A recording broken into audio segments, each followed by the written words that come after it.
Silhouettes of you are like a taunt. Never really know just what you want.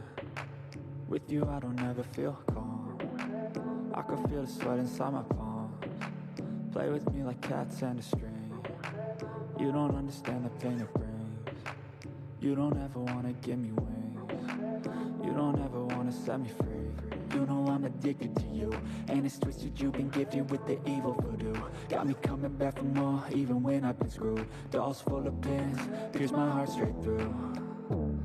I got issues in my head, I like you in my bed, but you keep me on red. Oh, everything is like a test, I better not text or I'll come off desperate. But if I lay down and I play dead and I stay dead, baby you'll get sick of being the monster out of my head, under my bed, thinking something out of my nightmares, standing right there.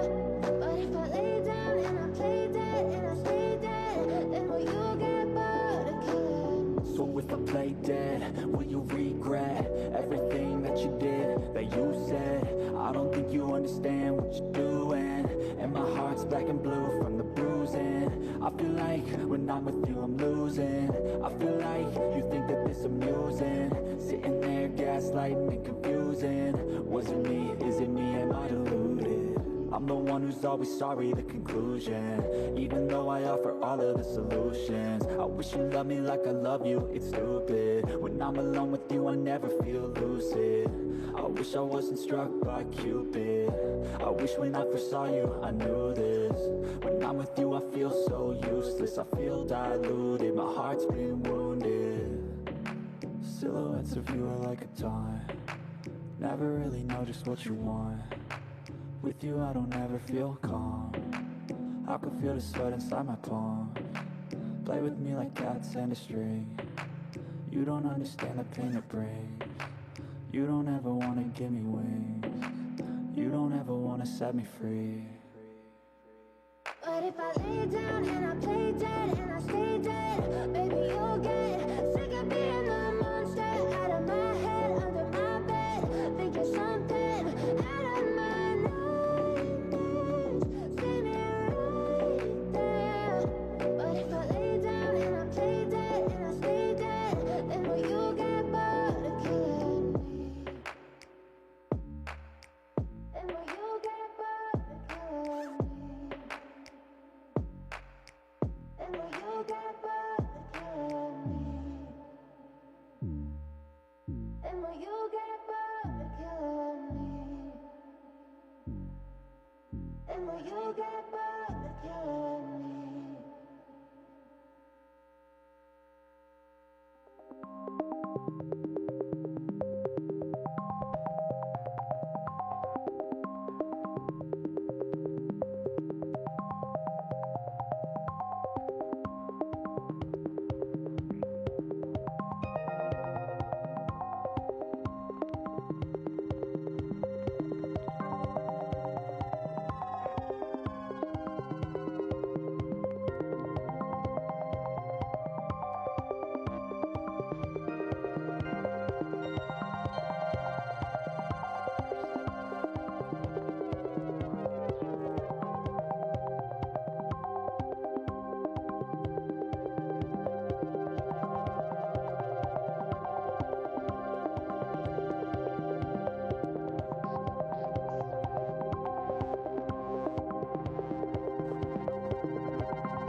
Good morning, ladies and gentlemen. The program will begin momentarily. If you could please take your seats. Thank you.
Good morning and welcome to Helium House Austin. Please welcome from Helium Foundation, Scott Siegel.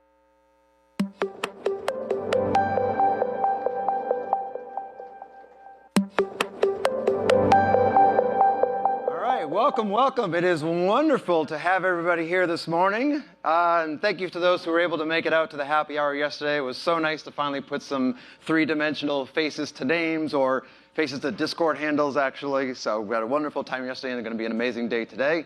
I want to officially and formally welcome you all to Helium House Austin. I am... hold for applause.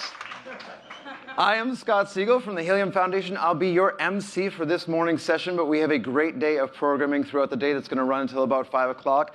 Be sure to stick around because we also have a happy hour with live music. It's going to run until about 9, so please stick around. It's going to be an excellent day. Wonderful speakers that are going to be joining us. Also, make sure you make your way, obviously, downstairs to the first floor. And also up on the third floor, we've got a lot of different product features and demos. It's going to be a little bit toasty up there, so make sure you get yourself some water throughout the day. It's really, really wonderful to be back in Austin. It all started back here in 2019. Small team with a very, very big vision. Now become the fastest growing wireless network in the world. So much of that is thanks to the wonderful community of folks that are here. So yes, round of applause for all you folks. Really couldn't have done it without you. But want to get to the, let's kick things off. We've got a great day ahead. So want to get to man of the hour. I want to introduce Helium Network founder and CEO of Nova Labs, Amir Helium.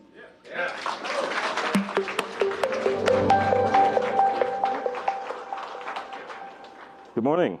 I'm impressed to see so many people here on a Saturday morning. It's great to be here. So this all started a long time ago. I'm not sure if many people are aware that Helium started back in 2013. So this picture is one of the very first pictures that I remember taking. That's Sean Carey and Sean Fanning. This was taken at NASA. And this was really the first time that we got together to try and build what became Helium. We always had this vision of building a wireless network designed for sensors. That was always the original vision. And it took us a long, long time to get here. But not many people know that it started all the way back then. I had this conversation with Fanning, who I think some of you know founded Napster. We wanted to figure out how to do this in a different way than a traditional telco company. We didn't really know how to do that. And we tried lots and lots of different things. We ended up launching what is now this version of Helium back in 2019, actually right here, almost exactly 3 years ago. And it's been a remarkable journey. I think when we launched this in 2019, we weren't exactly sure how things were going to go. We had 150 hotspots in Austin. We only manufactured a few thousand of them. We weren't really sure how many people were going to buy these things. We were curious. It seemed like an interesting idea to try and build it out this way. And then what's happened since then is we now have 65,000 cities, 170-odd countries. It is the largest continuous wireless network in the world. And it continues to grow at an incredible pace. And really thanks to all of you guys. We quite frankly, don't do a whole lot relative to the community, right? You guys are the people building this and deploying it, and to see the growth of it has been absolutely incredible. One of the things which I feel personally doesn't get enough appreciation and enough attention are the users of the network, right? Here's some of the interesting and fascinating use cases. Some of them are upstairs, by the way, so you'll be able to see things like Vilock and Nano Things, and who else is up there? Seed is up there. CalChip, Victor, Hive Mapper is downstairs, Drone Deck, which is doing fascinating package delivery with drones, which I absolutely love. So there are all sorts of fascinating use cases that the Helium network has enabled. And this was always the dream to some extent, right? We wanted IoT to exist somehow. People had been talking about it for years and years and years, all the way back to when I can even first remember thinking about Helium, which was 2011. And so now, now that the network exists and is broadly available, now we're starting to see the applications and the use cases show up. So super excited about this part of things. I would definitely encourage you guys to spend time upstairs and downstairs looking at some of the applications and some of the use cases, because some of them are incredible. M3 has a drone upstairs, which is kind of amusing to me because one of the things that we did early on in Helium was fly drones around with sensors on them to see how far the coverage area would extend. So cool to see it kind of come full circle with an actual application. One other cool thing that's happening on Helium, which I think some of you are aware of, is that we have enabled roaming with other network partners, right? So there are companies like Senet and Tectena and Extelia and Actility that are other LoRaWAN networks that are now interoperating with Helium, right? So they have applications, they have customers, so companies like Volvo and Cisco that are customers of Actility, for example, but using the Helium network and using the network that you guys have built. So this has been hugely successful. I think there's a lot more to come here, and we keep adding more and more roaming partners over time.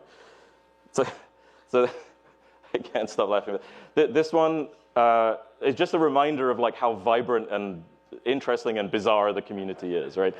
And so on our Discord, there are close to, I think, 200,000 people now in our Discord. Reddit is very active, but I try not to spend a whole lot of time there. But the community is like, it's what makes Helium, right? Like it is one of the most interesting communities in all of crypto. I think it probably has the most non-crypto native people involved, which to me is amazing, because it's much more about applications and use cases and like useful things rather than DeFi speculation or things that I don't particularly understand. So I've loved like interacting with the community. I think for those of you that are here that spend time on Discord, I spend a lot of time in there like engaging with the community. It's fascinating to me. I love being part of it. I love the memes. So yeah, it's a great universe, and I want to always remind and be thankful for all of you guys for helping us get here. So there's been a lot of talk over the last like 2 or 3 weeks about the future of Helium, right? Like there's been a lot of changes proposed. We've been talking and promoting a lot about HIP-51, which we'll talk about in a second. But really, I think one thing I really wanted to make sure to get across was that IoT doesn't go away for us. Like we haven't forgotten about LoRaWAN. It's taken me a decade basically to like get to this point of like having what I think an actually useful, ubiquitous IoT network. We have no intention of like leaving it behind, and I wanted to like make sure to say that because I know a lot of people are concerned about that with all the discussion that's been going on. I am like incredibly excited about some of the stuff that's coming on the IoT network that we will be talking about in the near future. But there's plenty of like interesting and fascinating things coming. And I wanted to just like make sure to talk about this for a second and just be clear that we are not leaving LoRaWAN behind. We don't expect it to disappear. Like we're very focused on it. I'm very excited by it. I'm still like, it's still the baby for me, right? We're not abandoning it in any way. But did want to talk about HIP-51 for a second. So I think a lot of you guys know there is a process in the Helium network called the Helium Improvement Proposal Process, which is the HIP. And we borrowed this term from Bitcoin, who really started all of this. And this is how changes get proposed and made on the network.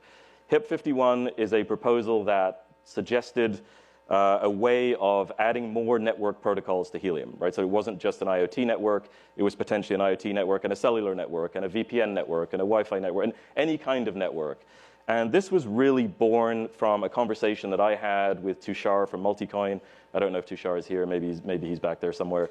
But we were trying to figure out like how to involve other protocols in the network without them cannibalizing each other too much. That was really the concern.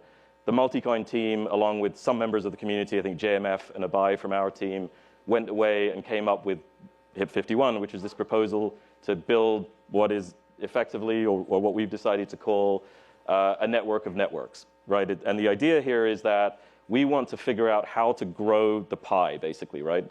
The initial thing we did was we had this pie chart on the website, and everyone went nuts about it because apparently everyone thinks that LoRa is going to get 1.2% of the rewards.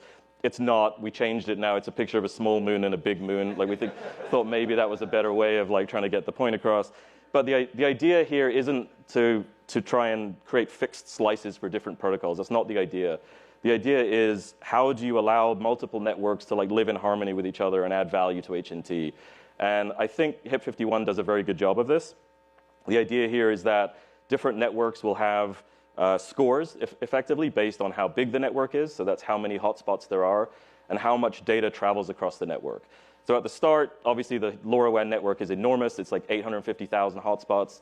The 5G network is tiny. I think it's 2,000 or 3,000 hotspots, right? So something like 95, 96, 97% of the rewards in the network will still be going towards LoRaWAN until those numbers start to change. We expect other protocols to come into play. So there's a HIP, I think it's 64, which proposes to add Wi-Fi. So the Wi-Fi DABA team is somewhere. I definitely recommend finding them and talking to them. And we'll see more of these, right? We've been talking with the guys from Boring Protocol, who is a decentralized VPN, which for me personally is another one of those applications that I always wished existed. Like, I'm very privacy focused, or try to be very privacy focused. I wish more people were on the internet. And decentralized VPNs, I think, are a really interesting application there. So each protocol will have its own, way of doing things, right? Like in the VPN case, for example, there wouldn't be a proof of coverage, right? Because it's not a coverage network. In the cellular case, it would be a very different type of proof of coverage from the LoRaWAN proof of coverage. And the idea here is to sort of segregate these things and give them their own technology stack, give them their own tokens, give them their own governance effectively, because they're all going to operate in very, very different ways. So I hope you've all taken the time over the last few weeks, or those of you that are involved in the community, to kind of get into this and understand it. I'll remind again that it isn't a pie chart of 1.2% going to LoRaWAN miners, just in case anyone is wondering about that. But I'm super excited about this. The scale of telecom is so large. It is one of the few industries that I think you can measure in the trillions of dollars. And so to be able to put a dent in it in any way and to sort of move forward in multiple dimensions, I think is incredibly exciting. IoT is a huge industry, but the combination of all of these is huger, right? And I think that's the way of thinking about it, and that's why we have the small moon and the big moon. So we should have launched with the small moon and the big moon. That was a mistake. So the first thing that's going to happen is there's going to be a new token for 5G called mobile. And this is going to launch in the next few weeks. Anyone who has a 5G radio will just start to earn mobile tokens. There's no proof of coverage system initially. Literally just having the 5G radio online will allow you to start earning mobile tokens. And that's going to happen in the next few weeks. While you're here, the first 100 people to buy either from Moso Labs or CalChip can get what I think are incredibly cheap prices on these things. So Moso is selling a indoor bundle for $9.99 for the first 100 people, and CalChip is selling for $15.99 for the outdoor bundle. So outdoor radios have much larger range, but they need to be mounted outside. They need to be mounted up high. So depends what you're going for, but this is all going to start in the next few weeks. So would strongly encourage everyone to get on this bandwagon, to start building the cellular network in the same way that we started to build the LoRaWAN network 3 years ago. And mobile is going to really be the start of that. Later on in summer, we'll be adding more and more of the functionality that was described in HIP 51, which is all of HIP 51 is very big and very complicated, as I think you all know. It contemplates a lot of different things. We're not going to be able to implement it all in one go. We're going to take a very piecemeal approach to it. So mobile is the first step. Then I think in August we will add IoT, which is the token for LoRaWAN, which is a controversial subject that I'm happy to talk about with anyone. And then later on, towards the end of the year, we'll hopefully get to the full functionality that was described in HIP 51. So definitely recommend going upstairs and downstairs and checking out the 5G offerings from CalChip and Moso, because it's a great way to get started, and I don't think you're going to see these prices again for a little bit.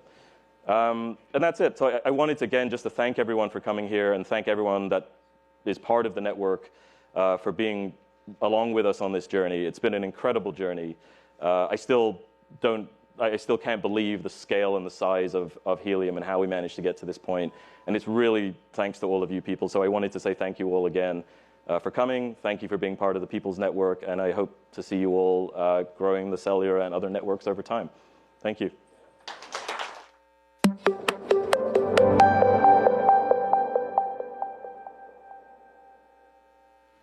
All right. Thank you, Amir.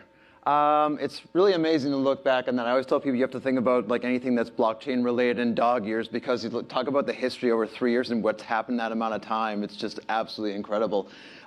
We had an amazing session at Consensus yesterday focused on foundation. So every different layer 1 blockchain that's out there talking about their different applications, kind of use cases, and people just came up, and every other crypto that's out there come up and talking about, like, wow, you guys are really doing stuff that's impactful on the ground that people can really see and feel and touch. And hearing that type of, like validation from other folks who are doing stuff in the NFT space or doing other things in DeFi of, you guys are really solving a social and civic problem. It was just really fantastic to hear. We're actually going to take a quick break, but we'll be back in a few minutes for our next session. So you haven't had a chance to say hi to your neighbor, meet a few folks that are nearby, grab some coffee and water. We'll be back in a few minutes. So quick break.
Ladies and gentlemen, our program will begin shortly.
All right, if everybody could please take their seats, or we can try to get the discussion down to a dull roar.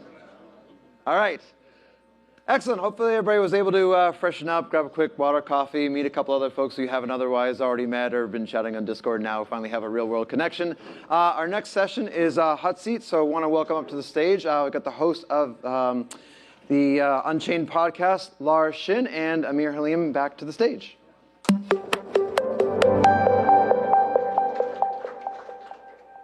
Hi, everyone. Thanks for coming to our session. I figured that we would just not assume the audience knows every single thing about helium. So hello? Okay. So why don't we just start with kind of a basic question around what problem it is that you were trying to solve when you set out to build helium and how you felt helium would resolve that. The initial version of helium, or the version that I think we have now, was really aimed at trying to build a ubiquitous IoT network. Like, how would you build like a network that was literally everywhere for IoT devices, which are, you know, things like sensors and tracking devices, and it's difficult. It's a difficult problem to solve in a traditional way, right? Like, we've seen big telcos really struggle with deploying IoT networks because the cost is just, quite frankly, too high to build the network, which means that the cost to use the network for the users is too high. So we wanted to figure out like how to deploy a network in a slightly different way, right? Where there weren't billions of dollars of cost like absorbed by a single entity, because the downside there is, as I mentioned, like you have to pass that cost on to users, right? And so companies that are building like precision agriculture applications or logistics applications, you know, tracking packages, it can't cost $20 a month, right? Like it in a lot of cases, customers want to spend like $1 a year or something, right? So you need a very different way of building the network. And, you know... Okay, let's back up because before... and we'd be like a low-budget version of AT&T or something, right? And so we didn't really want to do it that way. And so we struggled with all sorts of different approaches. Like, we tried to make it sort of developer first and sort of hope that developers would build the network to figure out that crypto was a thing. We're still early. Yeah, well, it's still very early, right? But it didn't feel like it at the time. But yeah, even back in like 2013 or 14, I think Mark Phillips, who runs business development for us, who's here somewhere, we were joking that we should put ASIC, you know, miners inside hotspots, right, to mine Bitcoin. We didn't really know what that meant at the time. We were like, I don't know if that's even a thing. But then we sort of forgot about it for 2 or 3 years. And for me, when I read the Filecoin white paper, actually was the first time for us. It's like, well, what if we could do the same approximate thing but for network coverage? And that's kind of how it was born. It was probably sort of towards the end of 2017. And so once you introduced the token, kind of how did the network behave, or how did participants on the network behave before, and then how did they behave after? So it was really a big reboot when we started this version of Helium in 2019. As I mentioned a little bit ago, we launched actually here in Austin in 2019. And I think there's 3 types of like participant in Helium. At least this is the way I've come to think of it. There are like crypto enthusiasts, right, who are familiar with mining. Maybe they mine other, crypto protocols. There are IoT enthusiasts, so people who are already involved in IoT that, were working with LoRaWAN or knew about it, or were building sensors or were building applications. And then there's a group that I don't know how to describe them any better than to just call them like telco anarchists, who hate telcos, right? And it's an easy one to hate, right? Like I don't think anyone is particularly like thrilled with the telco industry. So those are kind of the three constituents, and they all behave kind of differently, right? Like the IoT enthusiasts are focused on the developer applications and like how to build, stuff that uses the network. The crypto miners are like purely focused on like mining and ROI and rewards. And the telco anarchists are just, doing all the crypto networks. You've got like the speculators, the actual users, and then the people who are kind of like ideological about it. So it's fascinating. It's basically the same here. And so now at this point, you've grown to 1 billion devices. How did you do that? And kind of give us a picture of like where they are and where you still have kind of dead spots, I guess. I'm not sure how to call them. Yeah, so there are, it's closing in on about 1 million devices globally now. Oh, sorry. Hotspots. I misheard you when we spoke the other day. Billion sounds better, but okay. I wish. Not quite there. Definitely a difference. Getting there soon.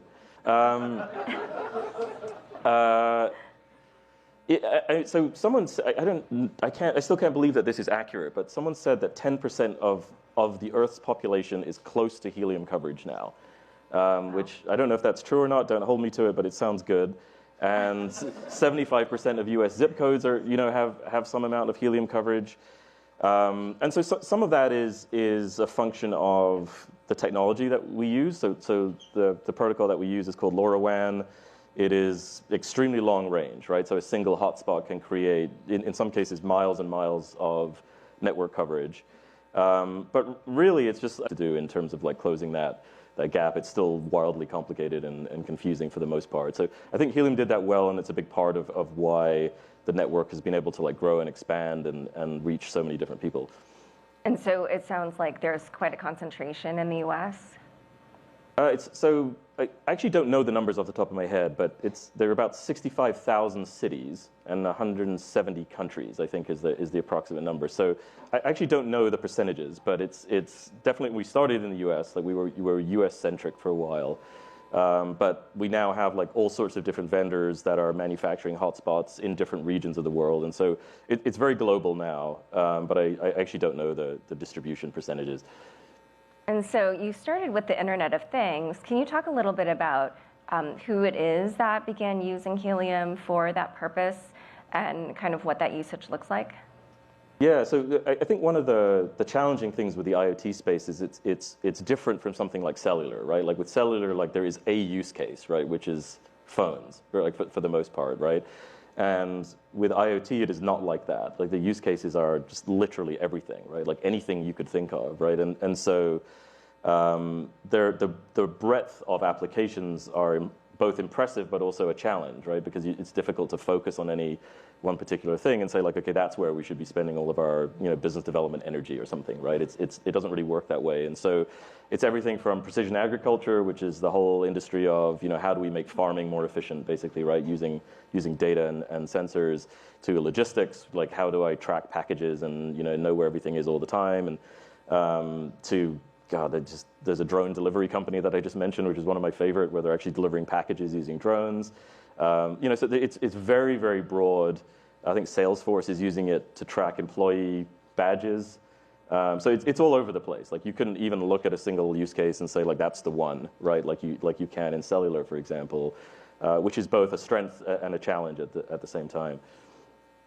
I have to say, the Salesforce thing sounds a little creepy. Yeah, I mean, all of it's a little creepy. They've got like sensors everywhere, right? And it's like one of those like tags on you, that you put on an animal, or I don't know.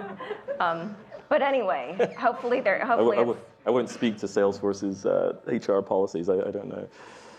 So now let's talk about some new initiatives that you have. You're going to be adding new networks. Talk about what those networks are and why you decided to add them. And something interesting to me is that you're going to have tokens for each of them. So I'm curious about why you decided to go that route as well. It was really demand-driven, is the way I like to think of it, right? We were very focused on IoT. We've spent so long in that industry that I don't want to say expert, like I never feel comfortable saying we're experts in something, but we know a lot about IoT. And so there's still a lot of work to do there, right? Like we aren't finished by any means. It was really the FreedomPhi team. So FreedomPhi is a company based in the Bay Area also that was building open source cellular networks, right? Like their vision is effectively to be sort of the Linux or Red Hat of cellular networking. Today, like that industry is dominated really by three players, like Nokia, Ericsson, and Huawei are the companies that build base station infrastructure for all the telcos. And the vision there was like, okay, maybe just like you did in the enterprise server market, where it used to be dominated by like Sun and HP and Microsoft, and eventually kind of got blown up by open source Linux. Maybe the same thing could happen in the telco industry for cellular, right? Which is that the infrastructure could get much cheaper and much simpler and be much more broadly available globally. And so they discovered Helium at some point in their journey, right? Like, and realized that Helium was an interesting way of accelerating that vision. And so that was really how we got introduced to it. We had always toyed with the idea. Even in our original white paper back in 2018, like, there's a section there where we talked about, like, we would like to figure out if we could do the same thing in 5G or cellular or Wi-Fi or Bluetooth or any other type of network. So it wasn't a new idea. I just don't think we knew exactly how to do it, right? Like we were still so focused on IoT. And then the FreedomPhi team had done so much work already on how to do that. And so it sort of became a natural thing. It's like, okay, well, how would we fit cellular into the network, right? Because you've got like this token supply, and so much of it has already gone to the IoT network. And how would you incentivize the creation of the 5G network the same way, right? And that's how this idea of like multiple tokens was born, sort of thinking about Helium as like an L1 and an L2 in the same way that like Ethereum has ETH and L2 tokens are, on top. That was kind of the idea, and that was sort of the vision behind it. Oh, does that mean that with existing Helium devices, you can just add 5G to your existing device, or do you need a separate device, or? It will probably be possible to do some of that, right? So I know, I'm not even sure if I'm supposed to talk about it, but one of the vendors is thinking about doing that, making an add-on device for their existing hotspots that makes it possible to turn their existing IoT device into a cellular-ready device. But for the most part, you'll be buying new hardware that does a different thing.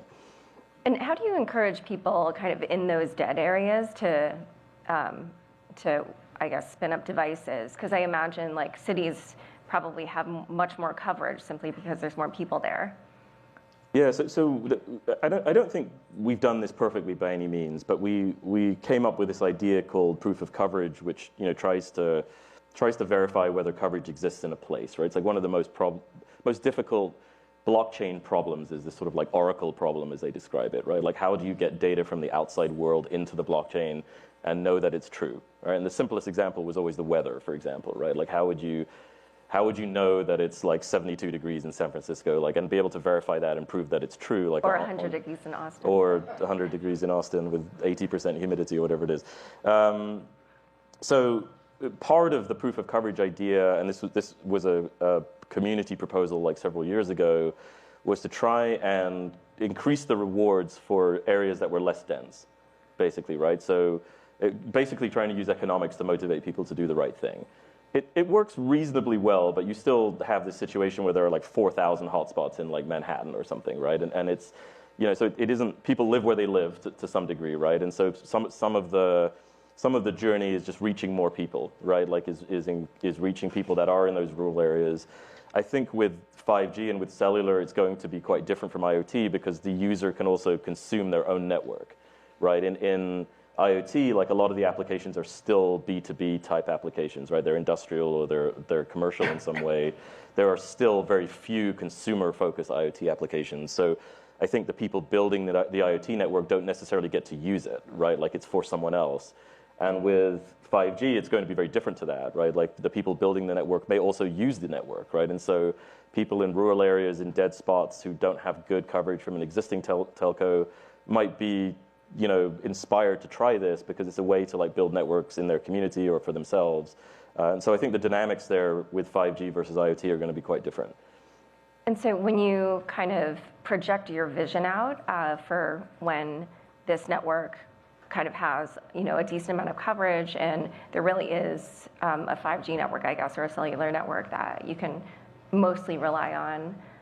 What does that look like? Like you were saying, maybe it would bring costs down, because I personally don't really know what it means to have an open source cellular network. Does it mean that I won't have a mobile, what's the word? I won't like pay AT&T every month, or kind of what does that look like? Yeah, no, I think it's exactly what we would like to end up happening, right? Is that we know of at least one entity building a carrier on top of Helium 5G, and I think that's super exciting. And so you might subscribe directly to them, right? And rather than use AT&T or T-Mobile or Verizon or whatever, you may be a customer of a carrier that lives on the network, right? And I expect there to be a bunch of different benefits for doing that. One is definitely cost, right? Like you can probably bring the cost of using the network down to fractions of what it costs today, just like in IoT, the cost of deploying the infrastructure is so much cheaper than the traditional way of doing it. I think there are going to be other benefits depending on what it is that people care about, right? Like it's going to be much, right? Like, and they'll be harder to like do SIM swap attacks, and like, so it sort of depends on. I think it will depend on the segment. Like for some people, price is going to be the main driver. For other people, like for me, privacy would be the main driver. For other people, security would be the main driver. So there's lots of different ways of looking at it. But ultimately, like this is infrastructure that anyone can use, including the carriers, right? So like we have constantly been in talks with all of the major carriers. I think Freedom Fi announced that 2 of the 3 big US carriers are already testing on the Helium 5G network to use it as a offload network for themselves.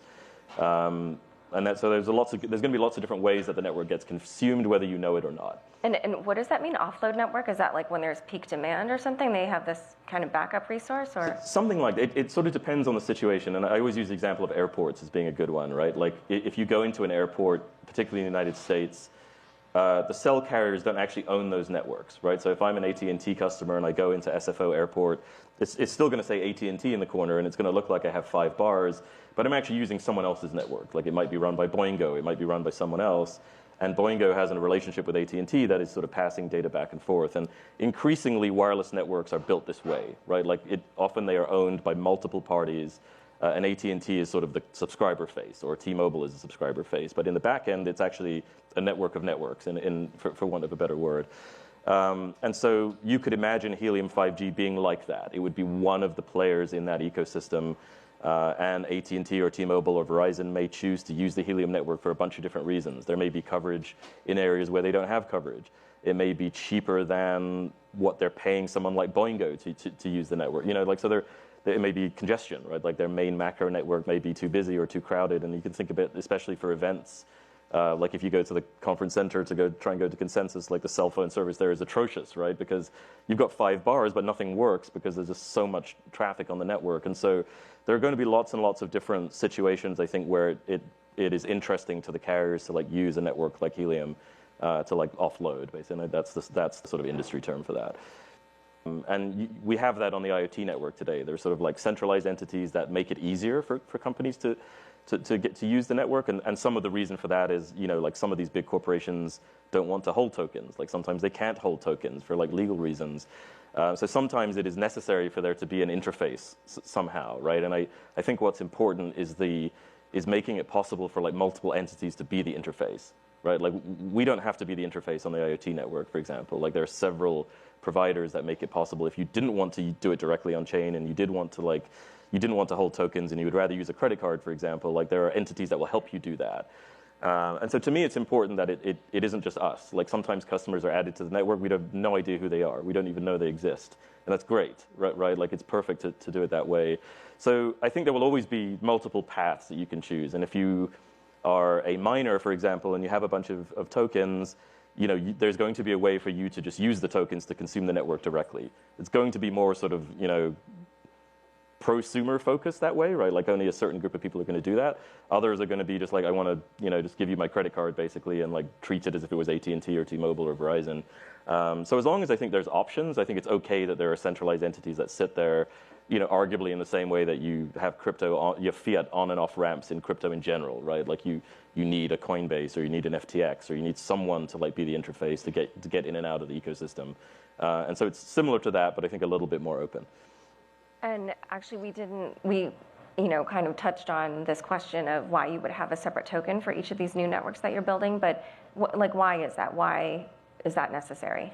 I think a few different reasons. I mean, one of them is to think about governance, right? Like the way the networks work is going to be very, very different from each other, right? And as an example, like the cost of using the cellular network should be completely different from the cost of using the IoT network.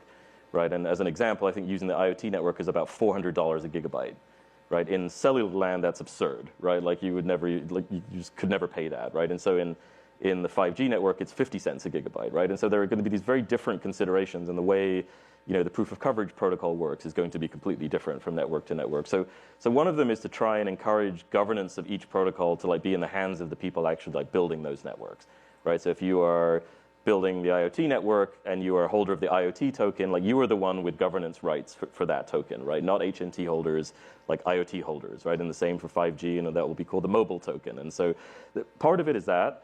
Part of it is this sort of notion of like unit bias, right? So there was an improvement proposal maybe about a year ago that suggested redenominating HNT, right? So that one HNT would become 1,000 HNT.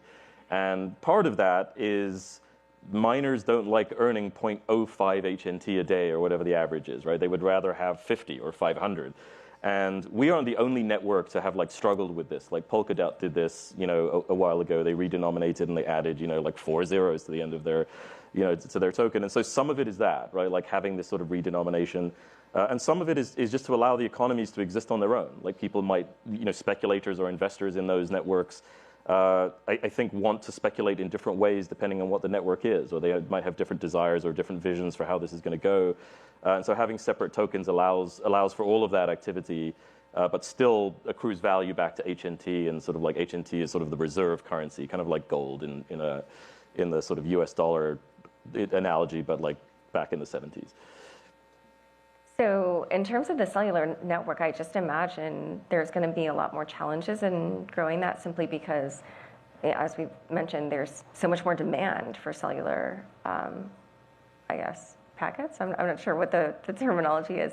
So how do you imagine overcoming that? Because I do think probably the Internet of Things network is just a lot easier to build because there's not as much demand. So. It's easier in a bunch of different ways, right? I mean, the range of the IoT network devices is much larger, right? And so there's, in radio frequency technology, you're like always trading range for bandwidth, basically, right? So you can make the bandwidth extremely small, right? So that you can only send, tiny bits of data, and you get longer range out of that. In the cellular applications, it's the opposite of that, right? The bandwidth is very wide, but the range is relatively tiny. So you're going to have a different type of challenge, right? Like you're going to need many more devices, devices being hotspots, in order to create like reasonably useful coverage networks. The flip side of that is there's so much more demand, right? So arguably there's more economic incentive to set up more devices because there's going to be a lot of phones using those networks, right? And so it's different from the IoT network, which is, I think, still searching for applications, right? Like there's 5 or 10 year like lead time basically for IoT to get big, as far as I'm concerned. And there's one example of a company using this network called NanoThings that has built this tracking device that's like a sticker, and they started before we did, right? And they're only now like getting their product to market in like a meaningful way. And so that's how long it takes to like go from an idea to like an actual product. So everyone kind of has to be aware of that, right? Like IoT is on a long timeline, and that's okay. But cellular is going to be very different. You're going to require many more devices, as you're saying. Like the demand is so much higher for bandwidth. The range is so much worse on the device side. But at the same time, the economic incentive is very different, right? Like they're going to be like real data consumption on the network, and that's ultimately where I think Helium and HNT as a token needs to be, which is ideally like decoupled from the very speculative nature of the crypto markets, right? Like it shouldn't be that when Bitcoin goes down 3%, H&T goes down 10% or something, right? Like we want to like try and get rid of that coupling so that demand for H&T is primarily driven by usage rather than speculation. All right, well, what future kind of milestones or challenges are you looking forward to as you move forward with Helium? Yeah, so as I mentioned a little bit earlier, like the mobile token launches in a few weeks, and so that's kind of the first major milestone, which is that anyone that owns a 5G hotspot will start to earn mobile tokens. So definitely a good time to start getting involved with that. And then there's a lot of like implementation steps required in order to like get to the sort of fullness of a network of networks kind of idea. So I think it will realistically probably take us until the end of the year until all of that is finished. And so that's exciting work.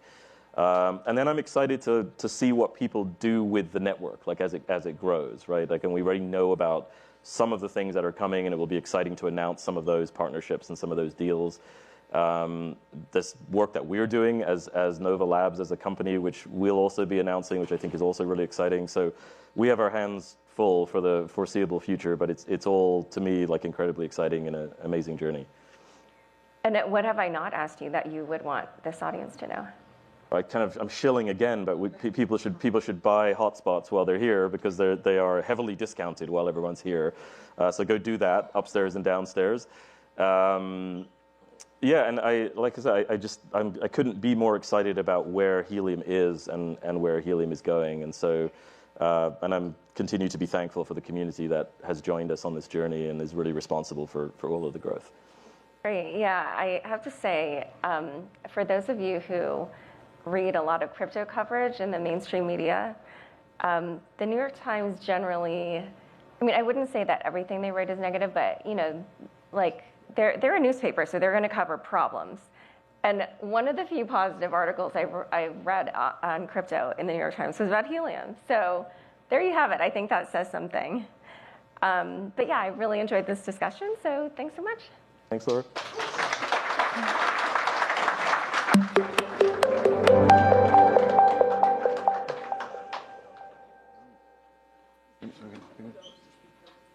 All right. On there. Thank you, Laura and Amir, for a really great discussion. Wonderful covering on history of Helium, some of the work that's being done now, and certainly the exciting future that's ahead. Up next, we're going to have a conversation all about usage. So for panelists, we want to welcome up Larry Ketchersid from Media Sorcery, Nathan Moses Gonzalez from M3 Agriculture, Laura O'Toole from Drone Deck, and voted favorite of the community, Nick Hawks, Gristle King, moderating the panel. So please come on up.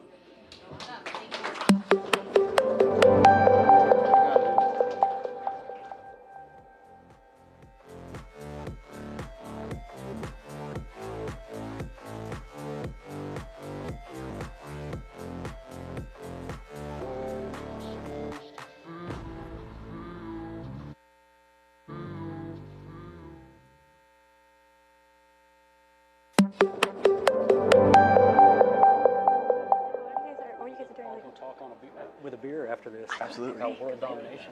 There we go. Deploy IoT in rural communities, working with farmers to help them not only optimize production, but hopefully improve their sustainability practices. So really awesome to be here, and thank you. Yeah, as Nathan said, I'm really excited to be here as well. So thank you, Helium, for inviting me out, Nova Labs. I'm Laura O'Toole. I'm the VP of Business Development at Drone Deck. I think we were mentioned a couple times around here, so some of you guys might be a little bit familiar with us. But we are the smart and secure mailbox that is consolidating all autonomous and secure delivery, traditional delivery. So looking forward to the talk. My name is Larry Ketchersid. I live in Austin. I'd like to apologize for the heat in advance. If there was anything I could have done with it, like turned on the outdoor air conditioning, I would have done it before you guys came here, so it's tough. I'm the CEO of Media Sorcery. We're a workflow automation, security, and rules company. We originally got started and still have most of our business in the healthcare space, working with healthcare devices. But to our software, an IoT sensor and the events that come out of it are the same as the events that come out of a blood glucose meter or blood pressure cuff. So we use our tried and true software that we've burned in on the healthcare industry to build things in regenerative agriculture, recycling of wind turbines, you name it. We're just trying to automate the processes and use the data that come out of the sensors. Cool. Is anyone, you can show me a rate of show of hands, anyone not familiar with Helium? Okay, so we don't need to kind of start at the very beginning. One of the things that you guys will see as you're deploying not just hotspots, but figuring out how to use sensors is that it is pretty difficult to use them if you're like me and kind of non-technical. Maybe like these guys totally have it down. So I thought we'd kind of make a jump between what I might see as really difficult and what you guys might see as really difficult. Larry, I'll start with you. What are the challenges that you're seeing in, let's say, a specific use case down in Mexico on a farm down there?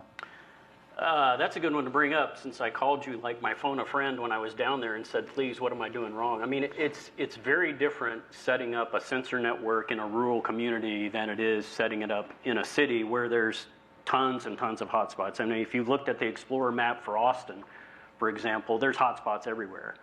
But we have 2 farm projects active, and we're about to start 2 more down on the Pacific coast in Mexico. One is a mango tree farm, and one is a traditional regenerative agricultural farm spot out in these rural areas, or the place where you're actually doing your project. So it's a bit of a different situation than just turning on a hotspot and providing proof of coverage. Yeah, challenges right away. Laura, what's going on? What's super tough in drone land? Yeah, so we've been really lucky. We are actually using our own hotspots for our coverage for our pilot program, and we're also making our own sensors that are using the Helium network, using LoRaWAN. So we've really minimized a lot of these difficulties that we would run into. We do expect that there will be some as we start large-scale deployment and add more sensors on. But currently it's been pretty straightforward. The biggest issue we run into is that until recently, there really wasn't a great way to monitor several hotspots. It's really, you can monitor several devices really easily. But since being here, it's actually been brought to my attention that there's some companies working on that, and so there's a lot of people building on the network. So anytime an issue arises, there's pretty much someone that's willing to help you out, that's already working on that, already thinking about it. So it's been great for us so far. Yeah, so the challenges that you guys are gonna have are not gonna be the ones that most of us have, because it sounds like you guys are pretty kind of tech heavy. Cool. That's great for you guys, because it's a difficult thing. Nathan, what are you finding that's super challenging in the deployments you're doing? Yeah, I think rural growing communities. So I work primarily with specialty crop growers. So that could be apple orchardists, folks that grow almonds and pistachios. And it's very difficult to communicate with them, the importance of these type of tools to promote sustainability. So agriculture operates on very tight margins. It's a very difficult space to be in, and it takes years to return on investment. So for example, if you're growing an apple orchard, it's going to cost you around $60,000 just for that per acre for the apple orchard to come online. It's going to take about 10 to 15 years for it to return that investment, and you have a tree for 20 years. So it's a very long decision. Growers don't think in terms of like minutes and seconds. They tend to think in terms of like years and decades. And so coming into communities of practices where they're used to their workflow, they have a very standardized way they do things, very subjective knowledge, and introducing these sort of concepts around objectivity and trustworthy data to develop ML applications. That's sort of been a difficult challenge, but as we start to engage deeper with the community and demonstrate how these tools are making sense on scale, I think there's really a rapid transition, and I think that's what you're seeing as well in your space, where grower communities really are starting to understand how to embrace these technologies and are really starting to make sense of them, not just in terms of the practice and application, but in terms of their bottom line as well. Yeah. And if I could add on to that, I think the big deal is when you get the proof, right? So one of the things that we focus on, and I'm sure you are in yours, is the data is proof, right? One of the good things about having data that comes on a blockchain is it's immutable. Same spot, dig up the dirt, put it in a baggie. And what they're measuring is a lot of things, not all yet, but a lot of things that we can measure with sensors. So you include some satellite imagery that says that you're doing things right, and you include some sensor data, and you can get carbon credits a lot faster with proof that came from sensors on a blockchain network. I mean, I think that's cool. That is cool. Yeah. Let's see. So you guys on the flanks here are both doing stuff not just with the technology side and getting sensors in the soil, but both of you are also working with the communities to go beyond like, hey, just put the sensor on the ground and then learn from it. Can you talk a little bit about how you think about including a community in, let's say, a LoRaWAN deployment? Yeah, sure. That's really where it comes down to. So I believe both you and I, we work with different United Nations groups on this topic. And here in the U.S., it's much easier to engage with communities around technology and how these sort of tools work. The further away you get, especially as you look in developing countries, it becomes very complicated to not only provide the infrastructure to support these communications, but also to demonstrate to them a practical application of how it makes sense to them on the ground. Yeah. So always, I think that's a major challenge. It's not just about coming to communities of practice with sensors and ideas. It's really more about meeting their needs where they're at that point in time. So, I believe that any business or anybody in this space will have an infinite number of ideas and where the horizon goes, and all of us tend to live over that horizon, right? We as business practitioners are operating businesses today that we're planning, 3 to 5 years in the future. But when you go and engage with communities of practice, it's really important to address what they're looking at now and how these tools can benefit what their issues are today. So having an idea of how these steps work to support their challenges is really important, and I believe that's something that a lot of us in the space can really benefit from is identifying use cases that your customers need versus coming to them with a solution that maybe they don't even need, maybe they don't even know they have a problem with. Yeah. Laura, I'm going to switch off the farming. I'll come back to it. But Laura, how do you find customers? This is so the reason I'm asking this is people are here to learn how to use a people's network. They're watching the three of you start these or run these businesses, and they're trying to figure out from the knowledge that you guys have how they may be able to run their own. Is for a box where you're going to get a drone delivery. That seems like something where it's a chicken and egg thing. You either have a million of them, there's all these drones flying all over the place, or nobody wants to use it. How do you think about starting that? So because of that, we're actually looking at rolling out in strategic zip codes, and really low-hanging fruit for our customers typically is kind of more B2B than B2C. Okay. It's a lot easier. There's direct flight paths for drones. We also work with ground robotics, autonomous vehicles, as well as traditional delivery, though. So when you're talking about drones specifically, it is a little bit harder. We're working with cities, and we're getting ready to roll out in our first pilot program in Lawrence, Indiana. We have commitments from the city to put in up to 4,000 units in the city by the end of this year, beginning of next year. So when we get that kind of coverage, drone delivery then becomes very easy. We offer charging stations and things, and we do micro-weather data to address some issues that are impediments to drone delivery. So really rolling out in whole neighborhoods, new developments are the easier for the residential side. Yeah, oh, interesting. I'd like to pause. I know that most of these things are just the four of us talking up here, but I'm sure that you guys have questions in the audience that are probably better than the ones that just the one brain up here can come up with. So if anyone has one, just stand up and yell it out. I'm sure we're not going to have 30 people standing up at once. Regards to putting drones in the sky, is it easier to do it at a state or city level, or do you still run into federal issues around airspace and things like that? So we're not actually the drone, we're the mailbox. So we work with drone providers. So Amazon could potentially be someone that we work with that delivers to a drone deck. So they're not actually really competitors. We are actually very excited to get to be able to talk about this and say this. We beat Amazon to our patent by less than 9 days and others by less than 2 weeks. So we know they're iterating in that space and are interested in what we're doing. So they're not competitors, they're potential partners. As for the regulatory side, there's always going to be a federal component when you're talking about drone delivery. The FAA is going to be involved even on the state level. Now, it does help when you have that state and city backing, because they kind of can push it forward and be like, oh, well, we're doing this, the plans, that does help. So it's kind of getting engaged on every single level for that regulatory space. Mm-hmm. Dig it. That brings up a good point. I'll get to in a second. Is there something really cool that I've seen out of Amir and the team is this ethos of collaboration. And so instead of competition, we are in a space now where you can collaborate with other people. You can see how you can all work together.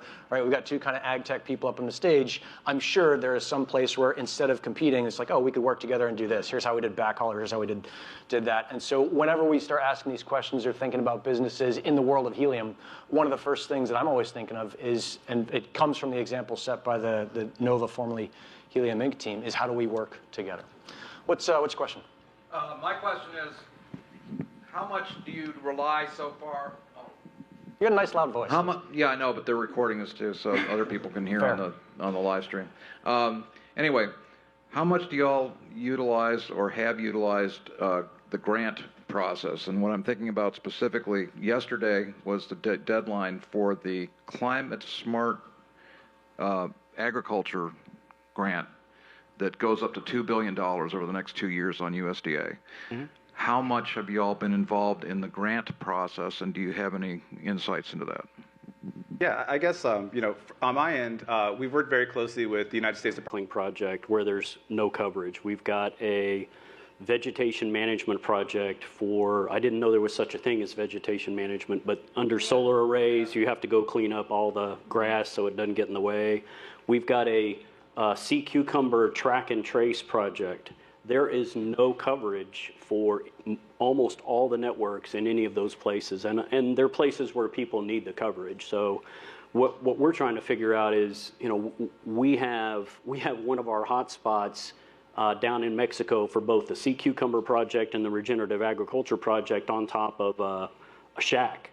It's a store, and the only reason we have it there is it's not enough of a revenue generator for the AT&Ts or Telcels in this case to go out there and do it. So I think it's a layered approach as far as what we're doing. We're going to put sensors down to help these farmers and these bioculture people do what they do, and then we're going to go automate some of those tasks, and then we're going to help them all go get carbon credits, and then we're going to build some infrastructure on top of that to help these people, all while providing some of that crypto back to the community so they can replicate those processes again and again. Right, yeah, and to add to that, I think that telecommunications companies have conflated data use with people, right? They're looking at your cell phones, and they want to make sure that they have your cell phones on their carriers. But if you look in rural growing communities, environments that we operate in, there's such a need for data and such a dearth of it. And so, things that we can see in direct applications around 5G and farming, for example, currently there will be these large robots that will drive through the orchards and take photos, and then somebody has to take a hard drive, pull it out, go bring it back to a network, plug it in, translate the data to a server, bring it back, just to get the data, right? If you could create a high bandwidth process that could actually enable you to transfer that directly from the field to the cloud for processing and back down, it would really streamline that process. And then in terms of actually, orchards are very, very tight spaces. And as we start to see more automation, I would imagine that those spaces will become even tighter as we move away from having humans picking fruit, for example, to robots. And so really needing precision guidance, much more precise than what we can see from GPS or even differential GPS. Using things like RISI as well as integrating that with satellite data is going to be a large use case. And I feel like in ag, that's going to be a really big transition. I imagine within 10, 15 years' time in rural communities, you'll see a ton of data coming out of it from robots, and even still with not a lot of people in there. It's interesting to think about that, is that there's so much data on a farm that the farmer knows that the rest of us don't, and that is really one of the big promises of giant sensor deployments, is that we all get access to that data and we can see it, and that's one of the things I know you guys are doing. Laura, I want to make sure we hit you with the 5G and latency stuff. I'm imagining drones have to be semi-accurate? Yes, it is very important that drones are accurate. So the simple answer is yes. We're actually, all our devices, all our units are already connected to cellular. They're not using 5G right now because FAA is not allowing drones to be using 5G. So it makes sense for us to also be on 4G as well as the robotics, everything's using it. So, but we have a whole lot of sensors. We're just discovering LoRaWAN really, and so in Helium, it's still very early for us. So we're kind of at this place where most of our sensors are actually using cellular, and we're slowly starting to move them over and start testing. We're doing monitoring right now, but there is so many different possibilities for our sensors. We're doing microweather. Can we move that over to LoRaWAN? Well, the easy answer there is yes, we can. People are already doing it. We're looking at gunshot tracing with noise. That's something else that we can put on the LoRa network. But for the latency and stuff, videos is kind of the big thing right now. So we have cameras on our decks, both inside and outside. Those are obviously can't function on LoRaWAN. It's the data packets are too great. It's constantly streaming. So things like that we're definitely still going to be using cellular network and eventually, hopefully, 5G. Did you say gunshot tracing? Yes. So people shooting down your drones with guns? Is that what gunshot tracing? That's actually, it's not for that. It's for municipalities. We work really closely with a lot of smart cities, but that is a concern that a lot of people bring up. Yep. But I was going to sadly say welcome to Texas, but that's too close to home right now. Yeah. Well, there's Texas actually has the most robust drone delivery pilots going on right now, and that has not been an issue yet. I don't think people realize how often sometimes drones are flying around near you and you don't notice. We're not constantly looking up. They're not as loud as people think. So a concern, but not as major of a concern as some people believe it to be. But it is something that a lot of people are innovating to deal with ahead of time. So, dig it. Let's shift back to something super useful for hopefully you guys. Is that at the beginning of the business journey for you, or maybe at the beginning of the LoRaWAN business journey, is what were some of the challenges that you hit that if someone came up and said, "Oh, I'm starting a business in Helium, I'm going to use Helium," that you'd say like, "Hey, think about this piece and solve this first, or at least pay attention to this"? Yeah, I always, what I love about being here in Austin is that my mind's always in rural areas. So, we're in such ubiquitous coverage. We have 5G. There's so much coverage here. Yeah. And, being in the city and going out to a rural area with your hotspot, you're going to have to create a lot of infrastructure to support it. So, for example, like in our orchards, we'll have, it's about a 12-foot pole that we bury 3 feet in concrete into the earth. We have a large solar panel, a battery. We're literally having to create networks to support LoRa, but that's exactly what we need to see for agriculture. So I think that's one of the major challenges is thinking about the infrastructure and how you're going to backhaul your data is a really critical piece of this puzzle. And obviously, if you can plug into Wi-Fi networks, that's going to make it, or just home networks, it's going to make it much more affordable to start. But really being aware of the costs up front and what your return on investment is going to be, what that timeline is going to look like, and therefore what sort of service you can provide. Really having a full package and a firm understanding of your application, I think, is a critical step at the starting point. Yeah, agree. Laura, what? Yeah, so as I said earlier, we haven't run into too many challenges, but the advice I have is don't be limited by the use cases that people are all thinking about. We have so many sensors that we're trying to see if we can put them on LoRaWAN because there's so many benefits to it. And you hear people talking about like, well, what can you do on LoRaWAN? I don't think that's the right mindset for it. It's what can we not do? So there's so many possibilities. You just got to start trying. You got to start iterating in it. And I think that's a really important part of this right now. Yeah. I think everybody needs to find their own personal Gristle King. Thank you. And I'm only half kidding. Laura said it earlier, the network is really, really helpful. You've helped me out a lot. Kaplan's helped me out a lot.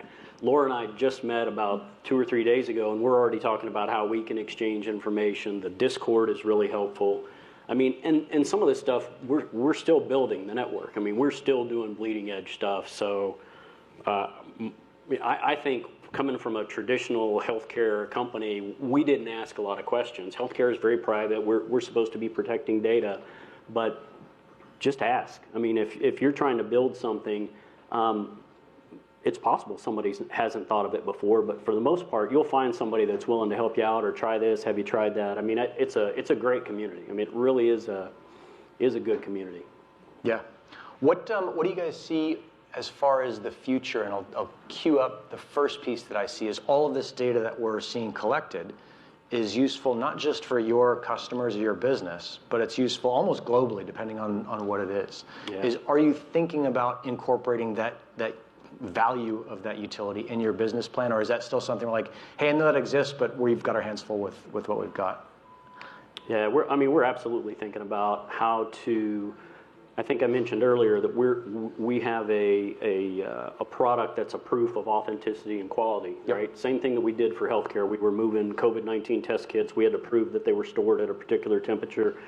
That's how I first met you, right? We were trying to find a sensor to measure cold storage. Sure. But we put all of that data on an immutable blockchain, right? We store it either on IPFS or Arweave somewhere so that we can say, this happened, and if you don't know it happened, the who, what, when, and where is out on a blockchain somewhere. Yep.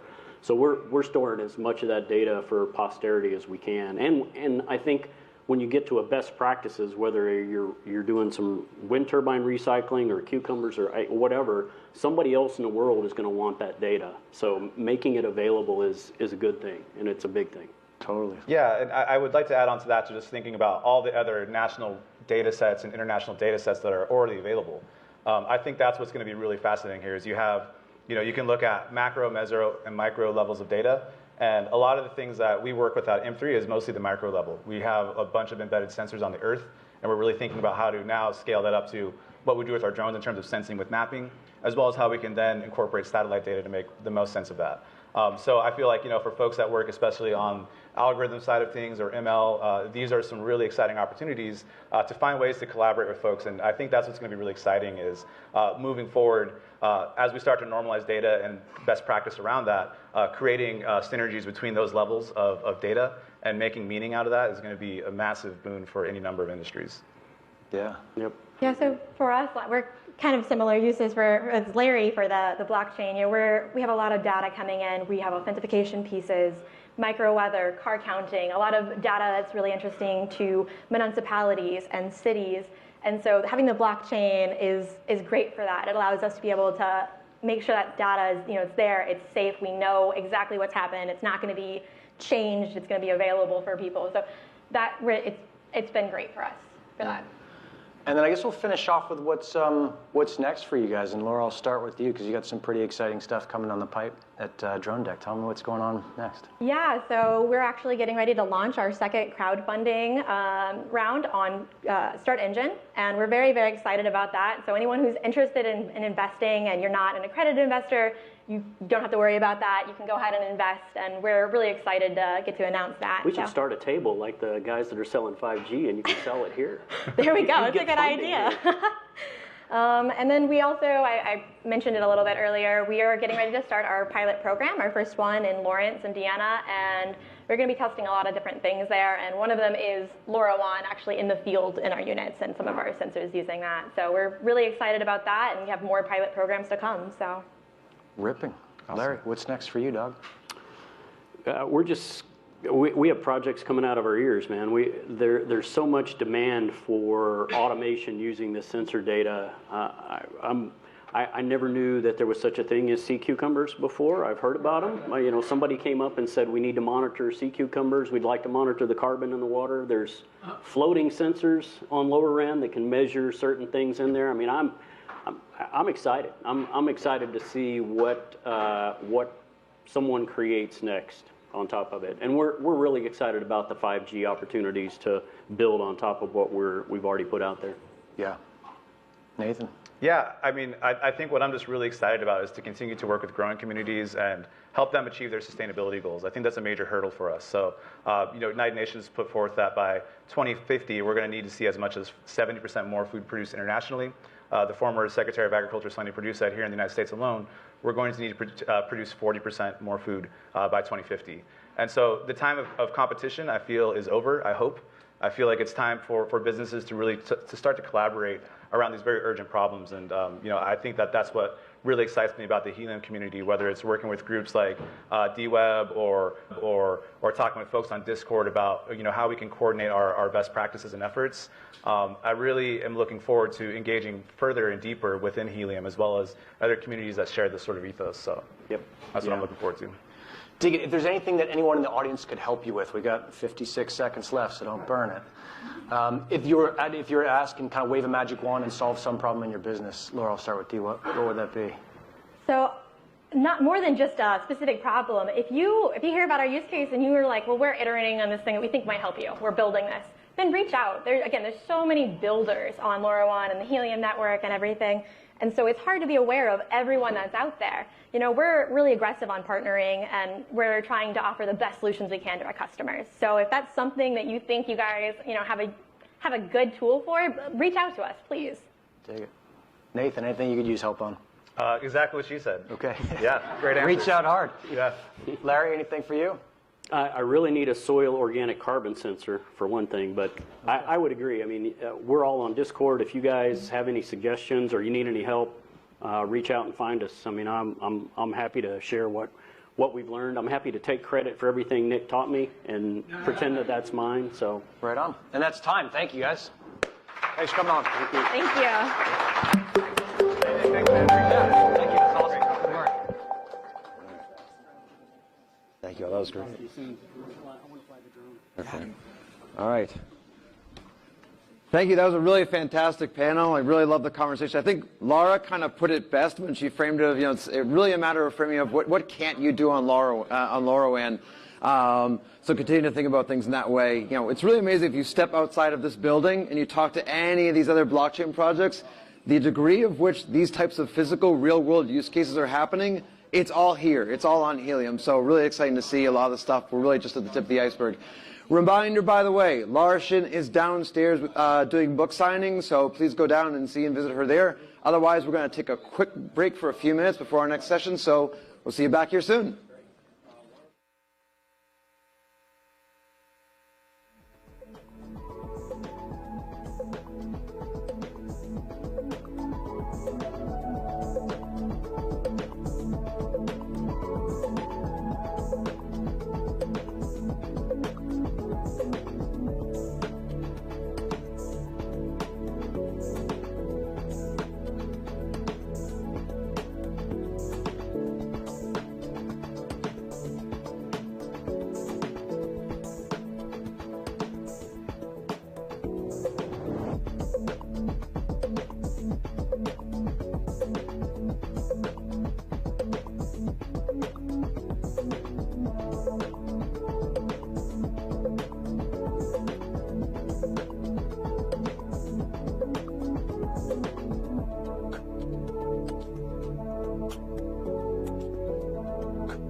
The program is about to resume.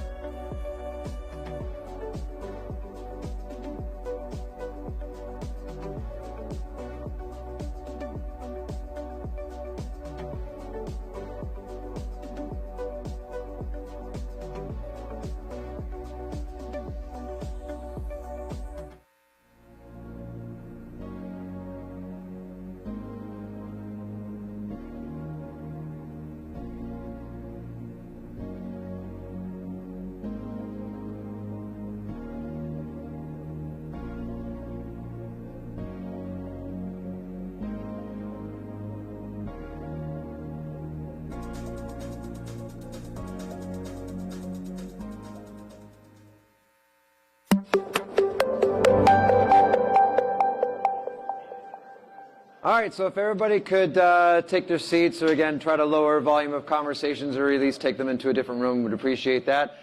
So one of the most important things that we do as the foundation is around ecosystem development. A big part of that is our grants program, where we work across different types of use cases, applications, but I don't want to speak for that. I want to invite Clarissa Redwine, who actually oversees our grant program, to stage to talk all about building with the Helium Foundation.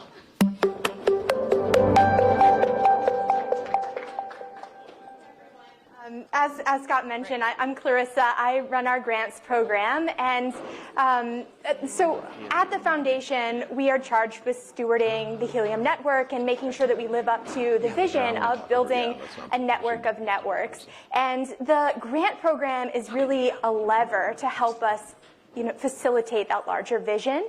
And as Amir said earlier, we recognize how much the community has helped build and grow the network, and the grants program is here to support community members that are enthusiastic and willing to build and decentralize the actual development of the network itself and all of the tools. And I'll sort of share a little bit more about how the grant program works and some of the grantees that we funded in the past.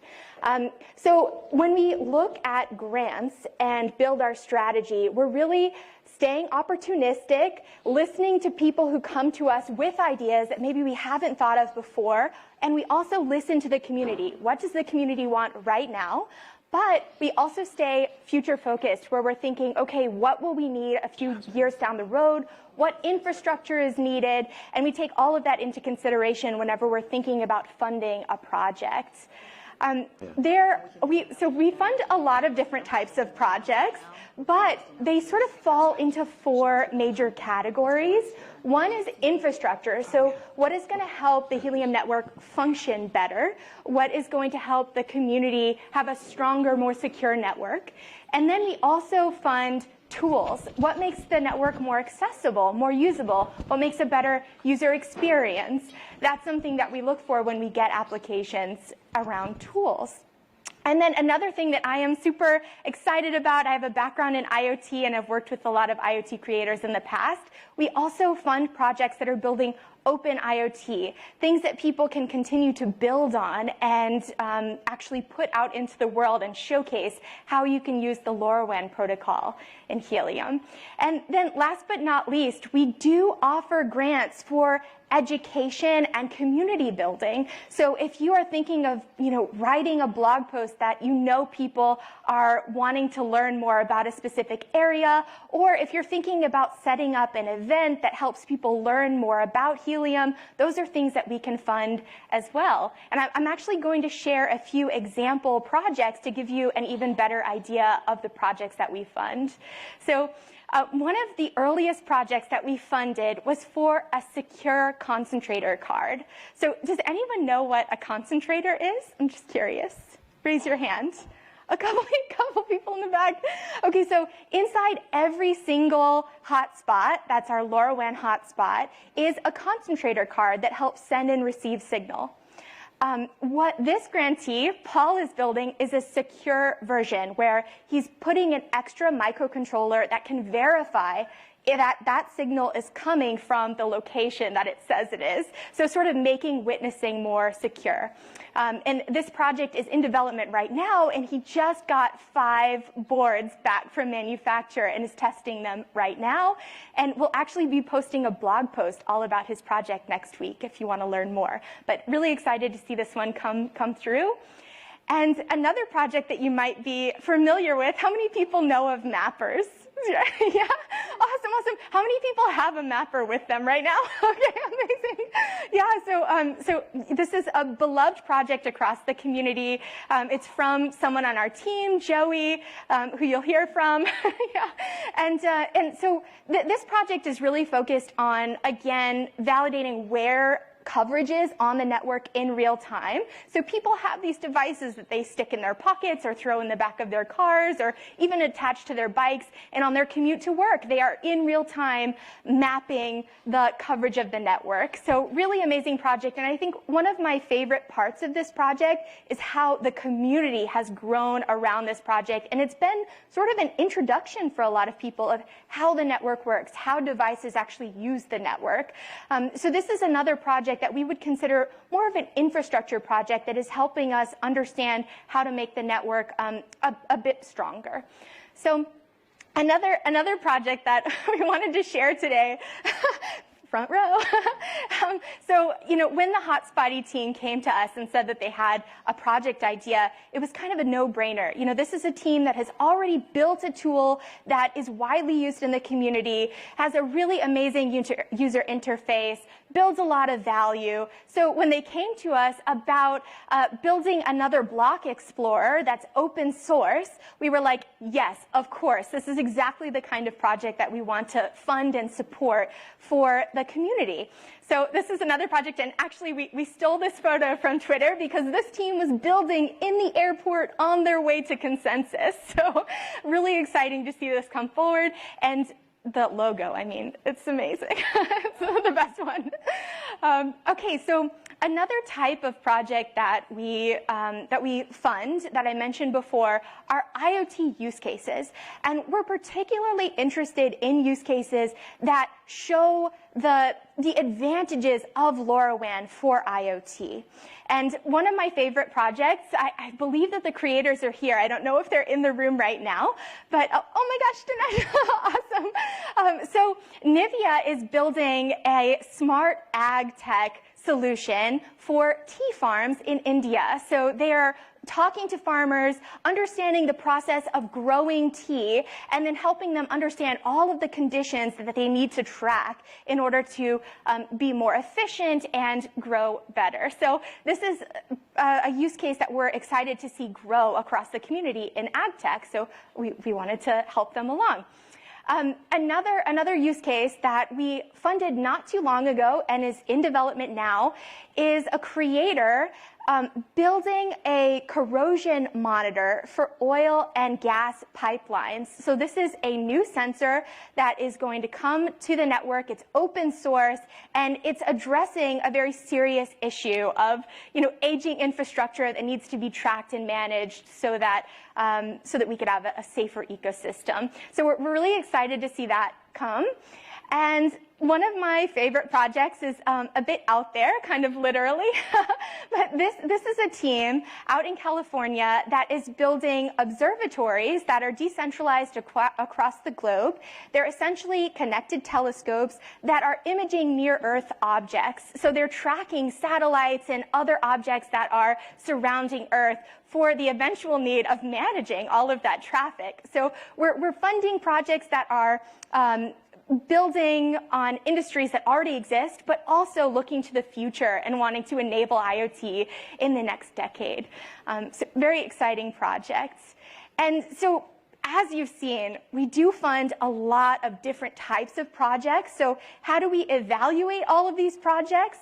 We have a team of experts on our grant committee. This is an all-volunteer team that gives their time because they are excited about Helium and excited about the things that are being built with the network. And we have people like Kate from an investment firm that is really well known in the hardware space, formerly Bolt, now Baukunst. And this team is helping us understand which IoT projects could have the most impact. We have experts of every stripe, just like Kate, on the team, including a CTO of a major city. So any project that we're looking at, we try to find experts who can give us an even deeper understanding of the impact that that project could potentially have. And I have to say, it is open if you want to apply to be part of the grant committee and see some of these projects in their nascent stage and help us evaluate and support and nurture these projects. Either find me here today or you can apply online. All right, so I wanted to give you a little bit of insight into what we actually look for when you apply for a grant, because I know a lot of people here are active community members building interesting things that might be a good fit. So one thing that we look for is kind of obvious. We like to see a project that does start and end in a 12-month period. So you want to pick something that is finite, that we can understand where it starts and stops. And another thing that we look for is, does the team have the skills to bring this product or project to life? Have you built something similar in the past? Do you have experience? Those are things that anyone who's going to give you money is going to look for. And then, so another major thing that I've mentioned a few times throughout this talk is we do look for people who are really serious about building a good user experience. That is key for us. So especially if you're building a tool or an IoT project, that is something that we want to hear about, that you have a plan for it. And speaking of plans, we don't want this grant to be the end of the road for you, obviously. We want to know that you have a plan for sustainability. So what is your plan for funding after the grant? That's something we look for as well. So yeah, I'm happy to share more tips and tricks and best practices if you want to find me after. All right, so when you do decide to apply for a grant, we've tried to streamline the process quite a bit. So your very first step is a quick pitch. It's maybe 20 minutes. You're sharing maybe a paragraph where we ask some major things like, how is your project going to affect the network? What is your major elevator pitch? Things like that. So it shouldn't take you very long to get a very quick signal from us whether or not we can fund your project or move you forward. And when you are moved forward, then we will ask for a full proposal where we do ask a little bit of the harder hitting questions.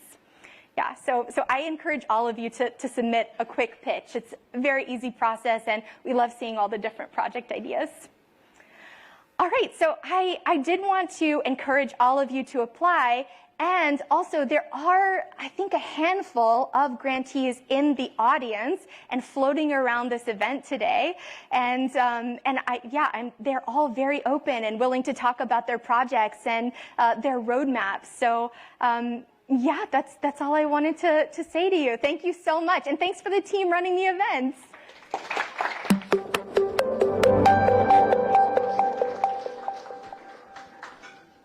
Thank you so much, Clarissa. Again, the grants program has just been incredibly strong and growing so well. I do strongly encourage, if you've got an idea, again, at all those different levels, whether it's infrastructure tools, different use cases with some open source components, please reach out to Clarissa, apply online, find anybody, certainly come and find me if you have any questions about it. We're really eager to continue to support and grow the ecosystem.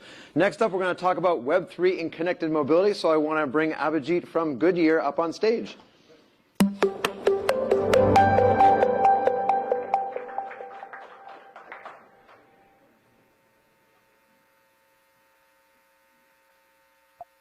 This up. Thank you very much for having me here. I represent Goodyear Ventures, which is the investment arm of the Goodyear Tire and Rubber Company. And today we are here to talk to you about the real world use cases of the Helium network as we see it and as we are trying to implement it in our business. So before we go anywhere, let's just talk about who Goodyear is.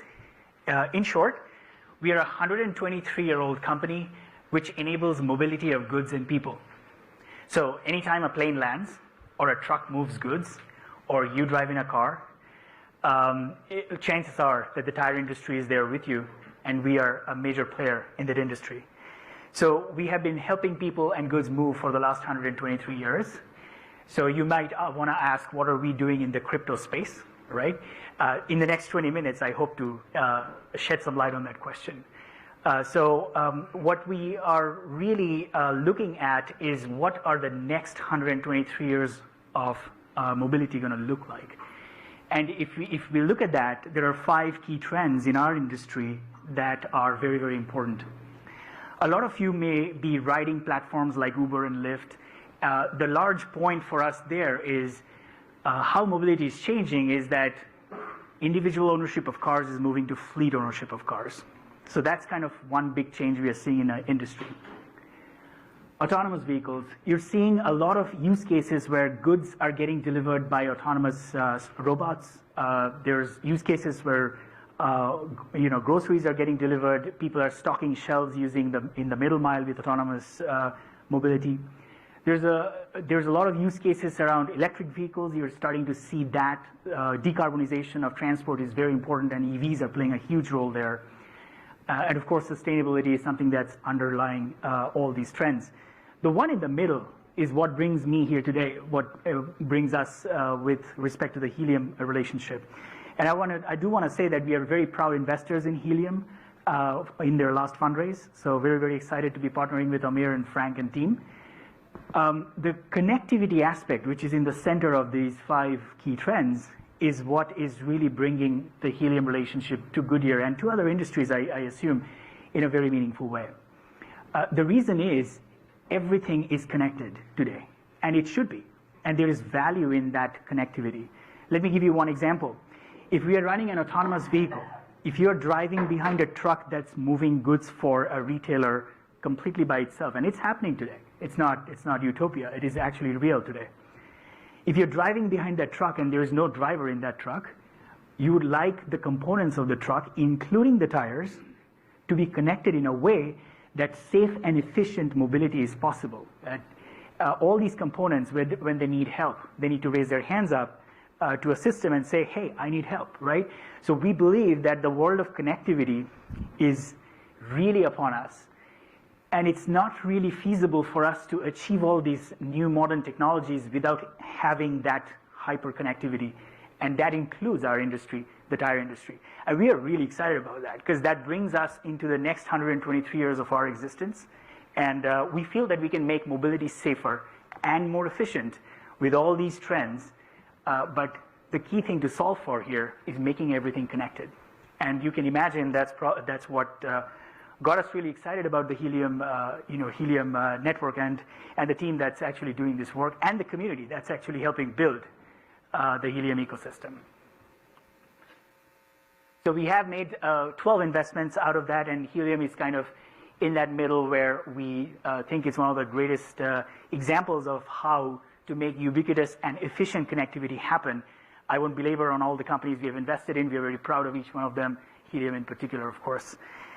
So moving forward, it may be a surprise to you that connected tires is not a new thing.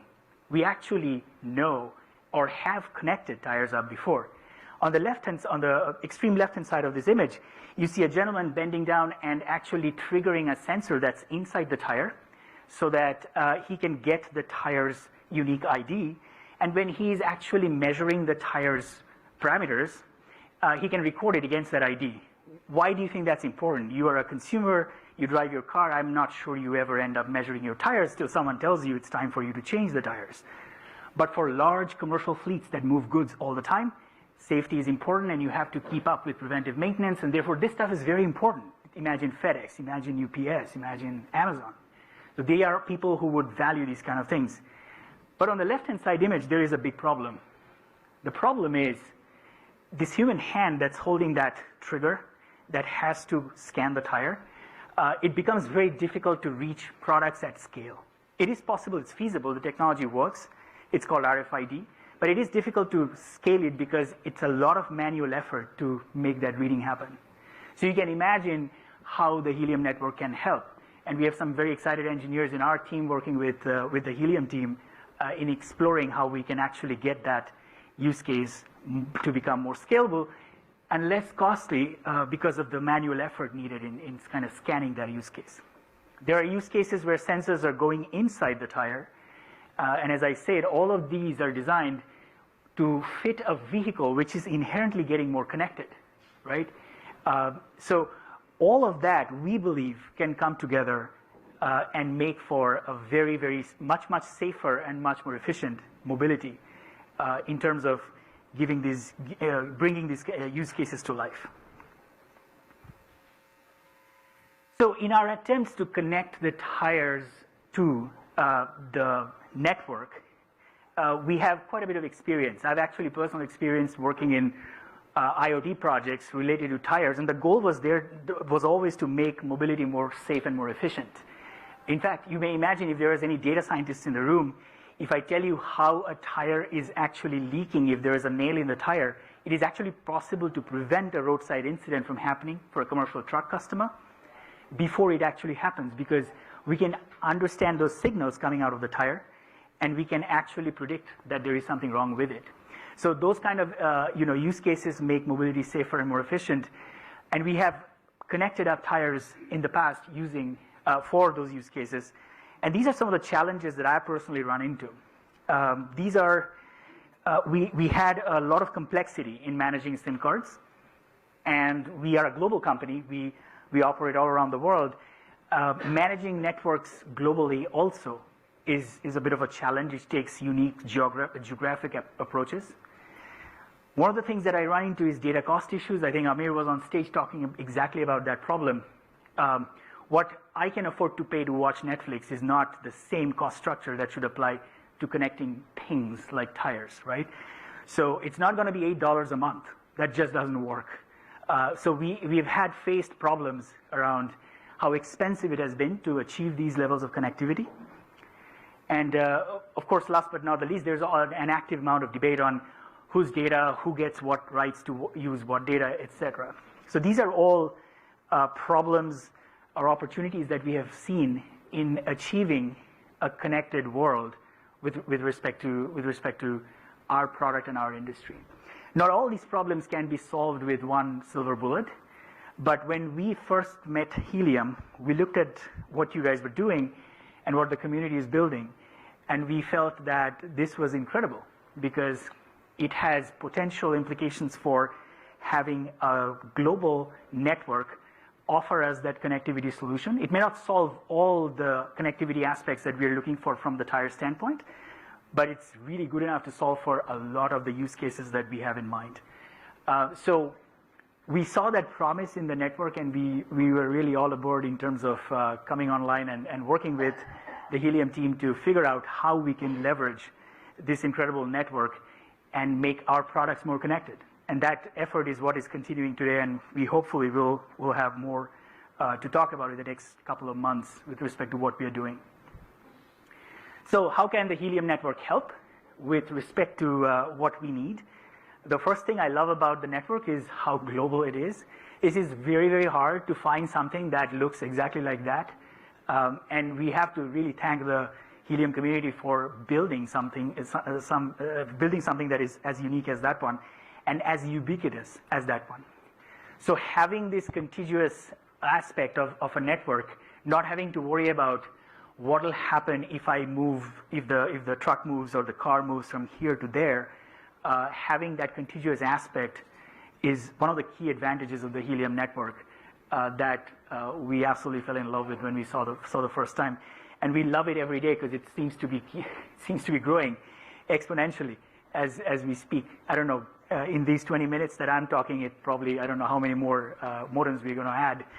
But it's exciting stuff. It really is to see the growth.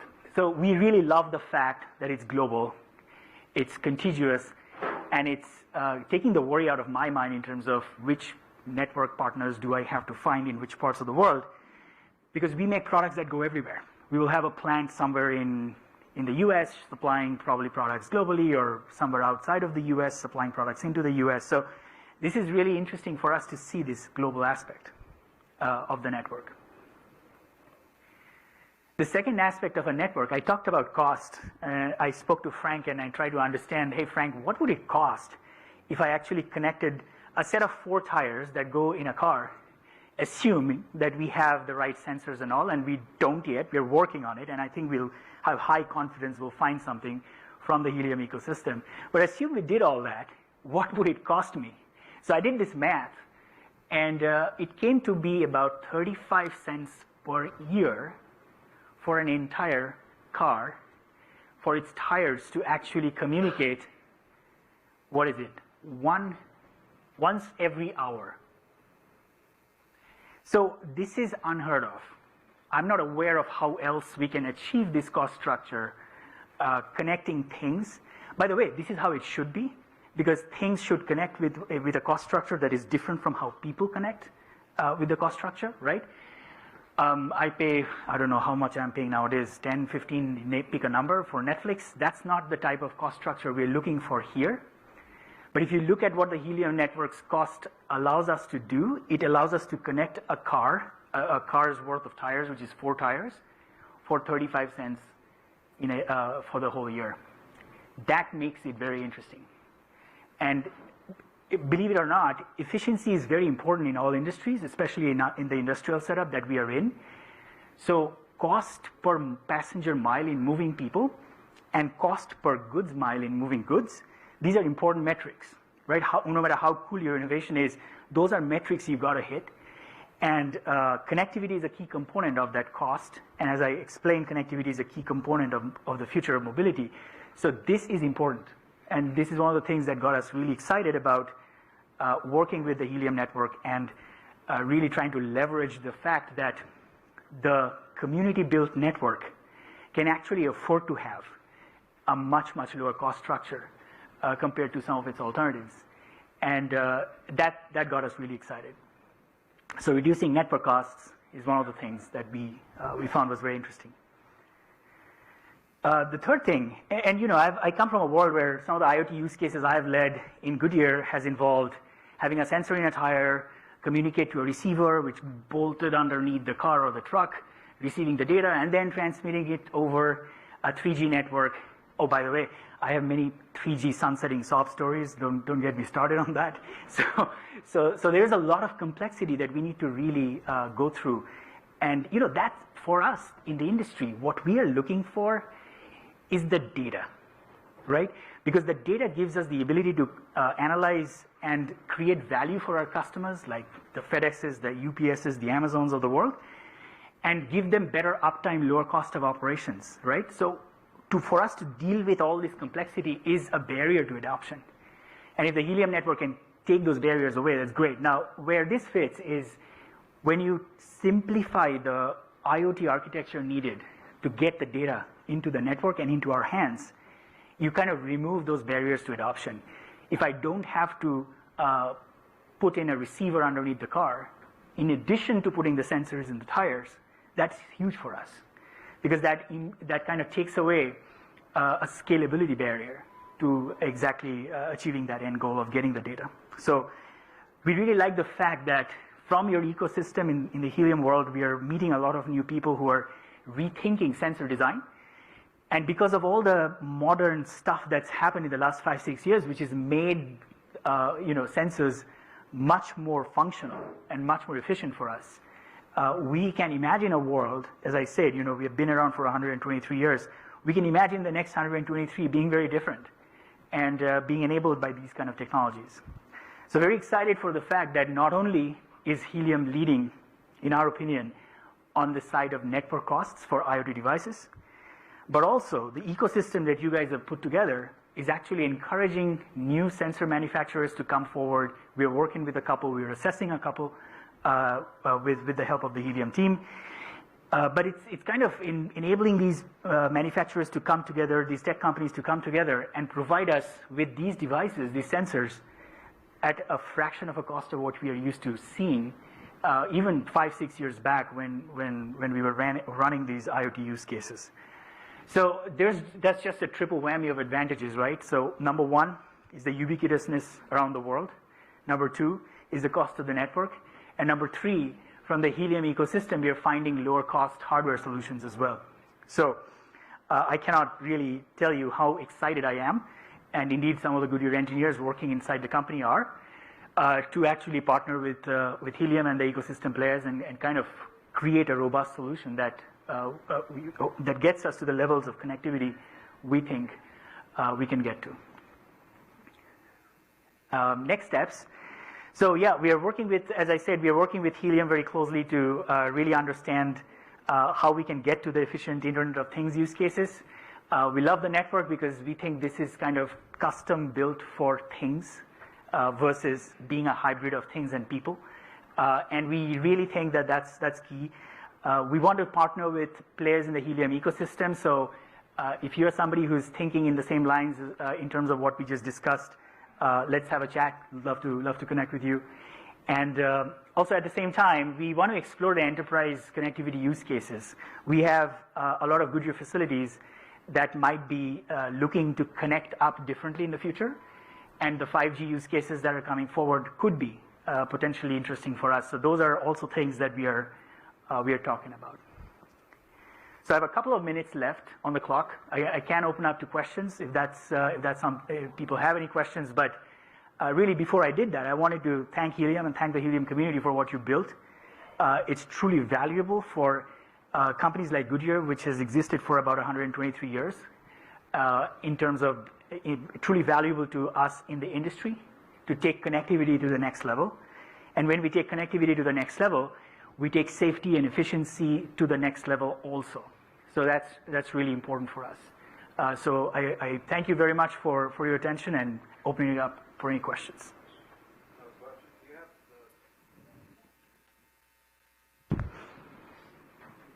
Real quick, in terms of partnering, I'm curious if you've addressed the idea of sharing data from your sensors. So here's a specific use case.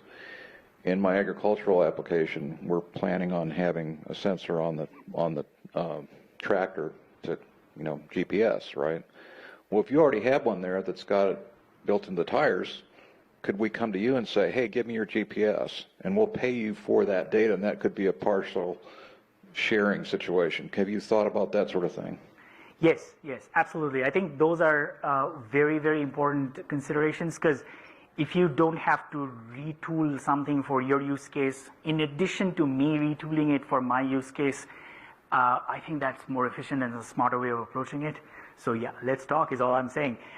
So yeah, absolutely. So I think we want to also, as an example, we are also considering working with the car manufacturers, because they're an important component in this whole ecosystem. And we are actively working with some of them to understand how we would fit in to this overall landscape of the connected car. But I think that's a very fair game in terms of what we would want to do. With 29 seconds left. Any other questions? If not, thank you very much.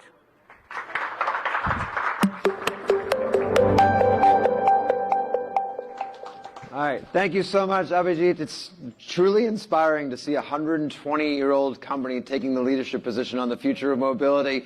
And again, all of this being powered on the Helium network.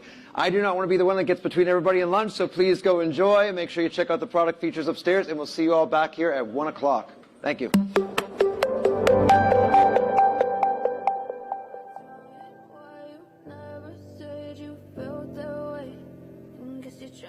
Strong and fake a smile until I look away. But I've known you too long, it hurts to watch your blue eyes fade to gray as you fade away. As you fade away. Yeah, I'm about to fade away, cause every time I wake up I feel like it's Monday. Something's going wrong with all the chemicals up in my brain. All of a sudden I don't look at anything the same way. Gotta build up of my thoughts sitting in an ashtray. I'm sorry that I'm so inconvenient, okay. Just let me be me and I'll stay out of your way. I can see the way you look at me, I'm such a disgrace. I never really asked to be brought into this place. You wanna love me? Well then baby I have a taste. All the highs and the lows, no, you'll never be the same. I don't really wanna hurt you, but I can't control the pain. If you're sticking by my side, maybe we could be okay. Okay, maybe you could be the change I need today. I promise that I've never felt this way. I really hope that you will choose to stay through all the pain. I know you told your friend you're not okay, and tell me what's wrong and why you never said you felt that way. Guess you're trying to stay strong and fake a smile until I look away. But I've known you too long, it hurts to watch your blue eyes fade to gray as you fade away. As you fade away. As you fade away.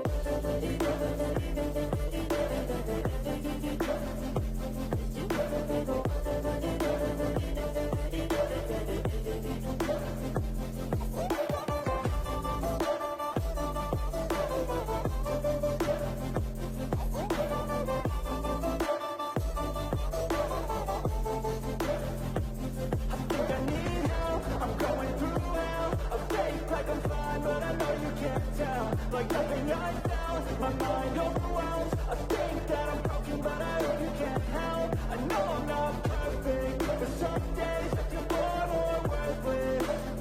Baby, you make me feel nervous. If I still have you, I have purpose. It's all worth it. I know you told your friend you're not okay, and tell me what's wrong and why you never never said you felt that way. I guess you're trying to stay strong and fake a smile until I look away. But I've known you too long, it hurts to watch your blue eyes fade to gray as you fade away. As you fade away. As you fade away.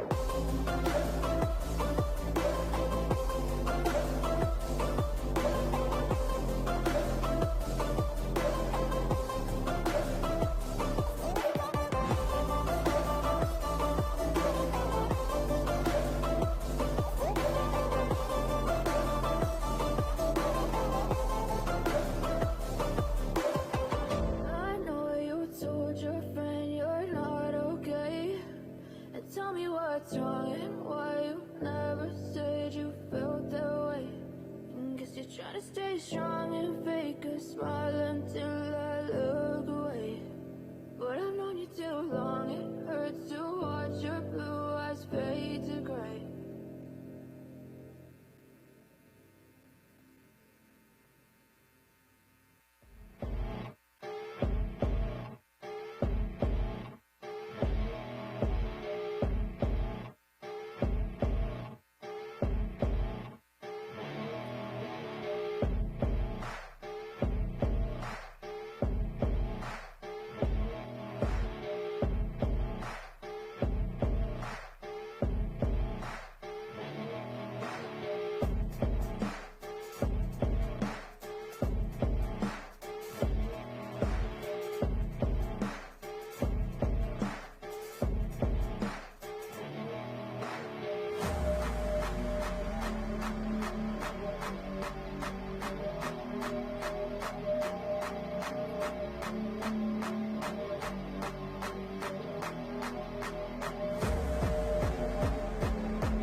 Silhouettes of you are like a taunt. Never really know just what you want.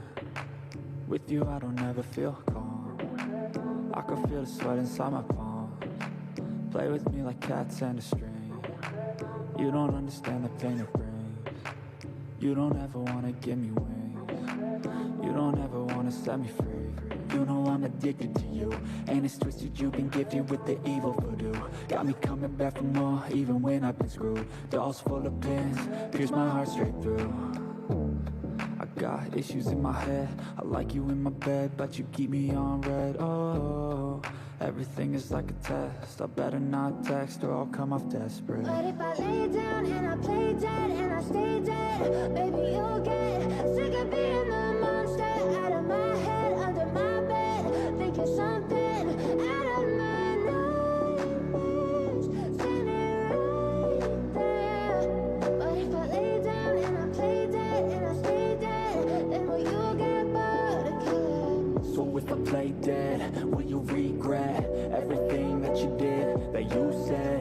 I don't think you understand what you're doing, and my heart's black and blue from the bruising. I feel like when I'm with you I'm losing. I feel like you think that this amusing, sitting there gaslighting and confusing. Was it me? Is it me? Am I deluded? I'm the one who's always sorry, the conclusion. Even though I offer all of the solutions, I wish you loved me like I love you, it's stupid. When I'm alone with you I never feel lucid. I wish I wasn't struck by Cupid. I wish when I first saw you I knew this. When I'm with you I feel so useless, I feel diluted, my heart's been wounded. Silhouettes of you are like a taunt. Never really know just what you want. With you I don't ever feel calm. I can feel the sweat inside my palms. Play with me like cats and a string. You don't understand the pain it brings. You don't ever wanna give me wings. You don't ever wanna set me free. But if I lay down and I play dead and I stay dead, baby you'll get sick of being the monster out of my head, under my bed, thinking something out of my nightmares, standing right there. But if I lay down and I play dead and I stay dead, then will you get bored of killing me? Then will you get bored of killing me? And will you get bored of killing me?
Good afternoon. We ask that you find your seat. The program is about to resume.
Good afternoon and welcome back to Helium House Austin. Please welcome from Nova Labs, Mark Phillips.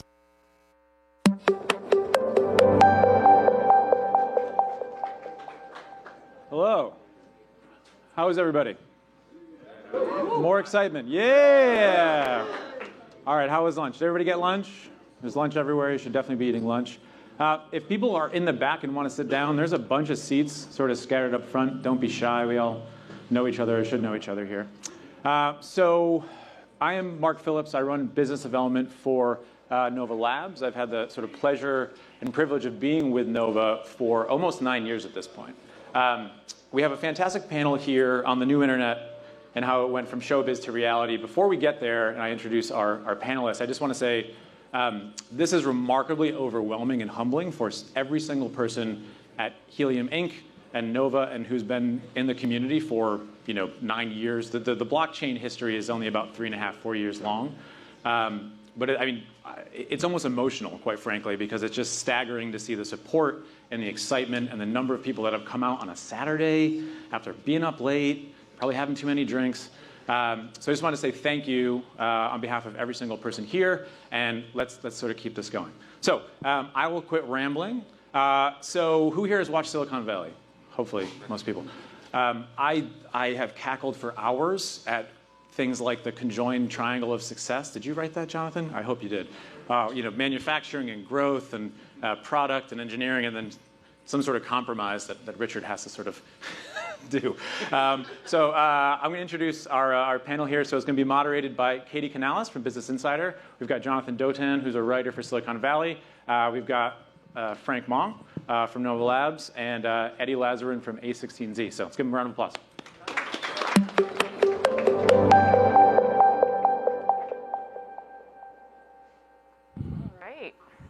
All right, testing. Well, welcome everyone. Welcome to Helium House in this lovely air-conditioned venue. Thanks for the intro. As Mark said, we're going to be talking about the decentralized internet and all things Web3. And so I thought it'd be good to start with Jonathan. Of course, you know, this space has skyrocketed in interest in the past couple of years during the pandemic, the crypto market, blockchain technology. But it certainly isn't new. It's been around for a while. It appeared in season 4 of Silicon Valley in 2017. So I would love for you to just give everyone a rundown. For those of us who haven't seen it, what kind of ideas were featured in that season? You guys hear me okay? All right, cool. Well, I'll just tell you a little bit about the origin of it, because I think it's just kind of insane. So when Mike created the show, he had one small little scene in the pilot that said, when these guys were basically like it was like these engineering bros were looking at Richard's technology, and they're like, oh my God, this guy, he searched within a compressed file, and they're like, that's amazing. And then it all got escalated to Gavin, and Gavin goes and makes the offer to Richard, and boom, we have a show. And they turned to me, and they were like, okay, so what is that? And I was like, well, you don't know? They're like, no, we're comedy guys, And Mike had been an engineer and understood intellectually there's something interesting about compression, but that's not the sexiest area at all of computer science. It's kind of in the basement, of like the electrical engineering department. And so we constantly needed to invent ideas about like why compression would matter. And I saw this article that Bram Cohen was doing this thing called Project Maelstrom, where the idea was to use the BitTorrent protocol to host not media files, but actually like to host HTML and like websites. And I thought, oh, that's crazy. Because if you can do that, boom, you've got this censorship-resistant system. And so I walked it into the room and I said, I think I've got something for Pied Piper to do. Everyone loved it. And they said, with all the best ideas that we came up with, wait, because we need time. And so in that basically that was season 2. So by season 4, finally had a chance to make something of it. And then this thing called crypto came around, and then just like put like lighter fluid on this whole thing. Someone threw a match, and suddenly, oh my gosh, the world could actually be changed by this. So yeah, hopefully that's a clear kind of path. It was unexpected is the bottom line. And every season, the most panicking thing would happen. We'd all look at each other and we'd say, okay, what do we do? Because we didn't have a grand master plan. Every season enrolled organically. So nice. Yeah, it's a good rundown. And of course now everything, it's called Web3. It's this kind of umbrella term encompassing, all of these different spaces. And so I'd love to just get y'all's definitions of what Web3, kind of means to you. It's kind of a loose term. Everyone has a different description of it. So if you were to tell, you're a parent or a neighbor of what Web3 is, how would you describe it? We can start, I guess, at Frank. You want to start? Yeah, I have a pretty different perspective on Web3 relative to the rest of the crypto universe. I think it's more than your privacy or data sovereigns. It's more than NFTs. I actually think it's ownership of the internet, and it's ownership of the on-ramp to the internet. I think that's owned by massive monopolies or whatever you want to call them, but owned by the few, and rightfully so. I think for the last couple hundred years, because the few are the ones that really put the capital in to dig the trenches, run fiber across the ocean. And so it's true. They put the investment in, and they should figure out how to monetize that investment. I get that.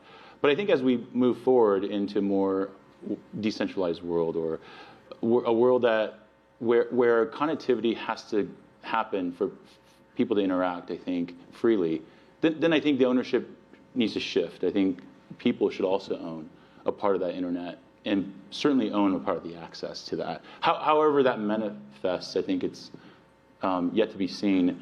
But that, to me, is the power of what Web3 and what this Helium community here can do. Yeah, totally agree with that. I'd say maybe there's 2 frames that I think are most helpful for me. The first is maybe I think of Web3 as the movement. I'm taking this a little bit from Chris Dixon from the team, but Web3 is kind of the movement, crypto's the tech. The way to summarize the movement is with allowing ownership to be a fundamental programmable primitive of the internet. Right, until today, of course, in the information age, the internet's about transmitting information, but information isn't the full story. If we can have cryptography that protects and enshrines property rights, then we can create all kinds of new things built on the internet instead of using the internet to transmit things that we build between people. And that just allows for all new kinds of things to take shape. Maybe another way to put it for me is that historically until today, the only way to enshrine property rights has been with governments, with nations, with ultimately someone with a gun at the end. And allowing that to be instead enforced by cryptography, by math, means there's a whole other branch, a whole other category of solution that we can use for coordination, for protecting assets, for protecting people's relationships with economically valuable things. And that's kind of how I think about Web3. Yeah. Nice. So this is a convenience store clerk, right? That was the hypothetical person? Sure, yeah. To that person, I would say Web3 is the internet that we deserve. And that was actually a billboard that Richard and co put up in season 6. Because we were trying to strategize at the point at which we're trying to explain to people, right, Silicon Valley, like a broad audience. And the idea was like, well, why should you care? It's not just like, what is this thing? But it's like, well, why is it? And I think that over time, maybe there were people at the EFF and other kind of tinfoil hat like crazies who were just like, look, this is all going to go horribly wrong, right? Like the government is listening in like with these like unmarked buildings to your traffic, and everyone's like, that's nuts. You're completely wrong. Like this is amazing. I can get all sorts of awesome things with e-commerce and all that. And then like lo and behold, like Snowden comes out. And there literally was an unmarked, terrible building in San Francisco where the government was indeed listening into all this. And then he started to say, like, well, there's all these challenges around monopolies, right? And the extreme distortion of the economy that's occurring with now the most valuable companies in the world are all people that extract not oil, but they extract data. And that has implications. The same way that we've learned around how power is concentrated with oil companies, and they became, for prior generations, like enemy number one. Now the techlash goes in, and arguably season 6 of our show was more political than Veep, right? Because actually, like the table stakes of what we were talking about, how are you going to own your information? How are you going to get access to it? Those have like extraordinary implications for the future of humanity, and unfortunately, our hero had to sit there in front of Congress and make that case. If you've seen episode 1 of season 6, not persuasively. But the truth is, this is what we are all doing. And I can talk a little bit more about after the show what I've done to take some of the lessons that I learned and start to really apply it. But yeah, I do believe that Web3 is probably one of the most important technological and social choices that we have to make as a civilization about the future of our knowledge. Nice. Thank you for giving y'all's definitions. These are 3 very nuanced ways of describing it. But I feel like, just playing devil's advocate here, I feel like one of the biggest criticisms of Web3 is that it is really hard to define, right? It's in the early days. It's not in everyone's hands yet, right? It has not reached mass adoption. So I want to ask y'all, what would you say to that argument and that piece of criticism? And we can start with Frank, or we can flip it up, and Jonathan can go first. Or yeah. No, go ahead. Well, I was going to say, like, I recall, this kind of dates me, but when I was in college, I was using something called a modem, and if you guys were there too, it was like U.S. robotics. Every couple of years, you upgrade from 12.6 to 16, and when you had 128 kilobits, you're like, oh god, this is great, and you wait for that, and you connect. I remember how amazed I was with that technology. Fast forward, I'm sitting in my office like everyone else in a cubicle, and now this thing called Facebook comes to life, and everyone seems to be just sharing everything. Oh, I'm here too. I went to this school, and here's my background, here's my phone number, here's my social security.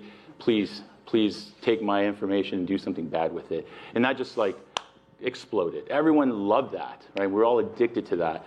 And to me, I think that's the fundamental problem, is that all of us went through that journey at different phases. But the young folks in the room that grew up into that, I don't think know any different. Like you literally are born into a world where your picture was posted on Facebook without your permission, because your mom and dad, like me, are idiots that just did it, not knowing what we were really doing. And so I think that kind of analogy and the state of which we're at is part of the barrier, is that behaviorally we've been trained that it's okay to not care about privacy. It's okay to just, hey, post everything. And we just assume that it's okay and it's safe, when I think, in fact, it's probably the worst thing that could have happened to us. But we're all in it. We're sort of just all in this. So I think realizing that as a first step, and then understanding, well, okay, I get that. I don't want to do that anymore. Then how do I undo it, or how do I change my behavior? And what is okay to do? Like, what is a safe path? Like, what's the alternative? I still want to socialize. I still want to, have friends. How do I do this? And I think that's the unknown. And that's where the UX, the UI, user experience, the user interface, and like how you do things, like how easy is it? Like easy. Everyone wants easy, easy, easy, right? We've been trained on that too. Amazon Prime, 2 hours, 1 hour, 1 minute, give it to me now, right? That's the world we're in now. And so I think this is part of the challenge that all of us here who want to do things differently are faced with. How do you change this? Totally. Just over a decade ago, Facebook was something that college students used, that a lot of people wondered if it would ever make money. Now it's something that middle-aged people use, and that writers analogize with extracting oil. Right? It's totally. It takes about that long for the wave to crest that big. It just takes that long. There's generational changes that need to happen, user experience changes that need to happen. There's a couple things today that I think in retrospect we will look back and think is absurd. Like, for example, the fact that you go to a website, you contrive some credentials, you have to make up a password or maybe pay someone to make up a password, and then you immediately start uploading information about yourself to a website. That's the conventional authentication experience. It's not that hard to imagine a world where instead you come up to a site, and then you give it permission to authenticate into your data repository that you control, and you give it views into those specific things. You would need a password. All you need to do is give like a temporary decryption key to them. Like, that kind of paradigm is way technically simpler. It hardly exists today. I think that'll be the case, just as a specific example. Sure. But we're just so used to the way of doing it now that detecting the absurdities of the way things are arranged today is just a little out of reach. I mean, I guess my first question would be about adoption. Numbers are interesting, but I think who is adopting the technology is really important to ask. And I'd argue that right now, and certainly Eddie's got a front row seat into this, but I think some of the brightest minds of this generation are saying, engineering, business-wise, are saying, this is something that's really important, and you're having this aggregation of talent, which is unprecedented. And so if they're adopting it, then now we can start asking some really interesting questions around what do they think are the solutions, and how can we try to have people influence that roadmap. Yeah. So things I'm working on now at Stanford are trying to bring historians and journalists and lawyers to the table to say, how can we think about Web3 and its impact on human rights? And instead of trying to undo a lot of the damage later on, when we move fast and break things, say, well, let's actually have these people at the table now to influence how this technology could make sense for them and to truly advance human rights, not just have it from a branding perspective, right? Like, I mean, that was the recurring joke of season 1, right? Is we're making the world a better place with, we had a document that basically had like tech gobbledygook that you could insert right after that phrase. And it was fun because we had these consultants on season 1. I had about 12, but by season 2, think of that as like our series A, or I guess in this term, this world now, it's like your seed round, right? And I had about 200 people in season 2 that we would go to and be like, hey, we need to say something like really dense and ridiculous about X, Y, and Z like technology thing, and then they'd immediately write back on Slack or whatever, and then boom, it's in the script, or it's on a Post-it, etc. But anyways, the joke, that key joke from the first season was we're making the world a better place with whatever distributed ledger technology that you can put on like some sort of hardware-based security system that would allow you to whatever. Buy a donut. Yeah, for sure. And I think that, so now we know there's a tremendous amount of talent, and that's super exciting to think about that those people are going to be adopting it. The other thing, just to emphasize, like I think a key point that everyone's talking about here about where we are in this moment of history, I will never forget probably the most interesting interviews that we did as part of our research process for the show was sitting down for an hour and a half with Bill Gates, and it was wild. One, because I got a microchip installed and everything's been great. Super great. But also, he talked to us about computing as it existed in the late 1950s. And in a almost like scarily like encyclopedic way, he was able to talk about early computing and some of he could speak about the exact computer that he used at Harvard, for instance, and what it meant and what was the hardware profile of that. And Gates talked about these miracles that had to happen with connectivity, with hardware.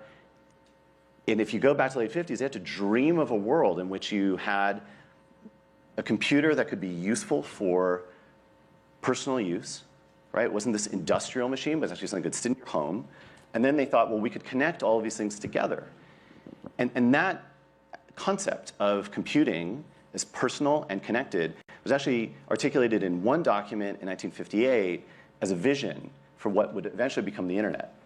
I had no idea about a lot of this, and as I got deeper into research, like that's what I've come to understand, is that Web3 is actually borrowing on a tremendous legacy here that's come from the very origins, not of the web, but of the internet. And those people had to be audacious in their thinking, because at that point, I think computing was being done with like vacuum sealed like glass for computing processing. And so take that into perspective, like that it does take a while, but if we have really smart people working on this and they're ethical and they're inspired, cool stuff can happen. Nice. I'm wondering, I mean, do y'all think that's going to be one of the biggest hurdles? You know, mass adoption being a key factor in making a project successful. I think that's even cited in the show, right? I don't want to mess this quote up, but what is it? People won't want to participate until the quality is high, and the quality won't be high until we get a lot of people. Do you think this is something that, you know, we're gonna see in today's Web3? Do you think that might be one of the biggest hurdles? I think that Web3 actually has some unique tools to circumvent these hurdles, right? And Helium is a great example. Is that starting a new network is an incredibly, like a hardware network, is an incredibly capital intensive, incredibly difficult enterprise. It takes an unbelievable amount of dedication from all kinds of parties and capital raised. But one of the cool tools that crypto has is by being able to distribute ownership of itself and enshrine that cryptographically, you can allow a grassroots movement to create a new type of thing that normally you'd need to centralize a giant pile of capital and throw it. So that means you have a whole new tool that never existed before to bootstrap extremely expensive networks. That's a new type of solution to a very old kind of problem. I think that fundamentally makes it a little bit faster, and it means that people who are excited about that vision and want to be a part of that, who appreciate and understand that the UX is awful in the early days, those people will tough it out because there are rewards in doing so. And they can have a kind of ownership of the result that wouldn't have been possible before.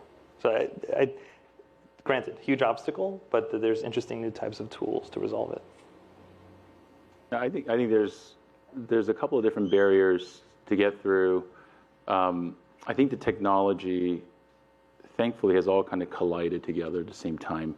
From our Helium perspective, it's the wireless technology and the advancement in protocols, advancements in even in U.S. government in this case for opening up unlicensed spectrum in the 5G spectrum. That's very innovative to allow open licensing here in this space that we're operating in. So that you've got innovation in government, you've got innovation happening in technology with ecosystem players like FreedomFi and Rack Wireless and Moso Labs and Bicell. Like there's a lot of technologies that they've had to create over 4 years, decades to get to where we are now, and that's here. And then I think ultimately it's engineering effort from folks like at Helium to take the pieces and try to piece it together, add on the value of the cryptocurrency or a new incentive model that makes sense for the masses. I think all those pieces have to come together at the right place at the right time with sort of the right problem set. And I think that's sort of what's happened here with our community, is that the right problem set has presented itself, and we happen to have all the pieces. I think beyond this, we can't do this alone for Web3 or for decentralized internet.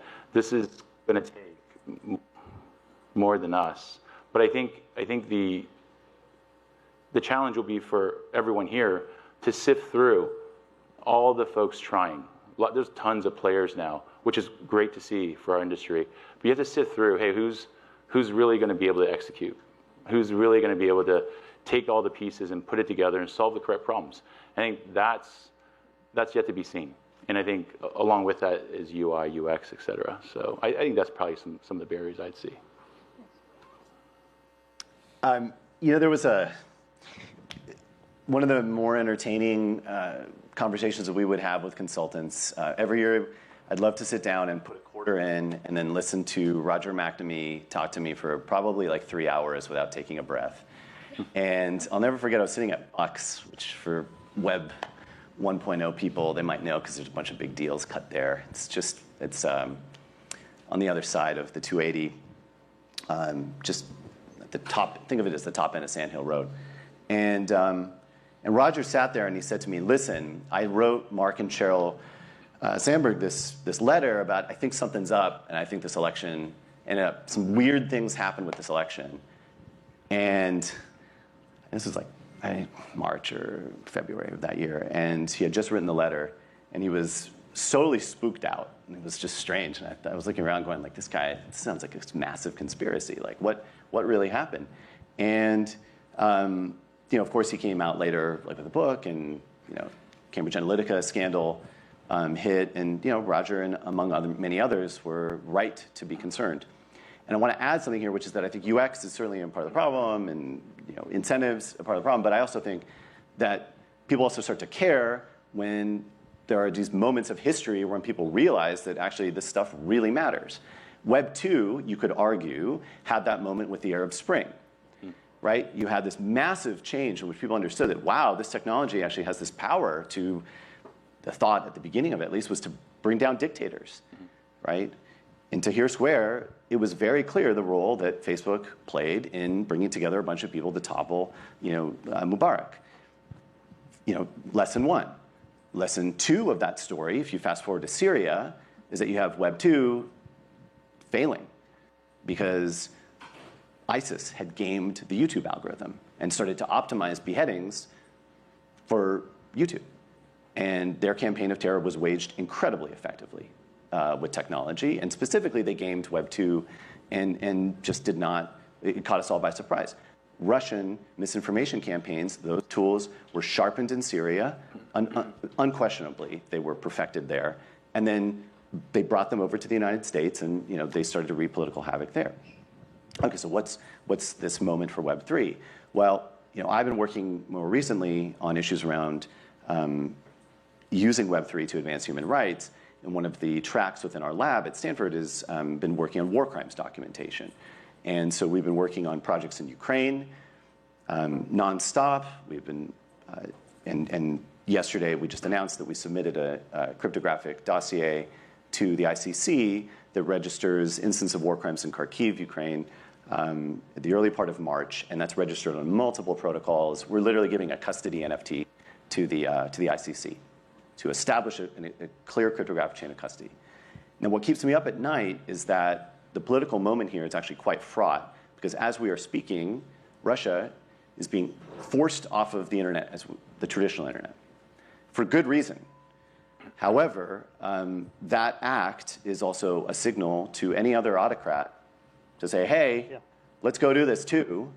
And what I mean by autocrat, let's widen that definition a little bit.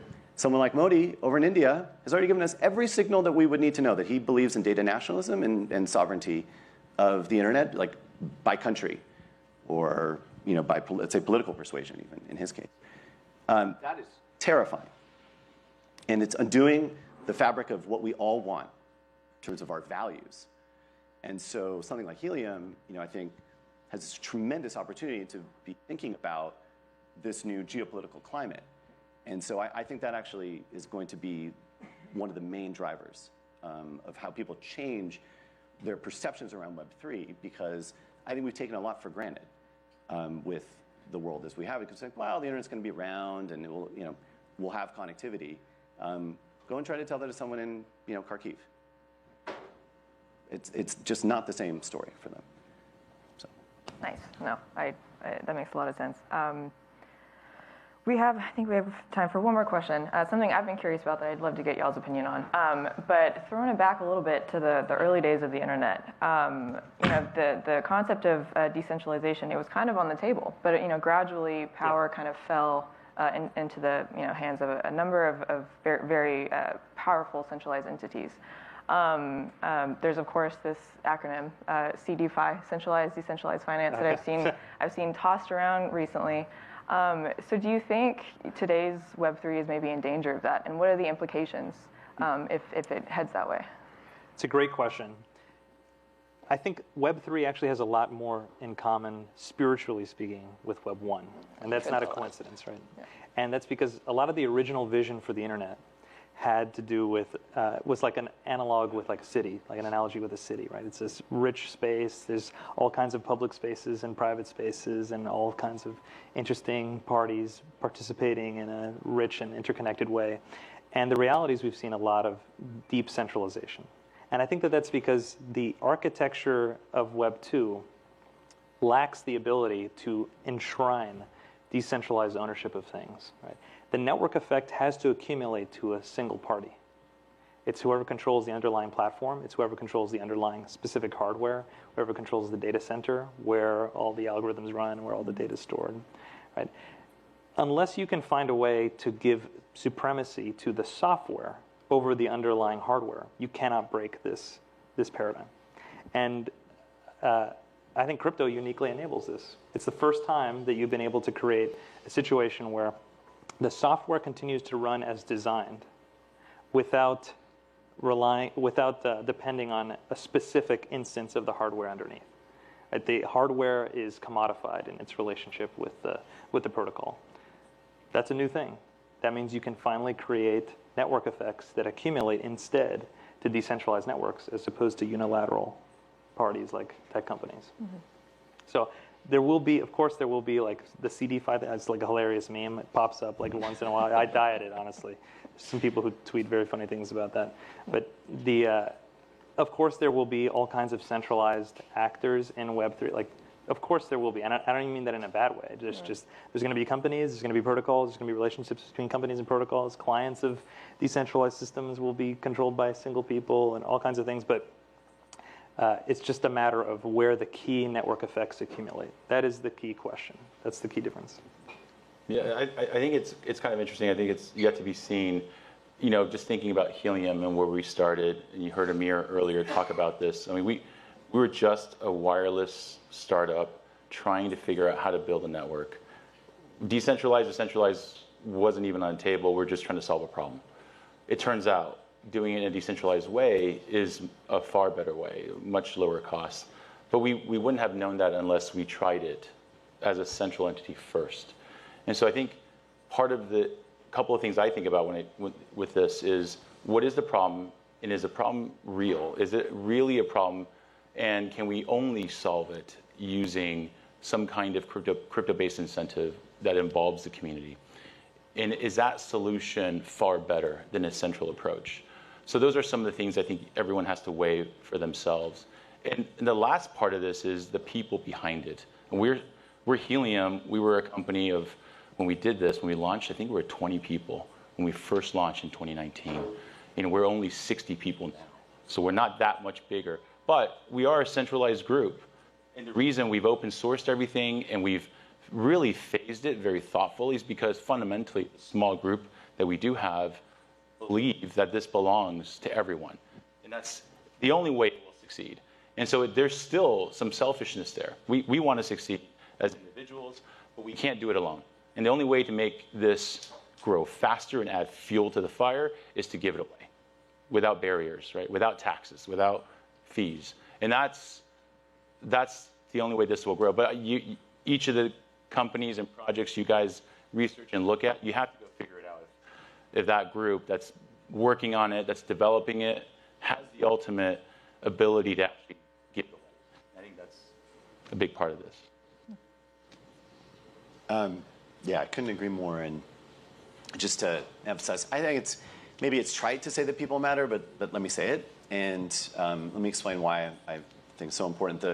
We had many ways of ending the show, and I won't spoil it for those of you who haven't seen the last episode. But I think that we wanted to have a cautionary tale that was out there, and it felt right at that moment. And it was actually a very bitter pill for those of us who had like alternate endings in mind, and we had talked about. For us to swallow, it was like, oh man, okay, I guess we could do this.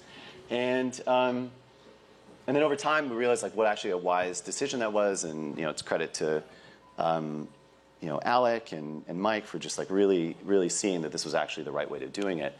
Because you can get really carried away with like the possibilities of the tech, and like the reality was that some really bad stuff can also happen with this, and we felt, again, without spoiling anything, that there are consequences. And if I look at the last 20 years of open source technology that's out there, it's clear that that has worked as a method of making things more secure, scaling. The internet that we have today is a function of, like, its success is really a function of the fact that it is open source, and crypto could not exist at all without it being open source, because that's how you develop trust. But here's the problem.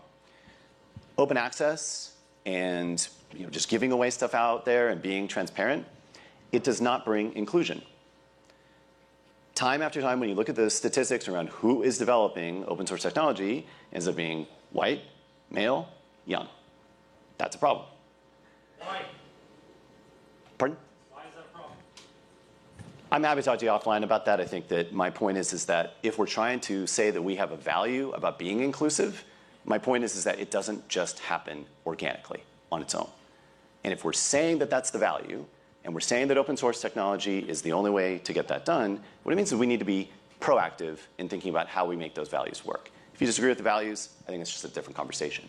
But if we believe in the values, it means that we have to work extra hard.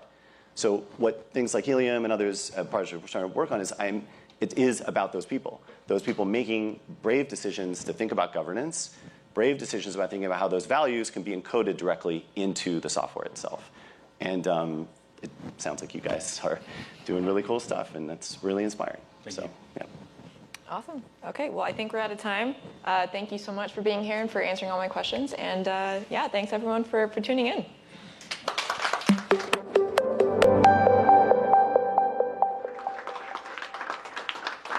Great job. Thanks, guys. Nice job, Frank. Thanks, Katie.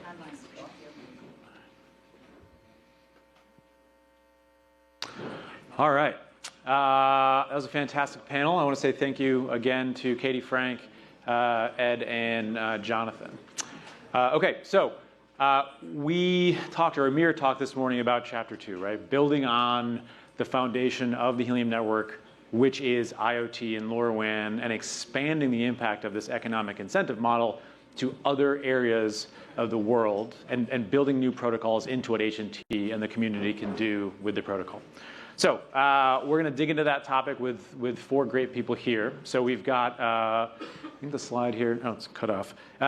Fomobi from Boring Protocol is going to join us to talk about what they're doing with their project. We've got Abhay Kumar, who's a Chief Product Officer from Nova Labs. Tushar Jain, who most of you know, from Multicoin Capital, who's been deeply involved in the project. And finally, Karam Lakshman from Wi-Fi Daba. So take it away.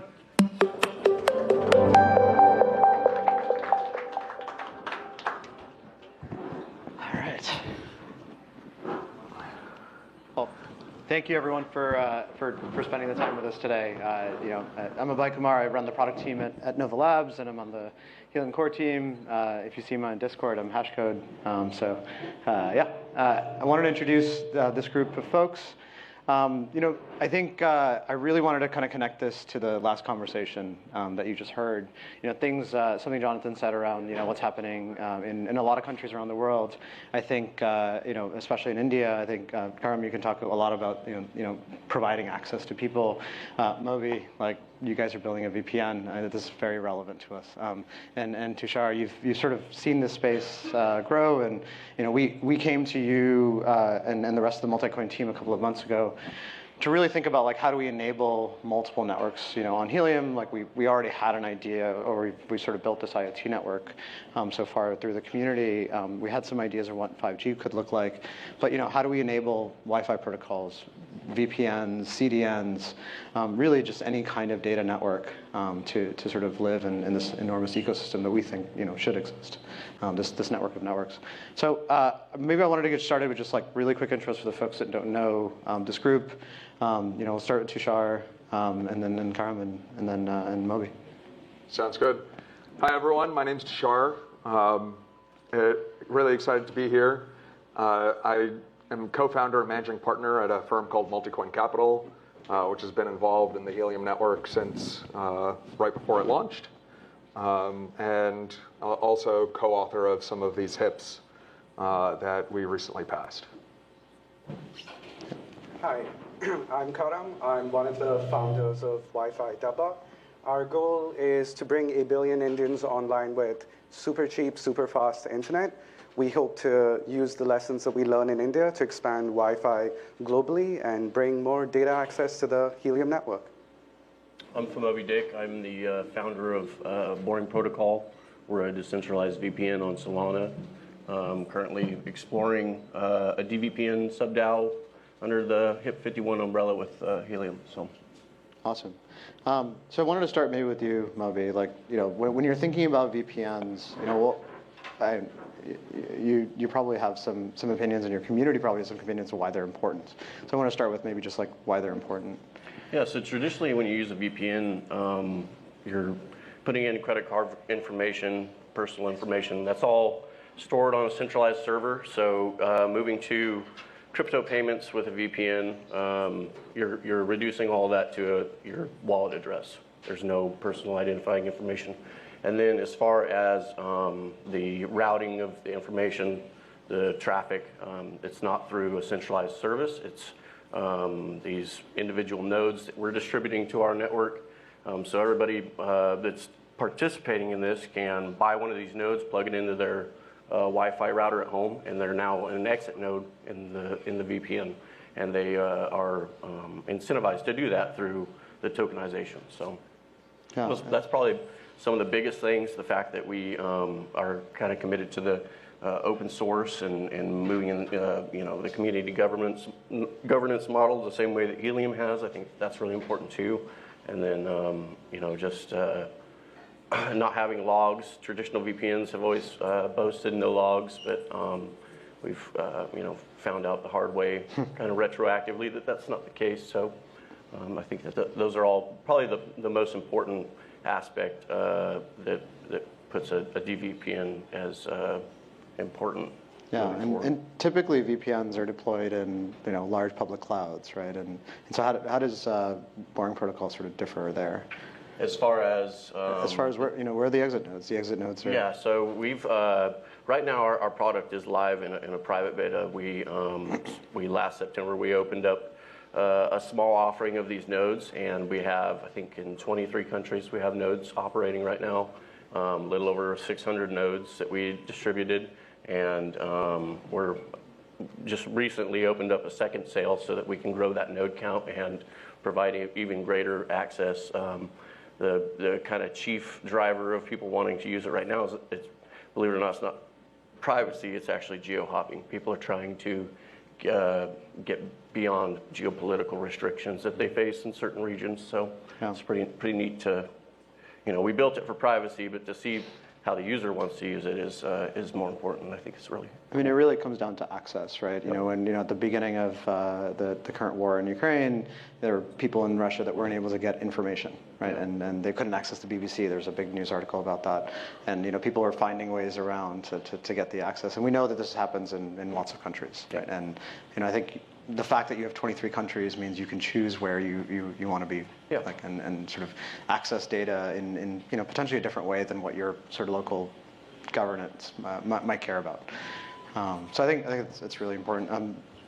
Gaurav, I was just wondering if we could talk a little bit about like what you saw in Bangalore and like how you built your network, and kind of like eventually we'll talk about how this all bridges to Helium, of course. Sure. So I think a lot of what I'm going to say mirrors a tremendous amount that Amir had touched upon earlier. Building networks is incredibly hard. Wi-Fi Dabba started about 6 years ago in about 2017. And the reason that we started our service was, while India's got about 1 billion, 1.5 billion people, there's less than 20% broadband penetration in the country, right? That is ridiculous for such a large country that's able to contribute so much to the global internet with such little access. We started by looking at, okay, the minimal infrastructure that was there, could we optimize that and provide more access? So we partnered with existing internet service providers to try to build out this massive public Wi-Fi network. In the span of a year, we deployed a couple of thousand hotspots, and we ran into a wall really quickly. It turns out that the core reason that infrastructure, especially broadband infrastructure, is hard to build is the core component is underground optical fiber. And to try to dig trenches across entire cities and build out meaningful networks costs billions of dollars, takes many years, requires political connections, and it's an incredibly hard thing to do. The second problem with that, as we worked with our partners, because we deployed thousands of hotspots and we were unable to scale beyond their infrastructure, is most of the companies and organizations that tend to build out networks sort of view the world from either a regulatory capture or resource capture perspective. They're not really interested in expanding access, lowering costs, that sort of thing. They've got a fairly good monopoly that they're willing to grow at a tiny rate, and there's no real incentive for them to do anything about it. So we decided to take a really long and hard look at, was there anything that we could do to improve that core fiber problem, and then the layer on top, which was the Wi-Fi. Like all good things in technology that I'm sure a lot of you know, things were invented 20 years ago, but the time for their use has only started to come now. A really good example of this is machine learning and AI. A lot of these ideas are 20 years old, but either the compute or the data sets are available only now. The same principle holds good in the communications technology. So lasers have been used by NASA, the military, and other organizations for a solid 20 or 30 years, but they had limited uses for them because bandwidth was low. And when we took a look at that technology, we found that upgrades and advancements in optical core technology and compression algorithms had made massive leaps over the last 2-3 decades, and you could actually use lasers to replace underground fiber.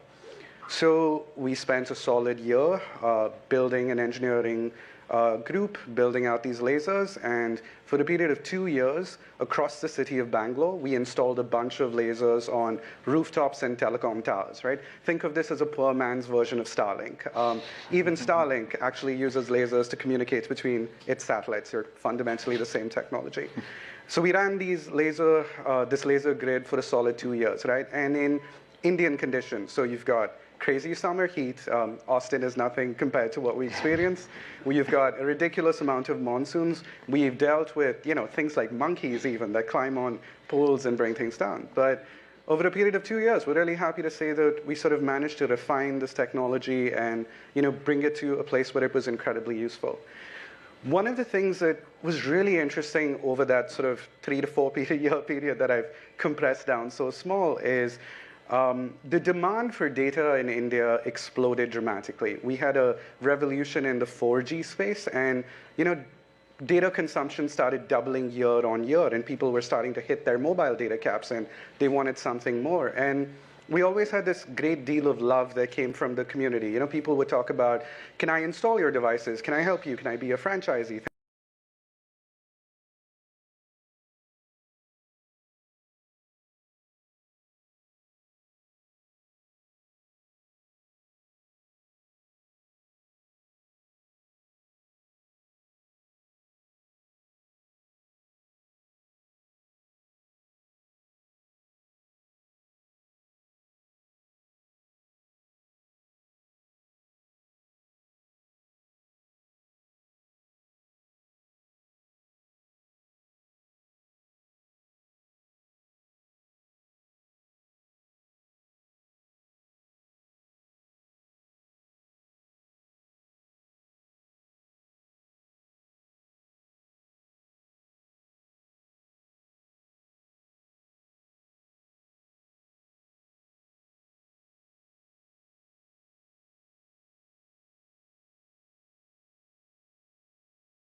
everyone sort of, thank you guys for fixing whatever's going on. That's awesome. But we're rolling with it because this is what we do. Tushar, I want to hear a little bit, kind of two things. So first thing, kind of like, when we came to you with this sort of challenge of how do we enable many networks to live in the Helium ecosystem, kind of like, how you and the Multicoin team kind of started thinking about it, and we can talk about the different conversations you and I had earlier on too, and we can kind of go back and forth there. And then I'd love to also hear about, like, you see a lot of different networks coming to you on the venture capital side, and like, how do you kind of evaluate like these kinds of networks, and like how they could fit inside of an ecosystem like this? Yeah, for sure. So when we initially invested in Helium back in 2019, I remember thinking, this is going to grow beyond LoRaWAN one day. And in fact, actually, I reread the blog post that I wrote to announce our investment back then. And it's still up there. Our website is multicoin.capital. And the first line that we wrote to describe Helium was not, it's an IoT network. We wrote, this is a new business model for deploying and managing wireless networks. So we always expected that we were going to need to evolve the technology and grow beyond just a single network. Sorry, just the background noise. So Amir came to me in December, I remember, and he was like, I really have a vision for multiple tokens living within the Helium ecosystem. I think having a single token govern all of the variables necessary for all of the different networks was really cumbersome. And we also wanted to make sure that we could parallelize the dev work that's necessary to build out all of these networks. So we started thinking, like, what do we do, right? Like, how do we change the mechanics to get this to work? So I think we published the first draft of HIP 51 in like January. And I actually went back and reread that first draft, and it was not that great. It was really complex. Right. It was basically like I sat down with a few of the people at Multicoin, especially Cheyenne, who's been very helpful on all of this.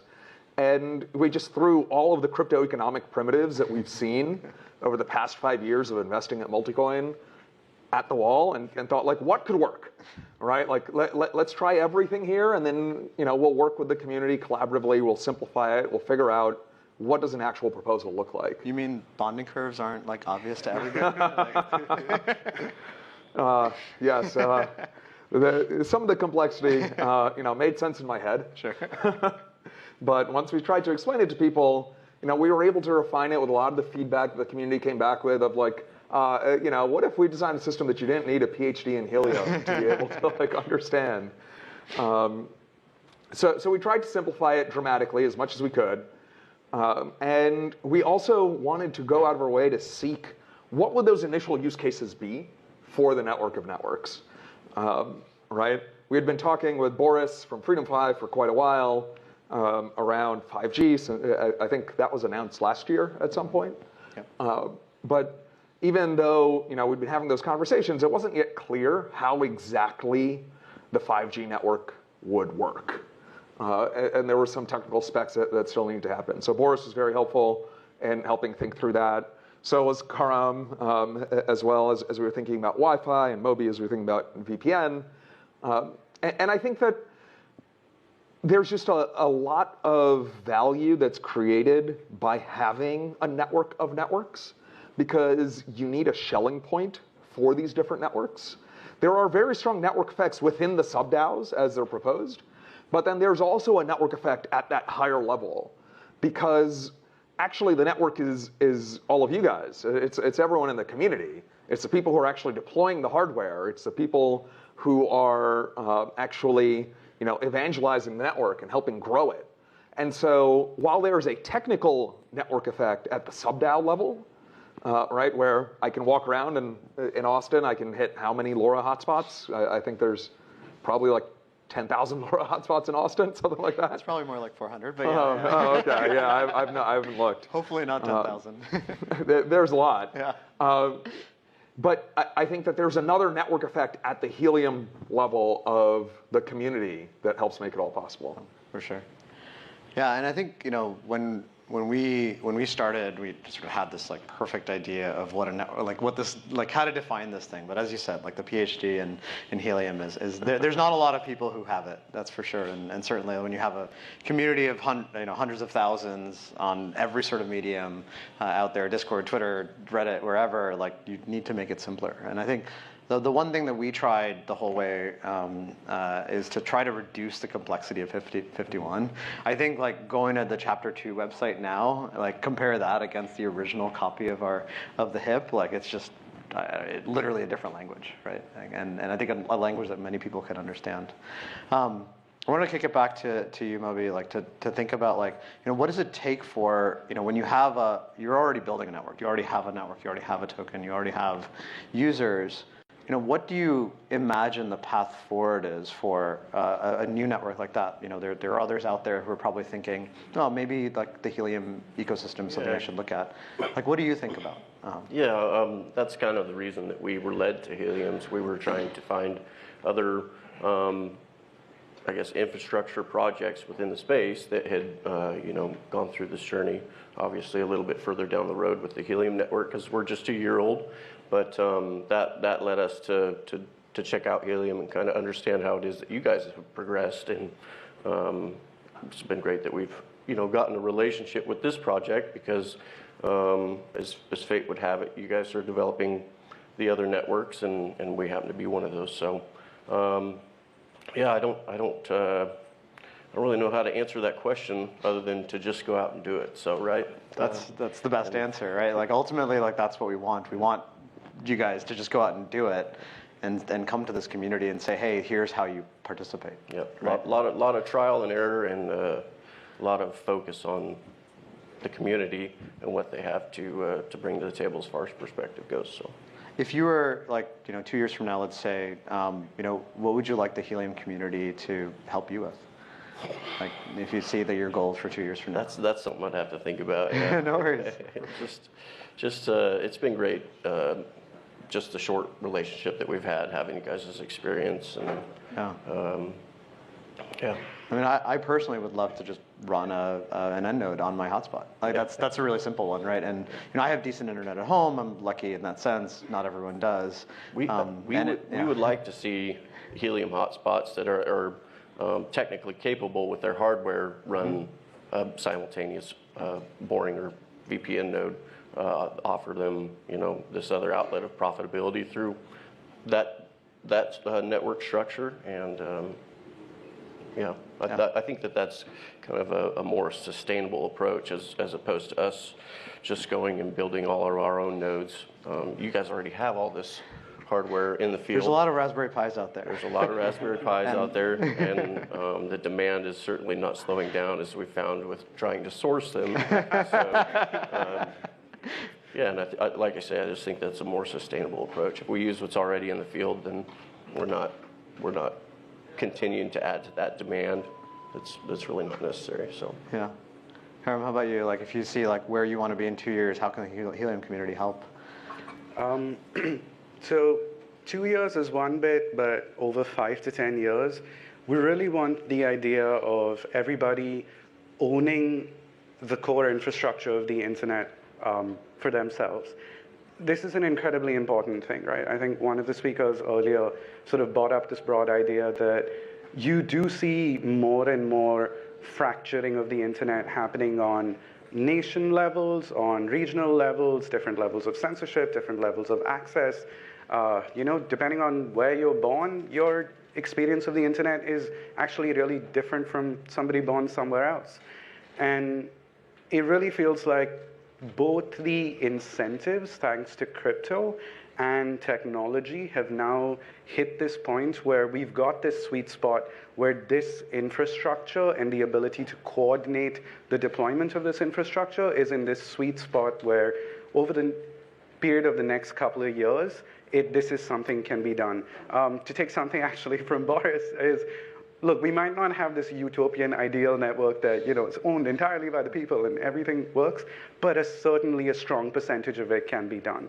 And from the Helium community's perspective, and just if you look at the iterations and the edits of the hips and that sort of thing, being able to stand on the shoulders of giants and learn from common mistakes and get advice and that sort of thing just makes that process more efficient. And, you know, shout out to Hotspotty, for example. One of the problems is sort of coordination between decentralized deployments, right? How do you do that? So one team, one company is never going to be able to do this. You need a large group of people with incentives aligned. I'll just finish with one really short, simple way to think about this that really struck home to me over the last couple of years as we've been trying to deploy in India.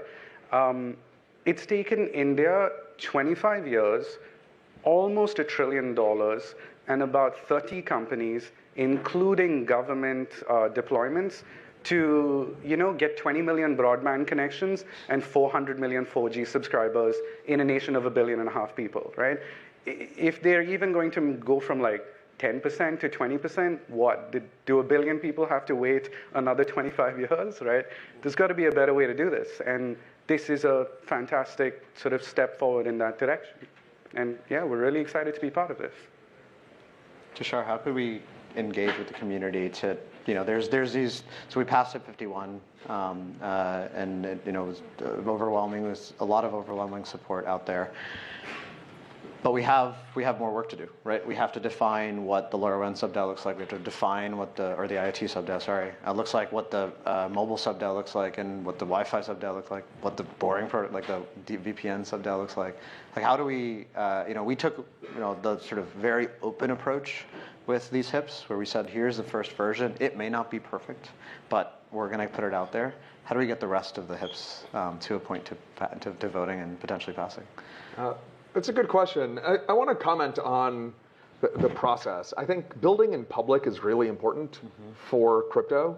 I think the ideas being built in public is also really important because you get a lot of eyes on it, and it helps improve the end product. It helps improve the end spec that you end up passing, and it's much better than the way that product decisions are made at Web 2 companies, I think, where it's a handful of people who have just design authority and no one else can even see it until the product is done. But also, we can't let the perfect be the enemy of the good enough, right? Like, we need to ship. We need velocity. If we spend the entire time just debating and bike shedding, right? Like, you can end up just kind of turning into a community that just talks and not a community that builds. And I think having the velocity, having just the momentum is extremely, extremely important. I think Helium has proven out a very significant thing, which is that you can use tokens to build physical infrastructure. Helium is the first project to do that. I think Helium is the largest peer-to-peer network in the world, with 850,000 nodes. It's up there, if it's not the largest. And so that's a major proof point. But we also can't rest on our laurels and say, hey, we've done it, because we haven't, actually. We're only on day one of the journey. There's a lot more to build. So to address your question of, what do we do next? We obviously have drafts of HIP 52, which is the IoT sub-DAO specification, HIP 53, which is the mobile or the carrier offload specification, and then we have HIP 64, which is Helium Wi-Fi, which is, and I just want to specify, that means public Wi-Fi, where you connect and then you pay to connect. There will be Wi-Fi used as part of the mobile sub-DAO as well for carrier offload. So Wi-Fi is used in both of those. And ideally, perhaps even the same hardware could simultaneously be on both, which is something I'm optimistic about. So I think we have those three out there. We want to continue to get community feedback. We've already had, some people who are here today have given great feedback, thinking through all of the details, thinking through the edge cases, pushing back on things. I really appreciate the disagreement, actually, when it's well-intentioned and well-researched. I think that's what makes it a lot better. I think, in my opinion, IoT and mobile are pretty close, but we need to give the community enough time to digest and I think there's one more edit that we'll push out soon based on some of the feedback that we've gotten around the hotspot staking and just trying to think through that a little bit more. Then, I think we need to work together to write new HIPs for these new sub-DAOs like DVPN, which is a use case I'm really excited about, or DCDN is another one that we've been thinking about and are really excited about, and proposing new mechanisms for those, because those are really different networks, right? They're not the same kind of network. So you can copy paste some pieces, and people who are reading these HIPs probably notice like there's some similarities there, right? Because everything is open source, you don't need to reinvent any of this stuff. But you do need to think about it all from first principles. You do want to be really thoughtful in those design decisions. You don't want to rush those things. My ask of the community would be, please continue to contribute in the discussions. You should be able to understand the mechanics well enough that you can explain them to someone else. If you can't, that means we have work to do to simplify it and to work on the messaging. And please help us continue to think through edge cases and weird things that can happen that we may not have thought of. Because really, it's a community effort to go and design this stuff and build it. I think that would be my biggest ask. Awesome. I guess I wanted to just close with giving you guys just a chance to sort of say something that you sort of either don't need from the community, but maybe from us and the Nova Labs team, or maybe just sort of like some closing thoughts. Moby? Oh, well, yeah, I just wanted to express thanks for being here, for you guys that are listening and getting involved in all this, and I kind of want to reiterate what Tushar said, the criticism that's well thought out and well intentioned and researched is very helpful just to our project, but to the space as a whole. So thank you. Yeah, I echo the exact same thing 100%. Please give us your feedback. We need it, we want it, and we're really excited to be able to, deliver great things to you and along with the community over the next couple of months, couple of years.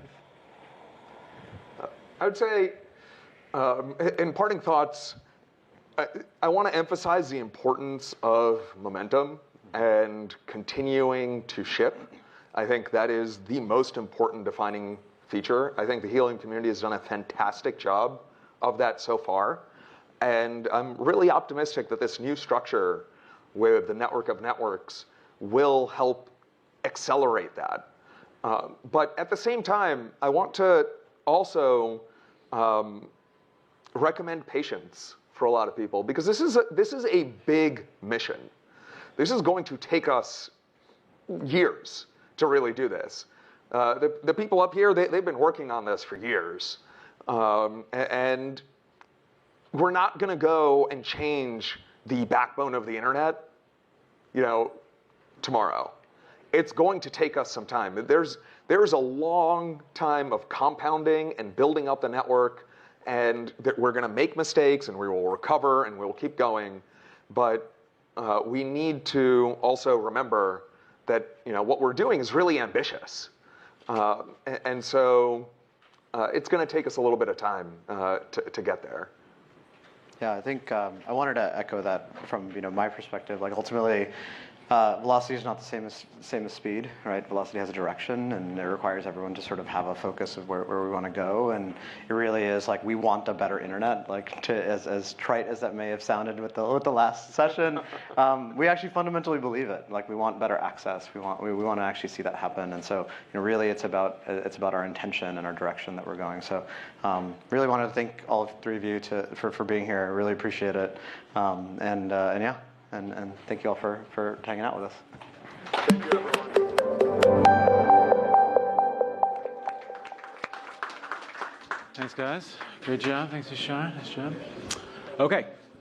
So we are going to talk about 5G momentarily. Before we do that, we're going to take a very quick break. So sit tight. We'll be back in 2 or 3 minutes. Thank you.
Silhouettes of you are like a taunt. Never really know just what you want. With you I don't ever feel calm. I can feel the sweat inside my palms. Play with me like cats and a string.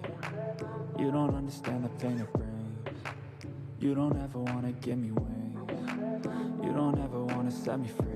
You know I'm addicted to you, and it's twisted you've been gifted with the evil voodoo. Got me coming back for more, even when I've been screwed. Dolls full of pins, pierce my heart straight through. I got issues in my head, I like you in my bed, but you keep me on red. Oh, everything is like a test. I better not text or I'll come off desperate. But if I lay down and I play dead and I stay dead, baby, you'll get sick of being the monster out of my head, under my bed, thinking something out of my nightmares, standing right there. But if I lay down and I play dead and I stay dead, then will you get bored of killing? So if I play dead, will you regret everything that you did, that you said? I don't think you understand what you're doing, and my heart's black and blue from the bruising. I feel like when I'm with you I'm losing. I feel like you think that this amusing, sitting there gaslighting and confusing. Was it me? Is it me? Am I deluded? I'm the one who's always sorry, the conclusion. Even though I offer all of the solutions, I wish you loved me like I love you, it's stupid. When I'm alone with you I never feel lucid. I wish I wasn't struck by Cupid. I wish when I first saw you I knew this. When I'm with you I feel so useless, I feel diluted, my heart's been wounded. Silhouettes of you are like a taunt. Never really know just what you want. With you I don't ever. Good afternoon. The program is about to resume. Play with me like cats and a string. You don't understand the pain it brings. You don't ever wanna give me wings. You don't ever wanna set me free. But if I lay down and I play dead and I stay dead, baby, you'll get sick of being the monster out of my head, under my bed, thinking something out of my nightmares, standing right there. But if I lay down and I play dead and I stay dead, then will you get bored of killing me? Then will you get bored of killing me? And will you get bored?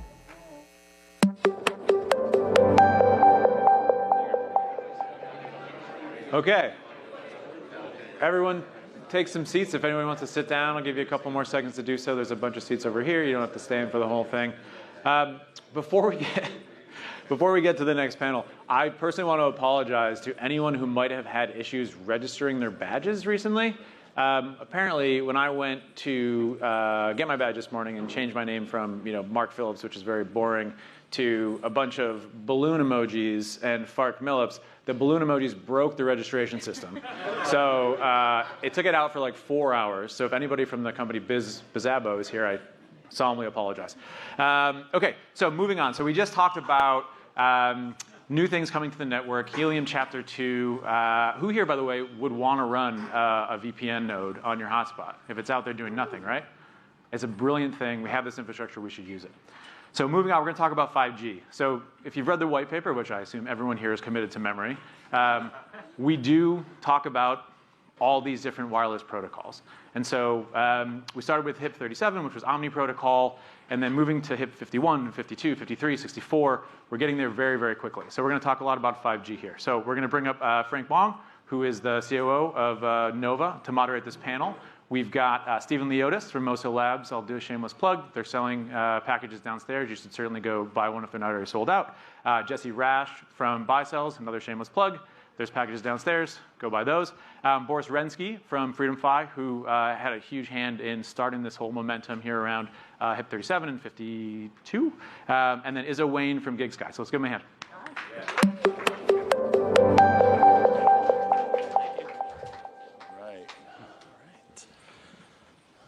Welcome, guys. I have to say, at Helium, I feel like I was always the dumbest person in the room, which is certainly true. here on this panel, I feel like I'm the dumbest person on the panel, which is also true.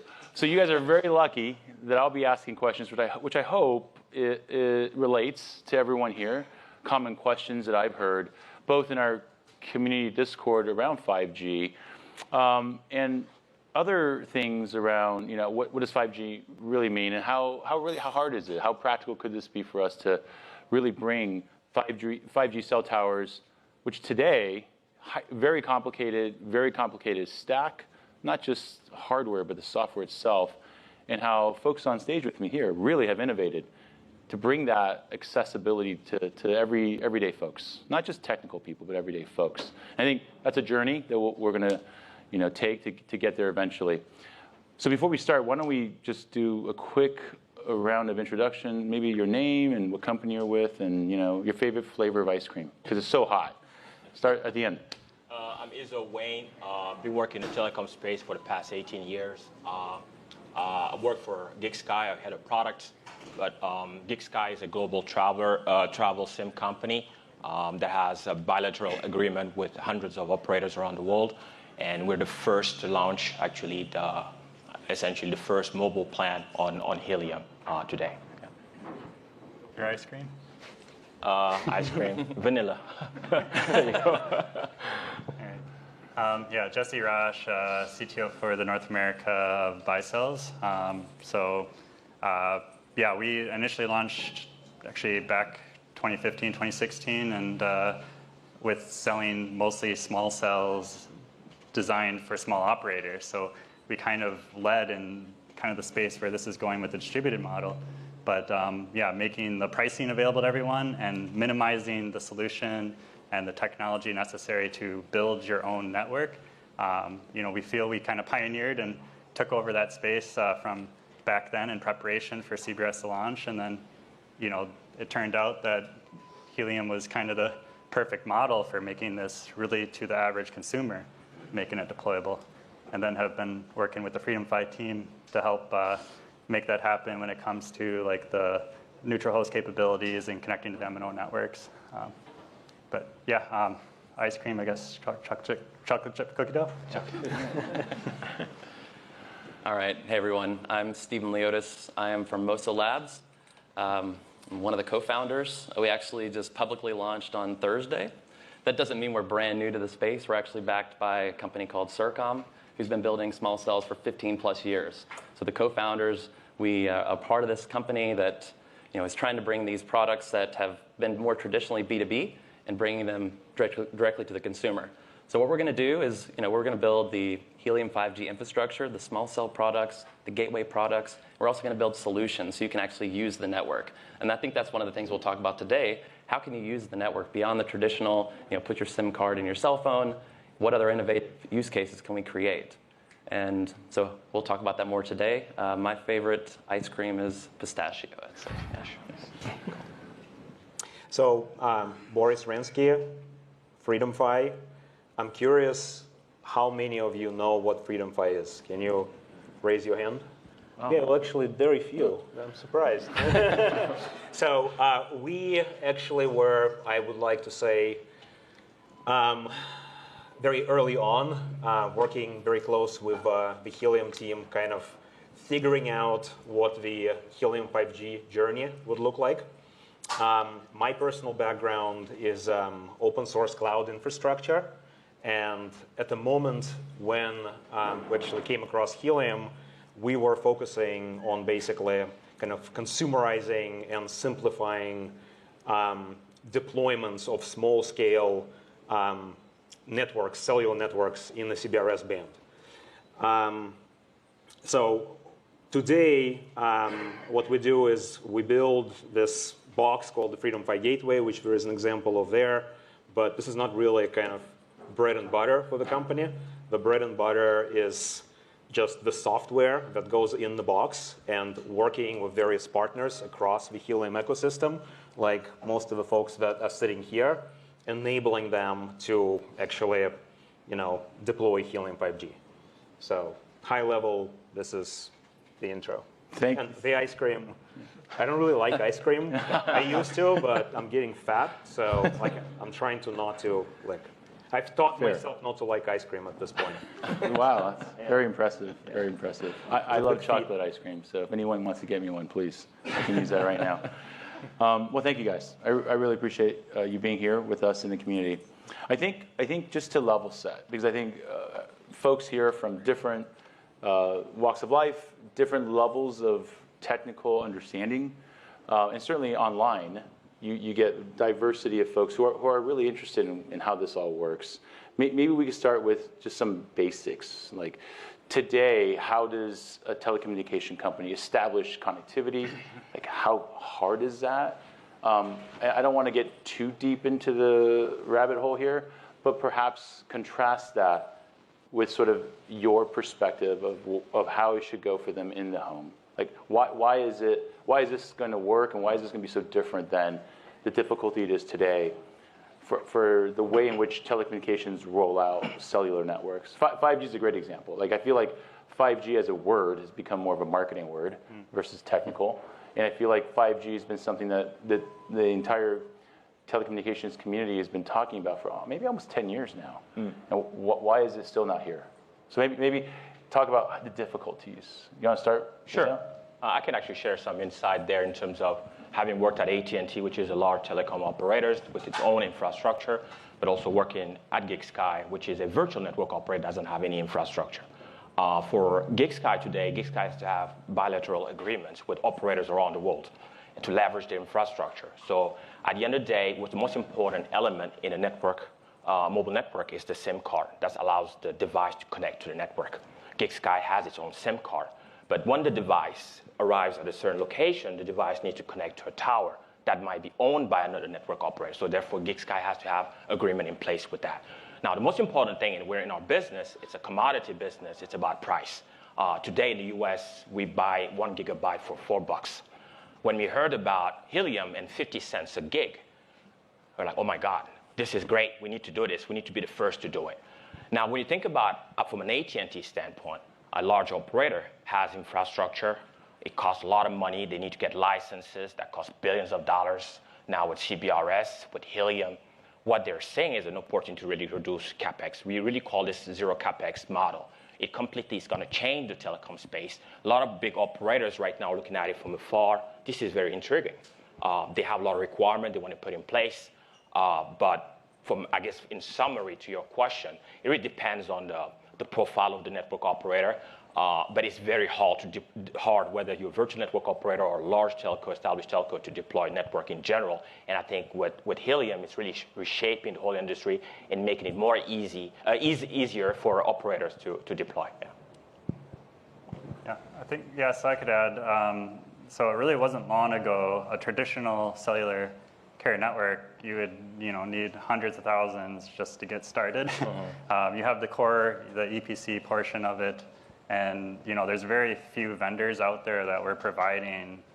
So one was like there's just not many vendors out there, and they're typically used to dealing with the carrier market. So it's priced at a certain point. It wasn't priced for some small operator, let alone consumer, to build a network with it.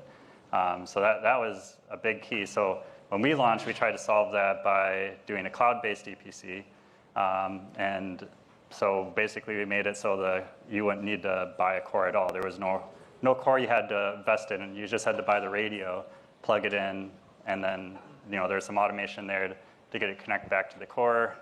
But this was a way to kind of kickstart the market and make it so a lot of the small ISPs, because that's kind of who we targeted initially when we came to US, is we found that there really wasn't any vendors.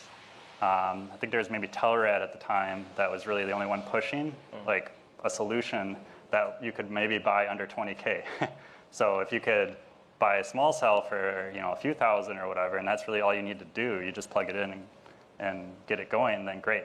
And that works for private networks really well. But the biggest thing that can make this whole distributed model work, I think, is CBRS really, because you need license, you need spectrum. That not long ago there wasn't any spectrum. You had to be, spend tens of millions of billions, in a lot of the spectrum. So that was the big thing. So now that there's spectrum available, that's not the typical like unlicensed like 2.4 or 5 gigahertz or now 6 gigahertz. the cellular networks don't operate in those bands, and those bands are very congested and noisy. So CBRS had a good middle, I think, ground of we'll provide some licensed use, we'll share it with the incumbents, and then there's still like an unlicensed component to it, but it still has to register at the SAS. You still have to get granted and permission to transmit, and the SAS has a better ability to mitigate interference that way. But really, without that spectrum and without the growing ecosystem to make all these devices affordable, it probably would not have, cellular probably would not be a thing, at least at this point, like where we're at today. Yeah, so Jesse, just to clarify, tell the audience what an EPC is. Oh, sorry. What's an EPC? So the EPC is the packet core. So this is, and this is the LTE terminology, right? For 4G. But the core network is the anchor point for all of your radios and for your internet connection, essentially. So in a carrier network, it's a little different from Wi-Fi, where all the traffic leaving your Wi-Fi device, your AP, it's all transmitting on the network as you would expect. But there's a tunnel that's established between the radios and the core. So in the solution we have right now, today, that tunnel is like directly connected to the gateway. So the FreedomFi gateway is essentially the core. And the open source piece of it is also why this is working, right? Because you can mitigate that cost of spending, even though the cost of cores and the different vendors are out there, you can buy cores for a few grand now, but that's still a lot of money. Sure. That would not work if every gateway costs several $1,000s. So the open sourceness of it and what FreedomFi really put together is also the big key of making. You also use an acronym SAS. Yeah. What does it stand for? Okay, so SAS is the, so in the CBRS world, the SAS is what's approving the Spectrum Access System. So every CBSD device, so this is any device that talks to SAS, we call a CBSD, and that device has to get permission, right, authorization. So when you plug in this kit, the solution, basically the radio cannot go active until it's signed by a CPI, which then gets approved by the SAS. And then as far as the CPI, I did hear this question a lot, so maybe I'll help answer that too. But there's a lot of question about, I'm not a CPI, how can I install this radio? What's a CPI? And the CPI is a certified professional installer. Ah, there we go. Now, don't pay attention to the words of CPI because it's not really what it is. The CPI essentially is signing. It's authorizing that the install parameters that were entered for this radio is accurate and correct. Okay. Because to become a CPI, you have to take this test. It's approved by certain bodies, approved by the FCC. But so the CPI is going to be the person that's signing off, saying, okay, this installation is correct, because ultimately, if there's anything wrong with that install, they become liable. So let's pause there, because I've heard a lot of problems here. It's very complicated, right? We heard capital expense. So nationwide networks would be billions of dollars, I'm guessing, right? License fees, I heard that as well. Sounds like there's lots of layers of regulation. Maybe it's FCC, maybe it's some other entities that have to coordinate. So there's license fees involved. You introduced the core. I'm trying to remember all this. EPC, and something called an orchestrator, like a SAS, to make sure things are going the way it should. And then you need a special installer that has the license to do all this, because they were educated on this. Right, but to add on that really quick, the CPI does not have to be the person who actually physically installs radio. So even though it's called Certified Professional Installer, anyone here can take an indoor-outdoor radio, install it, and then I know FreedomFi has a certain process and an app where you're basically verifying all the install information, right? You're taking a picture of it, you're saying the azimuth is pointed in this direction. The GPS will kind of like grab some of the other information. But when you install the radio, there's a certain procedure. And then that goes, not to speak on FreedomFi's behalf, but that will go to their sign. Yeah. So to put simply, all right, you need lots of money. You need to have some government approval. Which to me sounds like the DMV, which sucks probably. No offense to the government. And then you need like a degree in some education to understand how to put all this together and get it installed. So that's pretty complicated. All right, because I don't think I can understand more. We didn't cover hardly anything. No, that's just scratching. That's scratching the surface. But this helps sort of paint the picture of why infrastructure is so expensive. It's not. It is rocket science. It's not sort of trivial, which we wish it would be. Maybe it can be. So let's pivot now and have you two address. Well, how do we do this at everyone's home? Like, how's that possible? So before we go there, I wanted to also say another thing. So first of all, Jesse is like one of those unique personalities of which there's maybe like 5 people in the industry exist. Jesse's one, I'm the second, probably. That actually have some level of understanding of how the cellular wireless stack works. And this kind of, relates as to why I think Helium and decentralized model is also so good for 5G.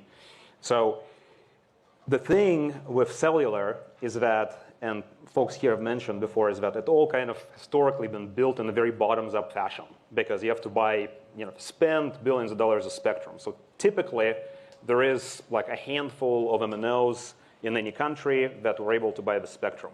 And these are large companies.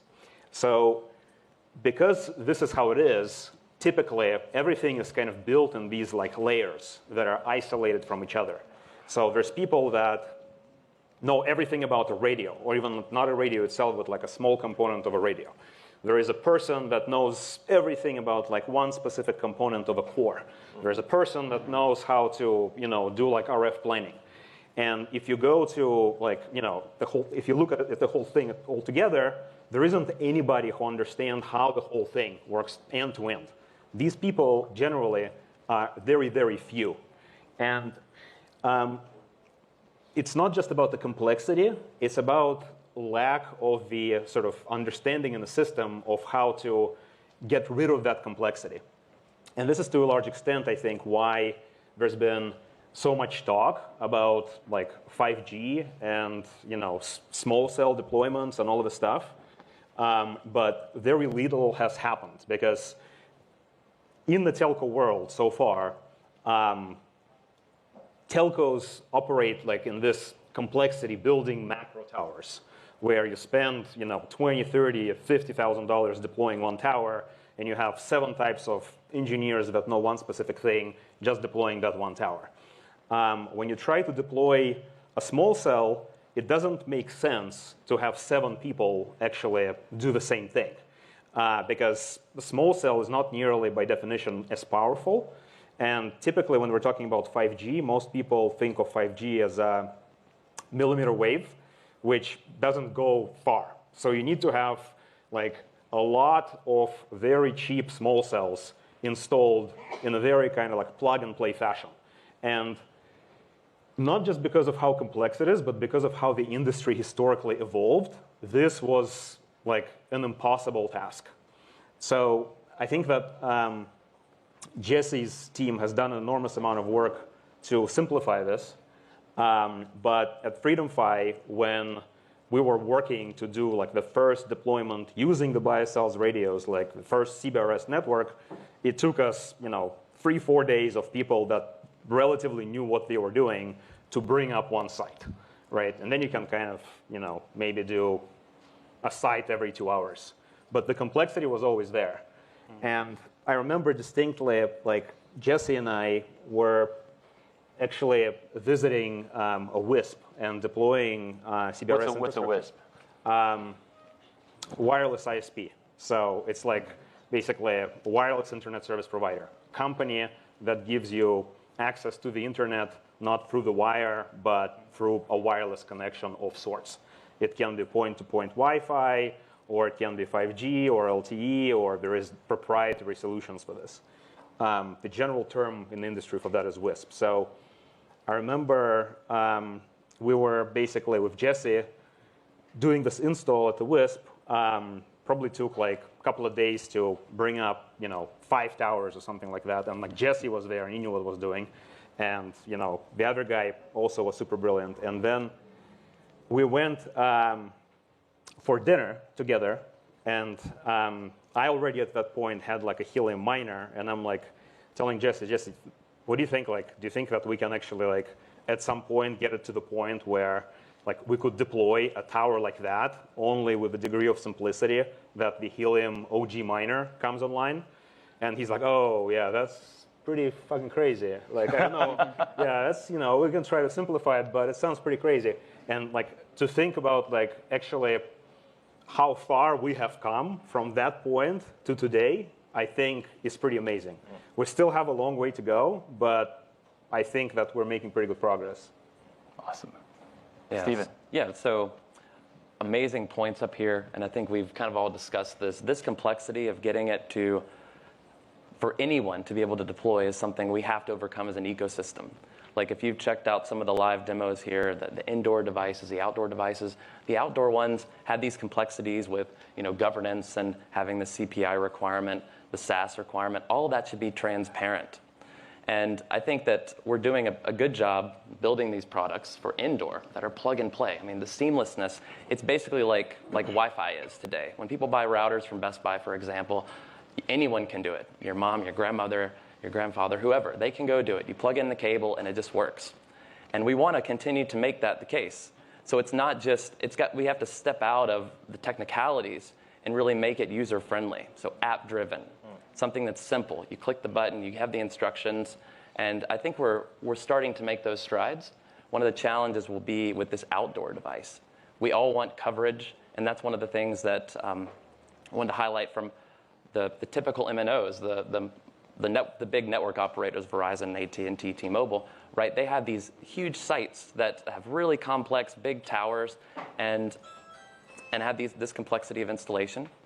But even with small cells now, those guys have challenges deploying those outdoors because there's site acquisition challenges. You can't just go and install it on the street corner without talking to the city and getting permission, whoever might own that pole, for example. So we're solving a problem here where anyone can take their property and make it an access point for 5G. So this community and what we're doing here will help distribute and enable people to take control of their network instead of relying on these other guys to go and get permission to do it, because you have permission, you own your property, you can run this network. So I think those are the... Actually, this is a good segue, because why don't you describe what it would be like to install a Moso Labs indoor unit to the audience? Yeah, absolutely. So, Freedom Fi, tremendous product, and simplicity, they built into how this works. So the product today, I'll just give you an example of how this worked. When we installed this demo upstairs, these products were brand new out of the box, straight from our factories. And you took it out, you plugged it into your router, right? You plug the gateway, the AGW, the little Freedom Fi box, into the router. And you just follow these simple instructions. You followed a couple of prompts, push the button, and it comes online. And then you take the 5G radio out of the box and you plug that into your gateway. And you wait a few minutes, and all the complexities we're talking about have been automated. It talks back to the SaaS system, gets the grant, the allocation of spectrum that you can use, and it comes online. It takes about 15 minutes. Anyone can do it. 15 minutes? Yeah, about 15 minutes. Compared to tower providers doing this, which would take months. Probably, yeah. So that's innovation already happening. That's amazing. Absolutely. We have to get to that 15, maybe 30 minutes for that outdoor device. I think one of the challenges we'll continue to have is you have to get on the ladder, right? So that's a physical thing we'll have to figure out, but making that simpler is something we'll continue working towards. Like, Jesse, what's the outdoor requirement? Because I know there's some regulatory-based requirements for outdoor CBRS. So the outdoors will take a little bit longer because they're the ones that have to be that CPI certified. As I mentioned, there's a loophole you can get around that with the indoors, but the outdoor will just take a little longer. It's just more of the physicalness of it. So there's not much for. There's very few spots within the U.S. where there's like an exclusion zone where you just can't simply install. But yeah, if it's outdoor, is there height requirements? There's, I think, it's like for category A. For category B, which is going to be like these higher powered outdoor radios, I think they had to be like over 15 feet or something. So there's a category A. Yeah, there's different categories. Category B. But I think that will be part of like based the on power. provisioning. Yes. So during the provisioning process, I know they'll have like the requirements and everything there.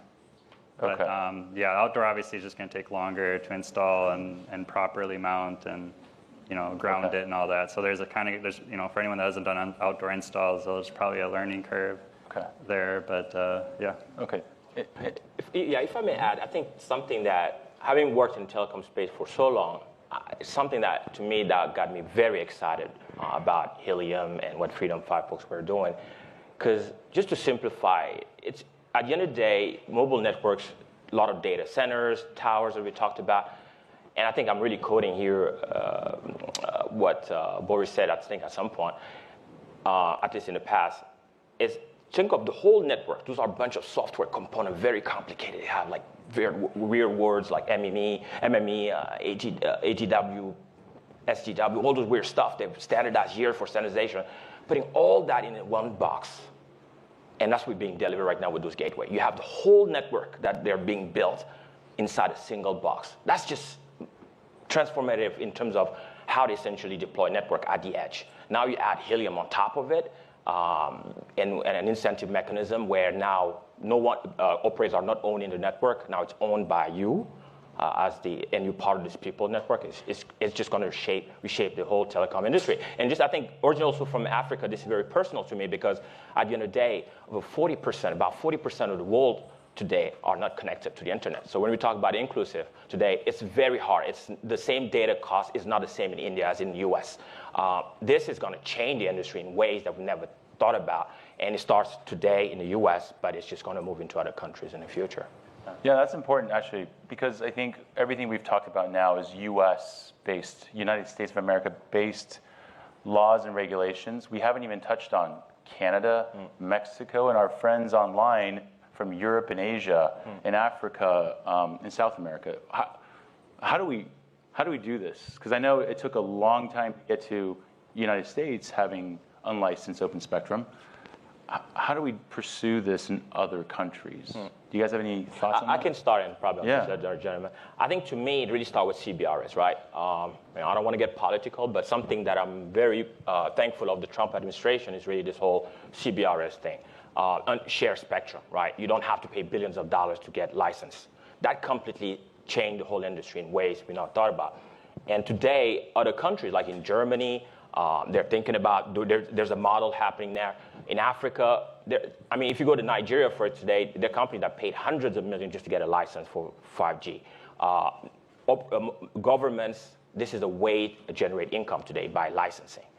When you talk about a free license where they're not making any money, this is where the starting point, right? How to convince them, hey, you can allocate spectrum. Let's use the language we use in the US. It's an innovation spectrum, right? Because this helps us to close the digital divide. This is going to help grow your GDP. Because when the farmer in Uganda is able to connect his devices at the farm, or even this farmer somewhere in Arkansas now is able to compete because his farm is connected, it changes society, right? And I think the starting point is really having this conversation with governments, being able to open up the spectrum and saying, hey, look at all those waves that are happening. Open source. Now you can have a full network operating system inside a box. You have eSIM. You don't have to physically make physical SIMs. This is, and I think blockchain is that fourth tidal wave, right? Because now you're shifting the economics, right? Now people can have, you can imagine someone in a village, that's my dream, someone in a village in their hut, they might have actually a Freedom 5 gateway and an antenna, and they're building this 5G network that they can't today do because it takes billions of dollars, and operators need to justify those ROIs. They're very sophisticated. They don't even talk about ROI. They talk about NPVs. So in terms of how to return that money they've invested in, that's why it slowed down the deployment of 5G network. In my country right now, it's a little country called Mauritania. They just deployed 4G. When you talk about 5G, like, what are you talking about? Right, so, yeah. Yeah, I'll say something here too. I think globally, the solution, right, it's this balance of the spectrum we're talking about, maybe an innovation ban, pseudo-license ban like CBRS is, where you have this open, anyone can use it, but you also have priority ban, licensed spectrum part. But globally, it'll take a long time to get there. Like if we say there's a global shared band, that's going to take a long time. It's going to be a hybrid solution. We're going to have to put Wi-Fi as part of this mobile solution.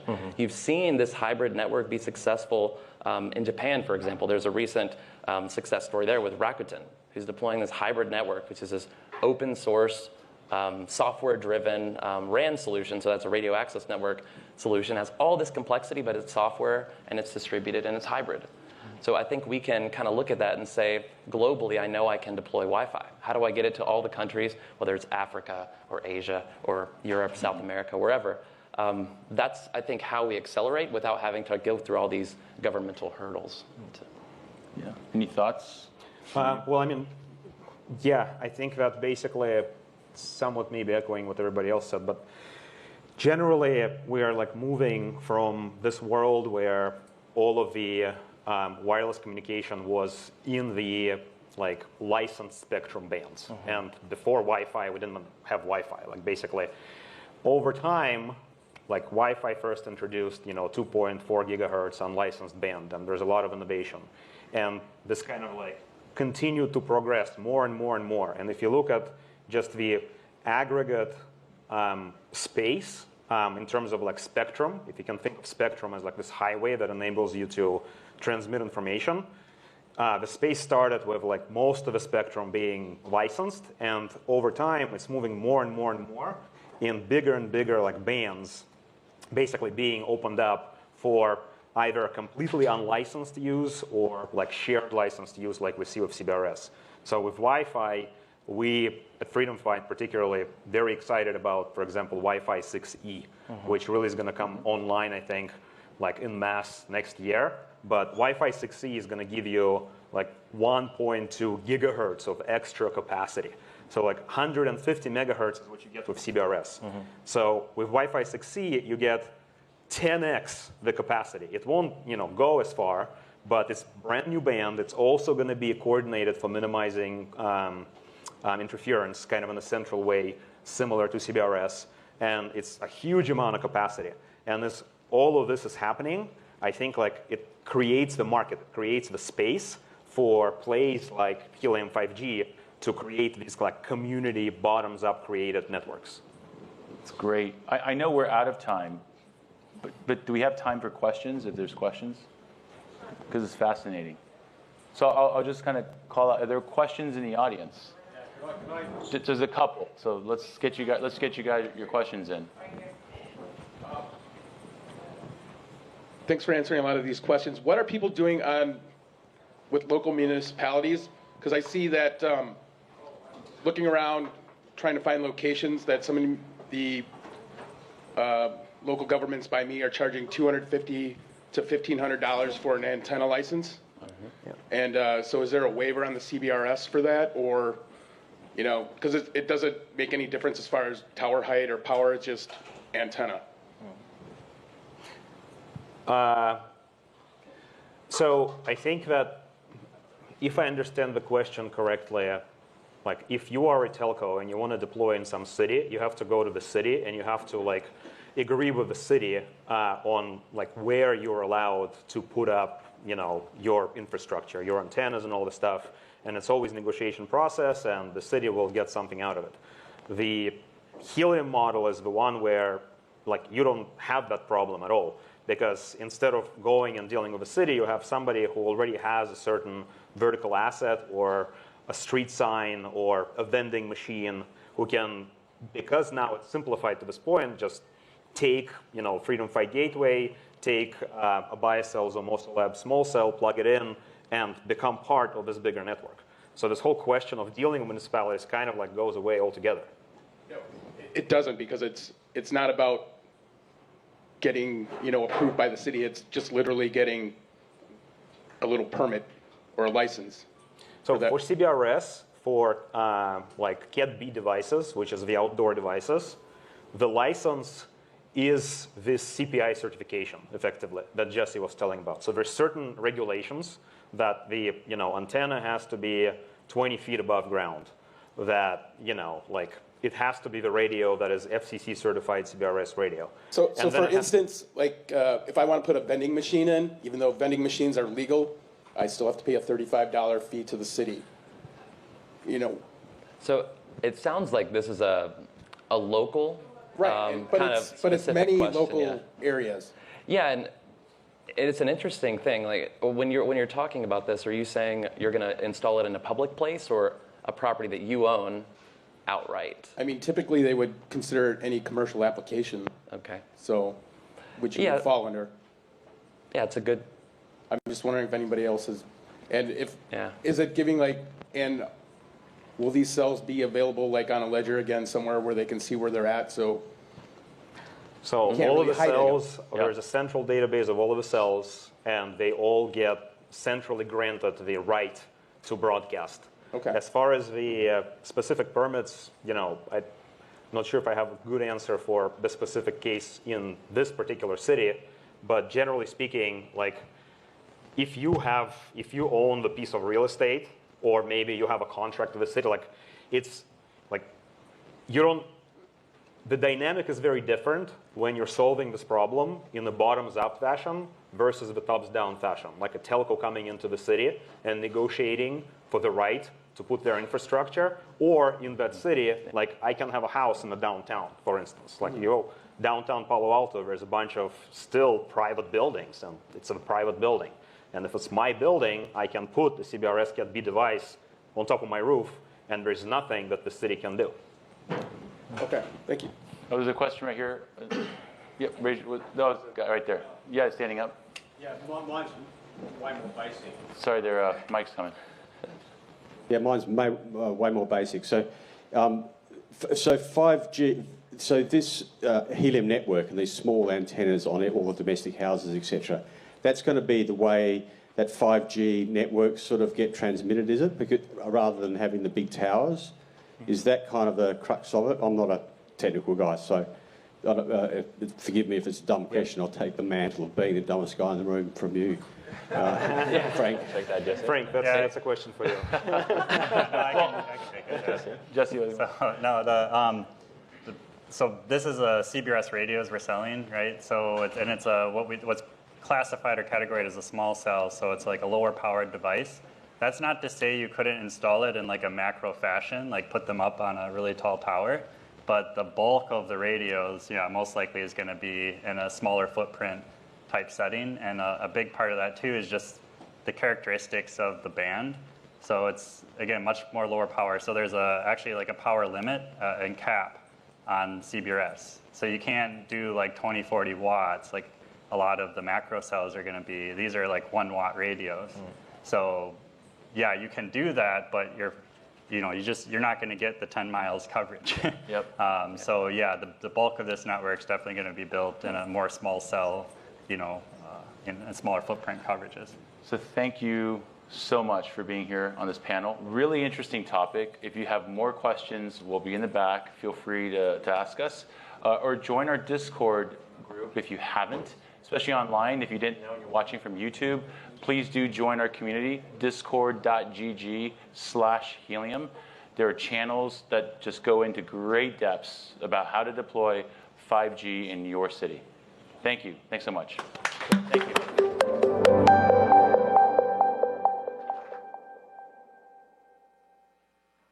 Nice horse.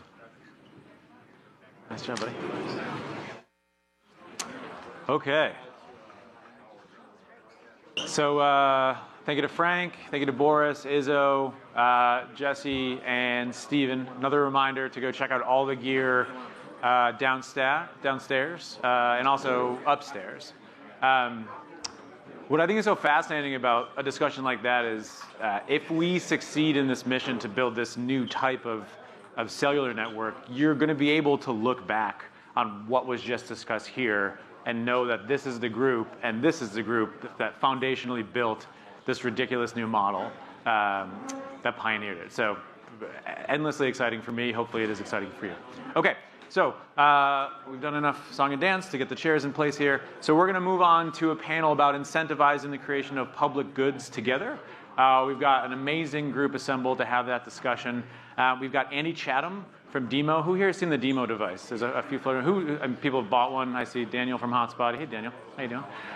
We've got Kevin Awicki from Gitcoin, which pioneered a bunch of very interesting. I'll let you guys introduce yourselves when you get on stage. Ariel Seidman from HiveMapper, who I learned last night is a huge Celtics fan, by the way, at the bar. And then Cheyenne Ligon from CoinDesk. So take it away.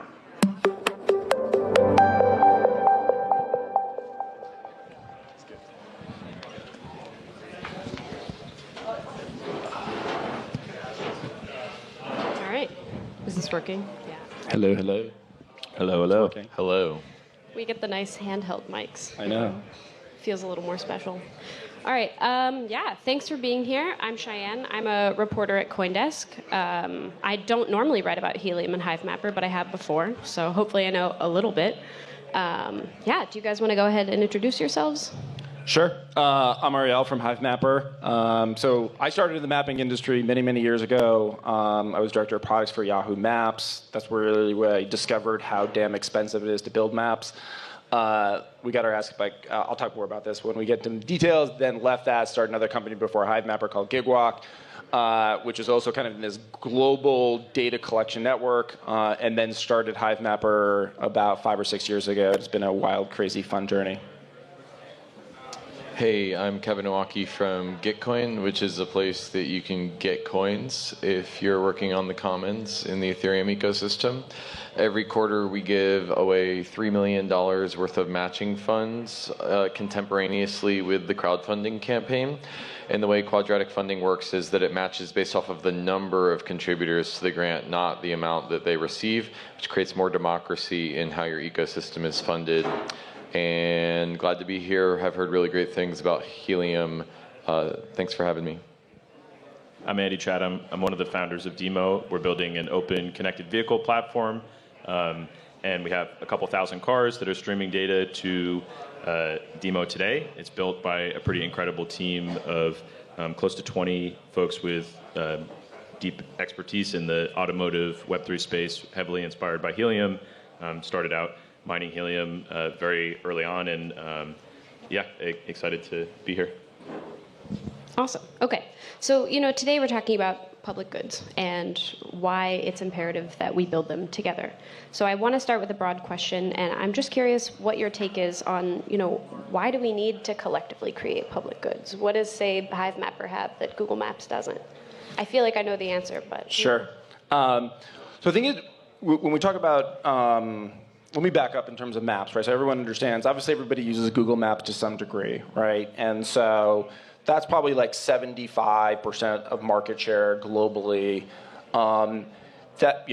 Apple Maps, in my view, is very similar to Google Maps in terms of it's built by them, it's owned by them, it's proprietary to them, they own most of the cars, airplanes associated with data collection and so forth. So I'll put that in one side, right? That's Apple and Google.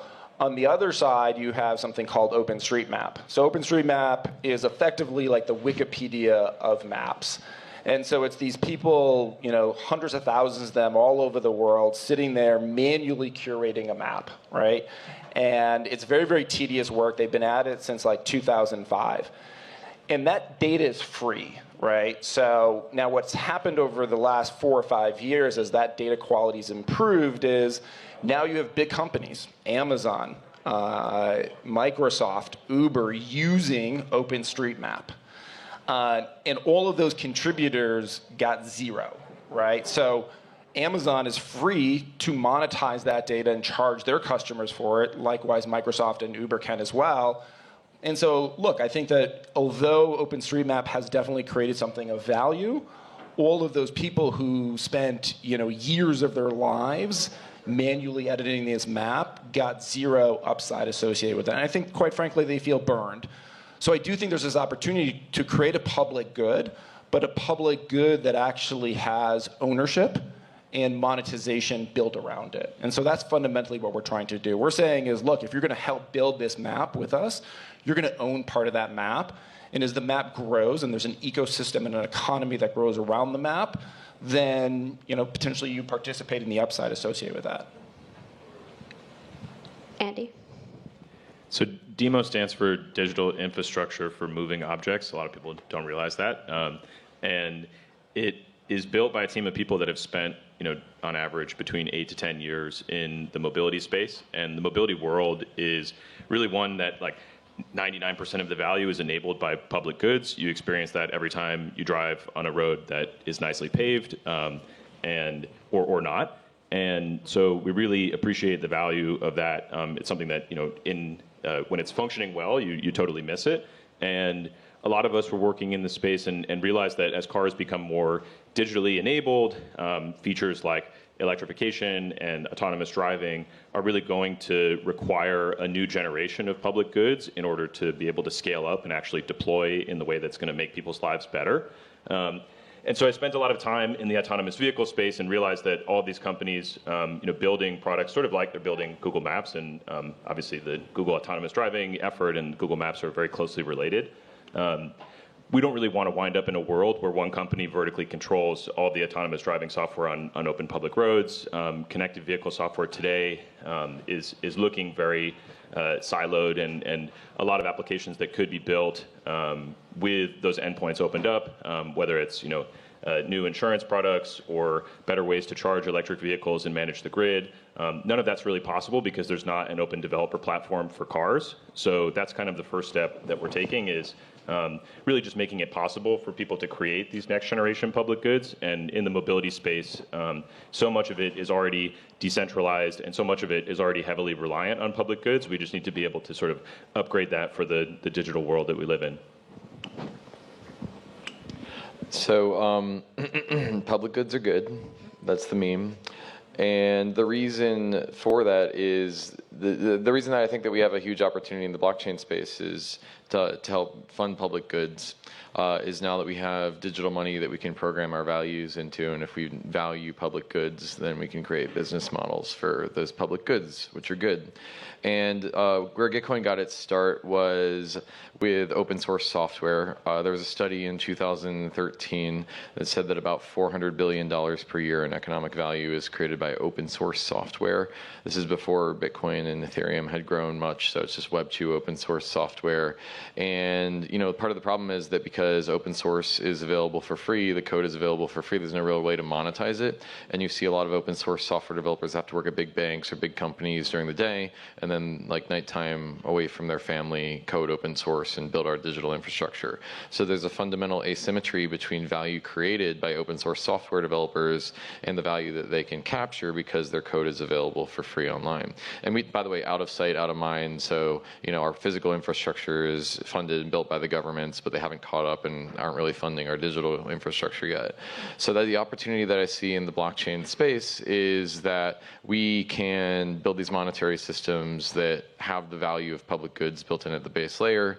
But the more visceral way of making the argument is there's $1 trillion worth of capital, or there was $1 trillion worth of capital in the open source financial system. All of the money that used to go to some back office on Wall Street in the old financial system could now be going to open source software developers. And Gitcoin wants to build the rails through which those developers find the coins and the coins find the developers. So open source is my home as far as public goods, but there are many adjacent public goods. I happen to care a lot about climate change. It's great to be surrounded by people who are talking about mobility and transportation networks as public goods as well. And public goods are good. Hopefully what we discover in each of these niches, we can cross-pollinate and share across all of them. Yeah, so I feel like what I'm hearing is that by incentivizing participation and building collectively, we're finding a way to make sure that the people that are actually working are getting paid for it and not being taken advantage of. Is that where crypto comes in? Is this possible to do without crypto, or is crypto the foundation of incentivizing this? I think you could do it without, in our case, I think you could do it without crypto. And so, okay, a little bit of context in terms of HiveMapper. We actually started doing it in a cache-based system. And so we've been around for a bunch of years, started with this vision of how do we build a global map. So we really came probably to crypto the same way that Helium did, right?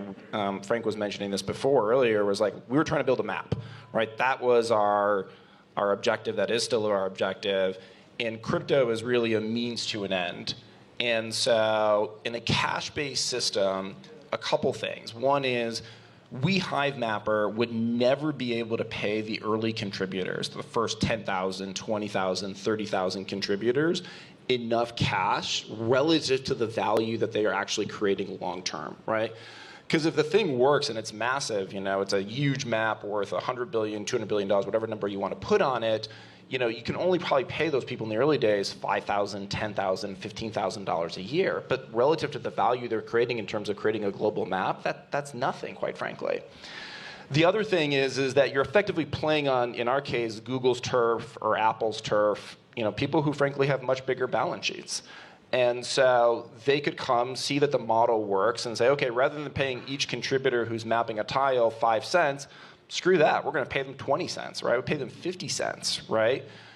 Because they have that kind of balance sheet relative to a startup. I mean, even if we raise like $500 million, right, it still would, they would have the advantage. And the last part is, I think there's something really important about ownership, right? Transactions are obviously important to an economy, but ownership instills loyalty, confidence, pride in a way that transactions doesn't.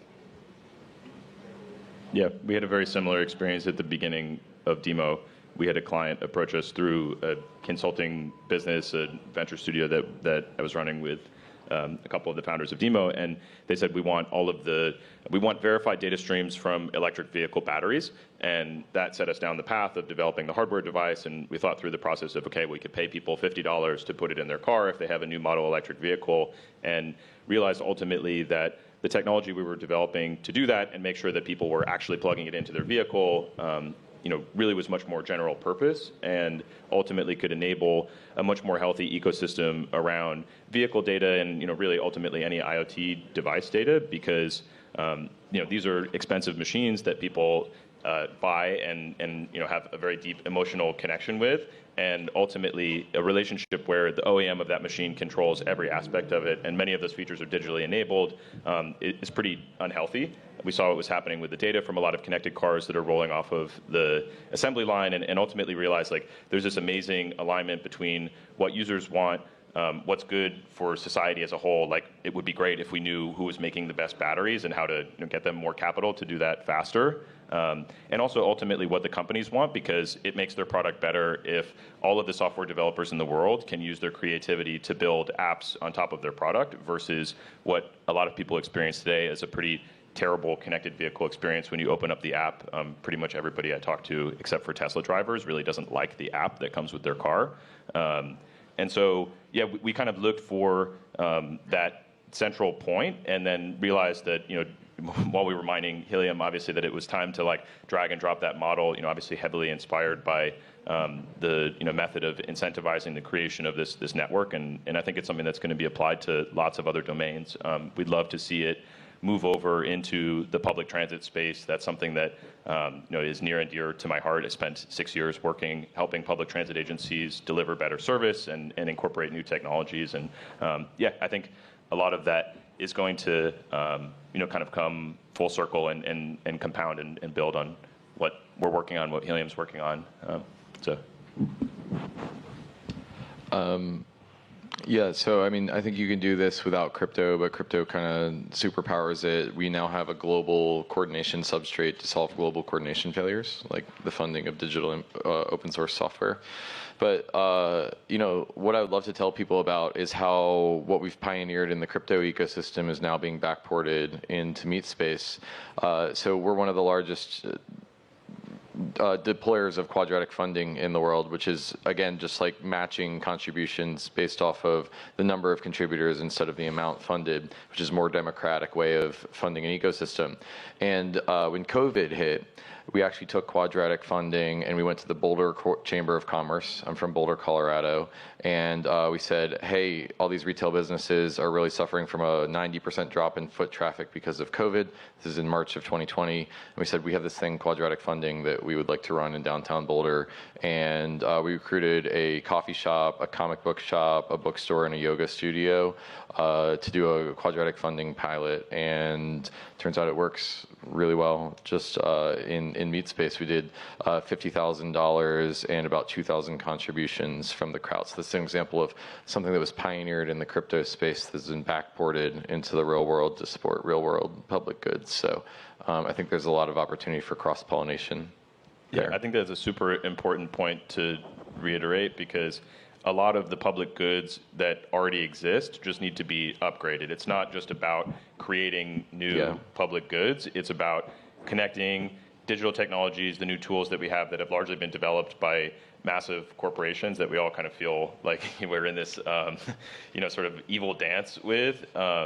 But one example from Demo Land is like one of the long-term outcomes of what we're building, I think, is that we can end up turning the DMV into smart contracts. And so there's a huge amount of effort that we've put into determining and kind of nailing down a definition of what each vehicle is, down to the VIN number, what features it has.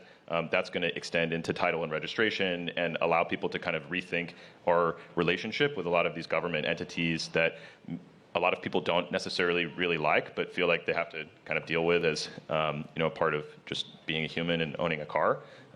And so a lot of that stuff, we don't approach from like an antagonistic viewpoint. We're really thinking about like how do we take a public transit agency or public fleet or the DMV and plug in a lot of these new tools that have been created, because I think they're mature enough to handle the transaction volumes and the user experience is getting better.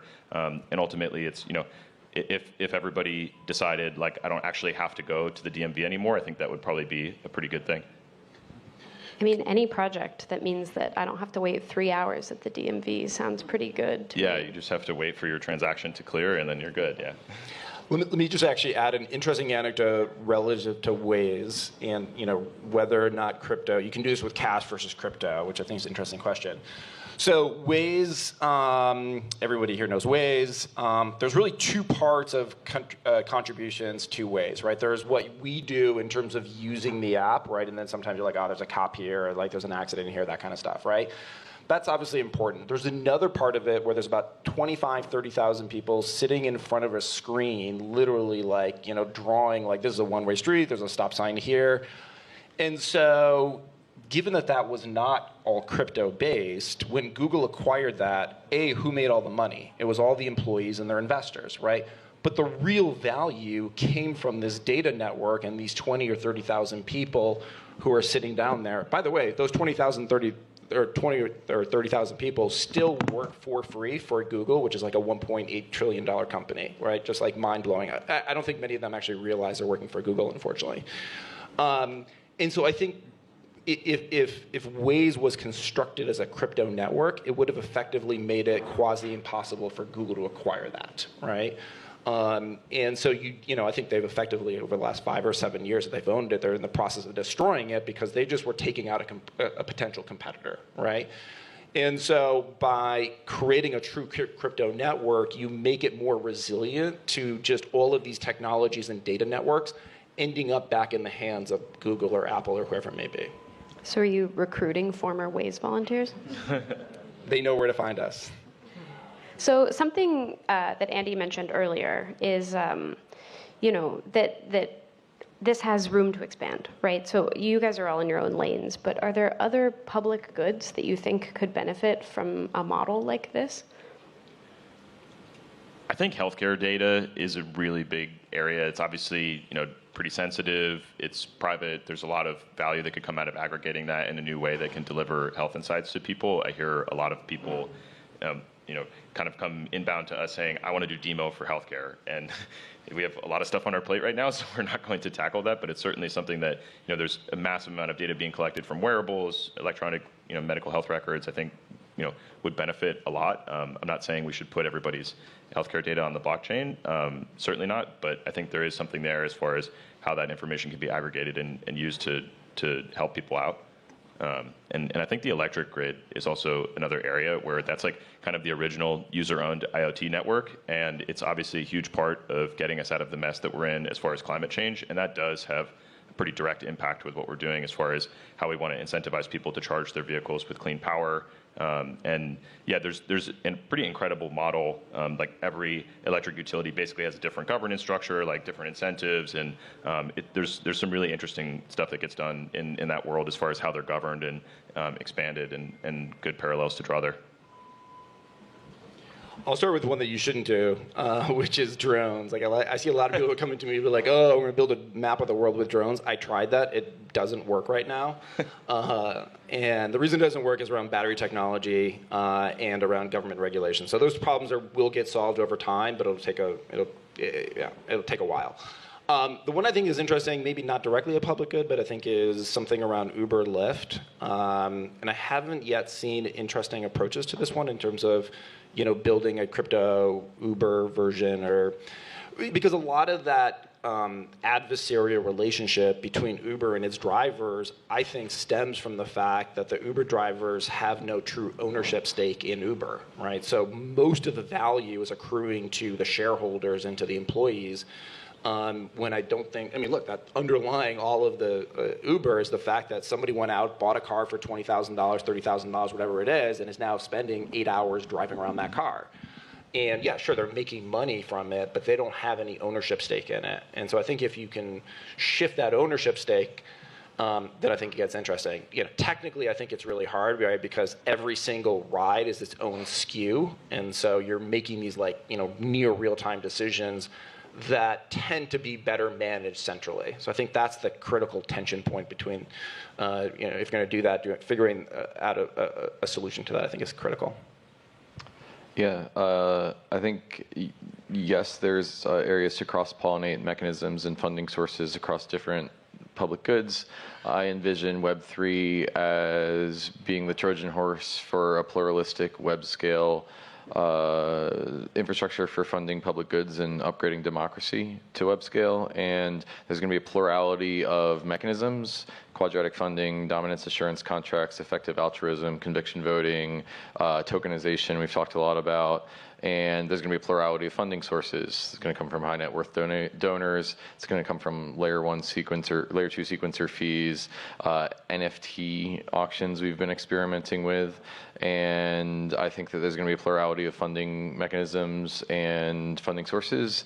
And we're going to build this beautiful overlapping set of concentric circles of different public goods that are going to cross-pollinate mechanisms and funding sources together, and hopefully be the foundation of how our digital infrastructure is funded. And I just want to agree with what the other speakers have said about what's at stake here.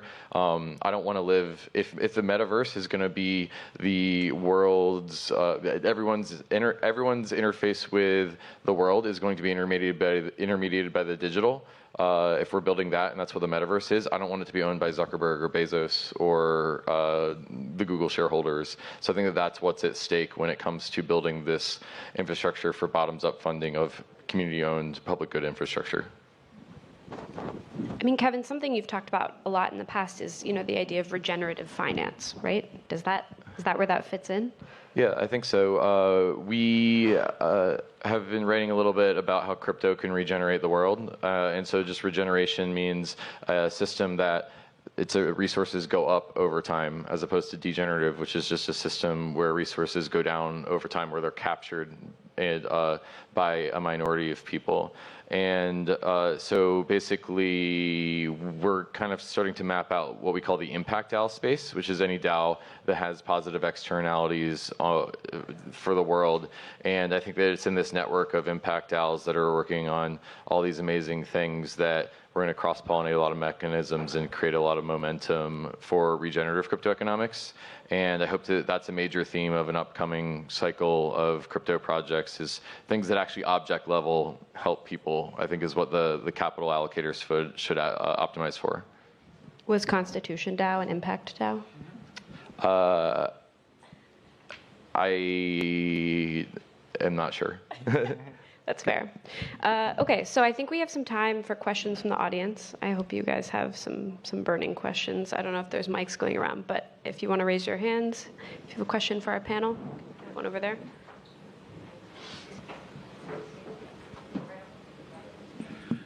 I hope this is not a silly question. I remember in the Web 2 stage, we have a company called Waze, right, which was acquired by Google.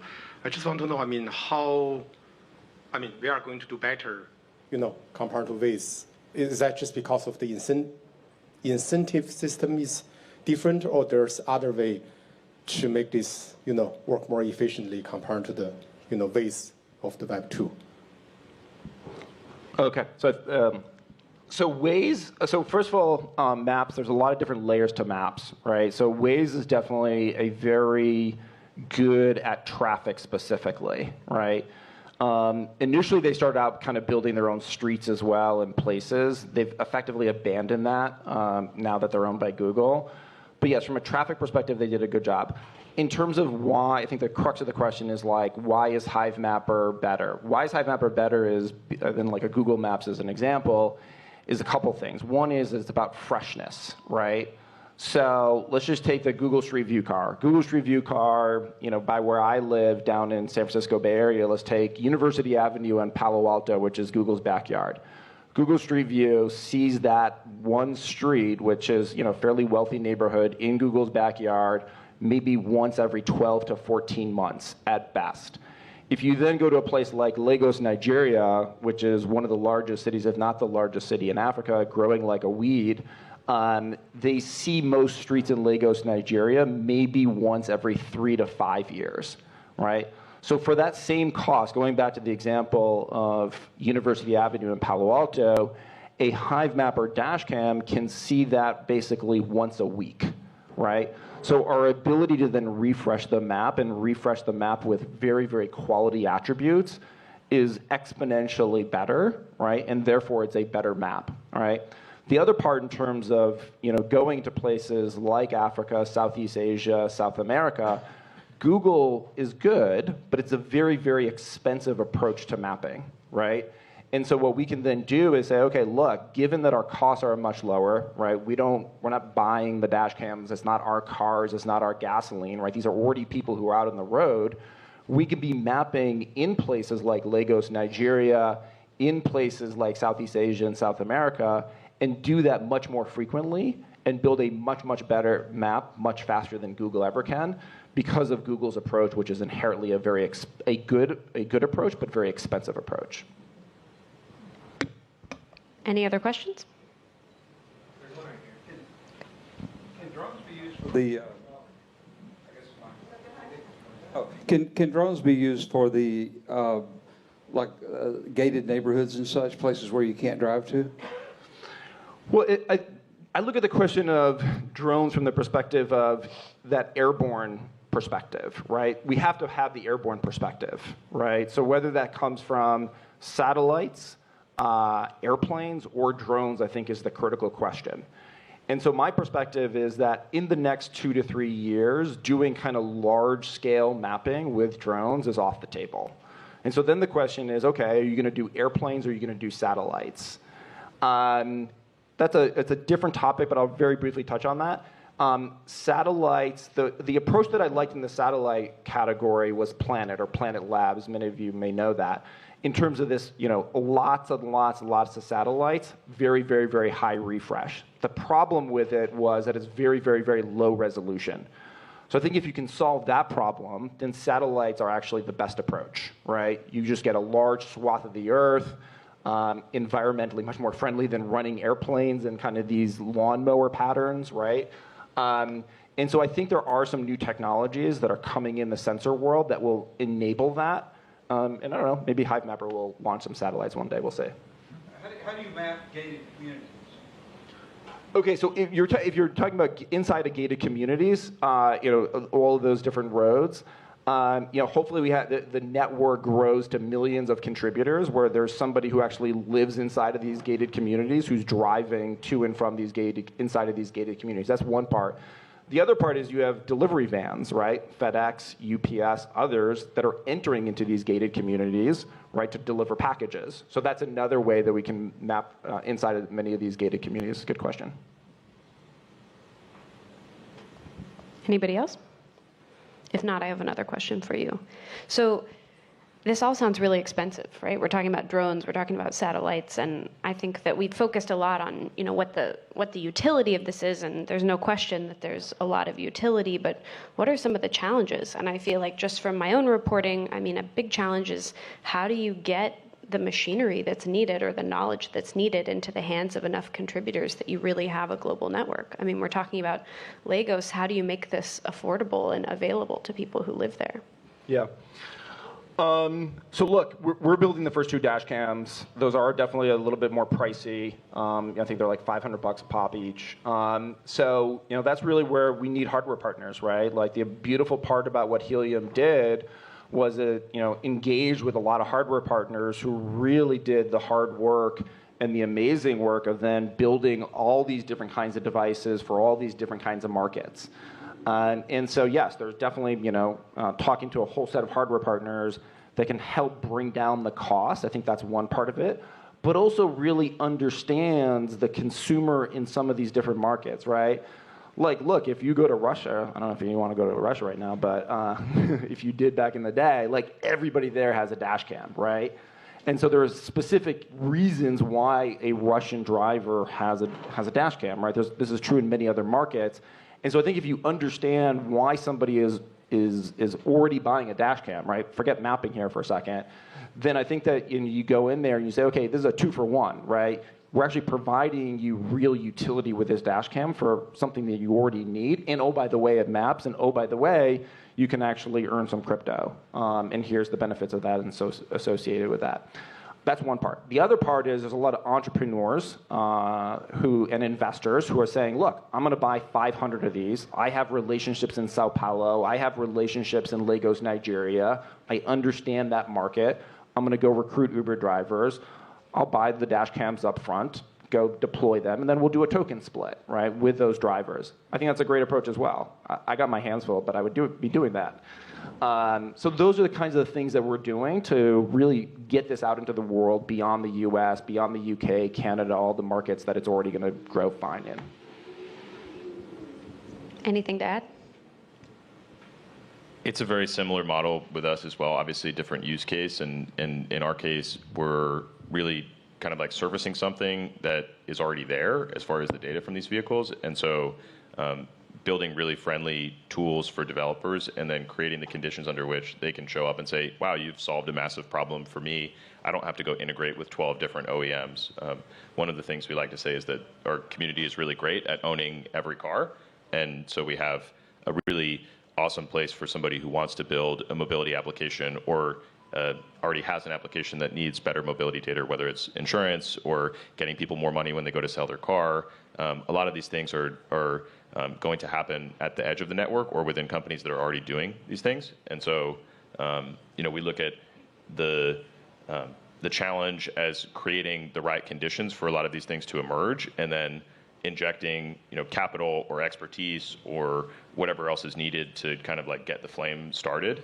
And we've seen, some really encouraging things start to emerge from other projects that are crossing over. Helium hardware manufacturers approaching us saying, I want to make a telematics device, or I already make a telematics device. Let's put a secure element on it, get it certified for demo, and get it on your network. And on the other side, we have an incredible number of large OEMs that I never would have thought would be interested in what we're doing at this stage, who are thinking through the process of what it would look like to open up their vehicles more just because of what we're doing. And they've sort of thought through the game theory of like, if I do this and people, if I do this because people like it, it makes my product better and I'm going to sell more cars.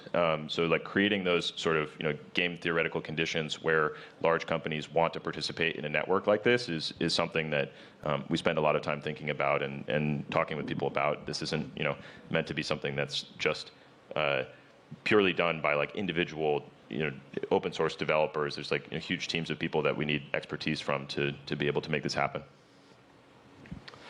Yeah.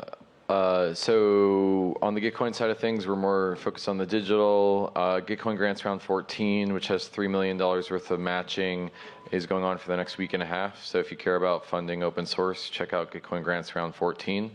And we're just about to offer the technology, quadratic funding technology behind Gitcoin grants to any community in the Web3 space. So if you want to incentivize your community, augment your grants program with the same technology that's working in Ethereum, you can come find me and we'll try to figure out how to set up a grants program for your community. Thanks so much for hosting, Cheyenne. This has been awesome. Yeah, thanks, guys. And thank you all for being here. Thank you.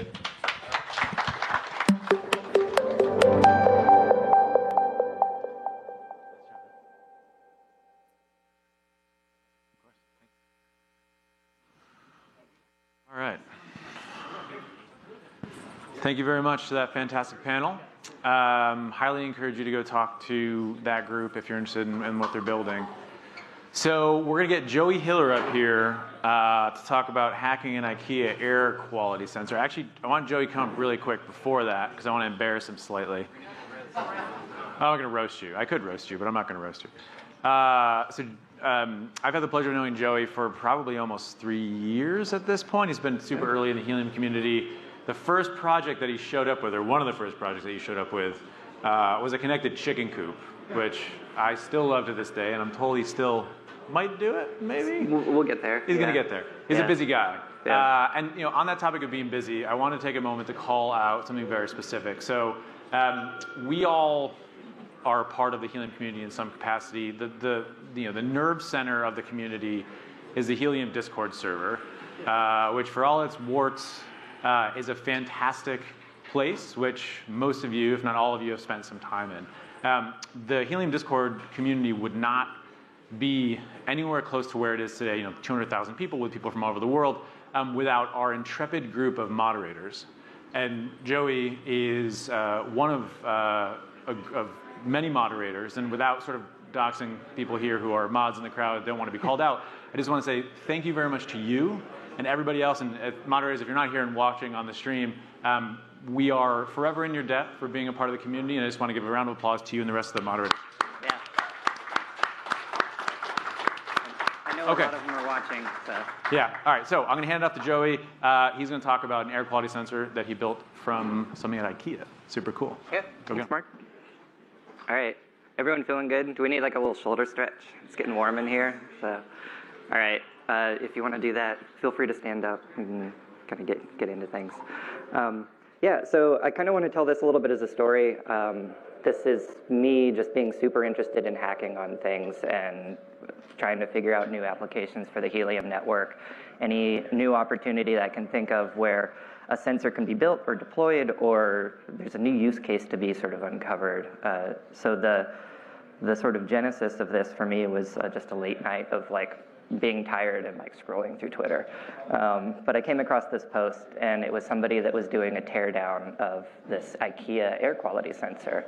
And it's not something I'd ever seen before. It's always exciting when there's something on IKEA's shelf that we can hack. I think everyone's kind of got that like interest in IKEA hacks, probably especially this audience. So this is, I'm going to only say this once because I'm only going to butcher it once, but this is the IKEA Vindictring. I apologize, but it's basically just a little PCB and what is otherwise like sort of just a commodity air sensor. And so seeing the price on there for $12, like that's super cool. But what is it? Like this thing is not smart. It's a light that changes colors. Like, all right, we're living in the IoT age. How can we do better?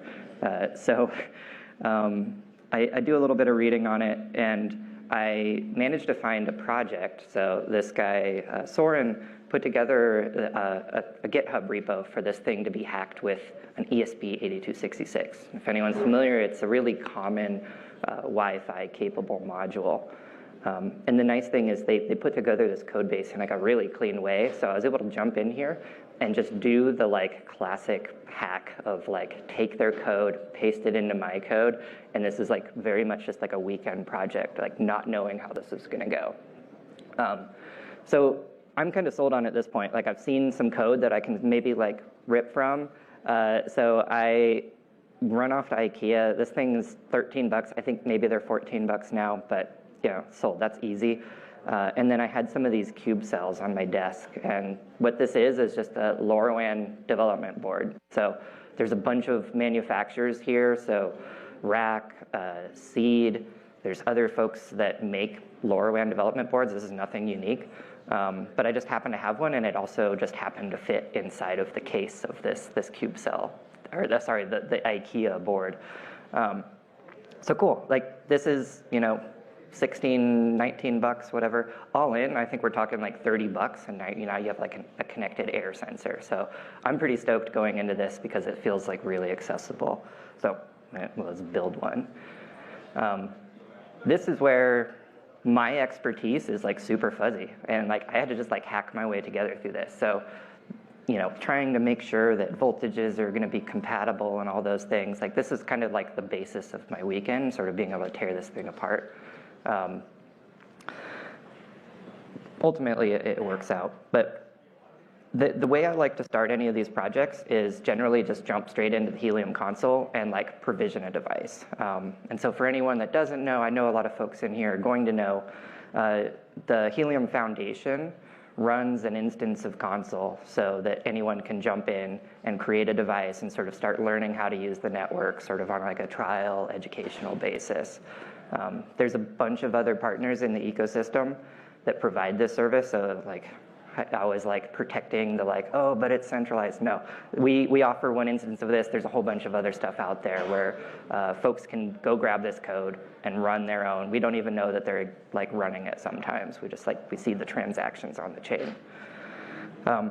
Just a note, the Helium console that we offer, it's at Helium or console.helium.com. You can run 10 devices. You can run all the packets you want through there. There's a ton of cool integrations. Like, I definitely recommend checking it out. If this isn't the project that pushes you to go check it out, like consider building a mapper, consider buying an off-the-shelf sensor, like go just onboard something, see how it works. It's super cool, and it's the obvious next step from having a hotspot. Anyway, that's all the tangent from this.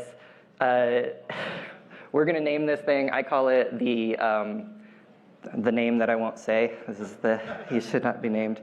But what we see now is it's in this pending state on console. And I think it's worth noting, like there's certain parts of the architecture that are in there and they take a little bit of time. Like basically what's happening at this point is this device is going and getting onboarded on the Helium blockchain. So there's this mechanism that we call the XOR filter, and it's this part of the protocol that we use that basically is meant to help us scale to like billions of devices, because otherwise it would just be too much routing and chaos in there. So that's being added. Whenever you create a device on a LoRaWAN network, and particularly the Helium LoRaWAN network, you're going to end up with sort of set of keys. And these sets of keys they're just like unique to your device, and it's what helps sort of route things through the network.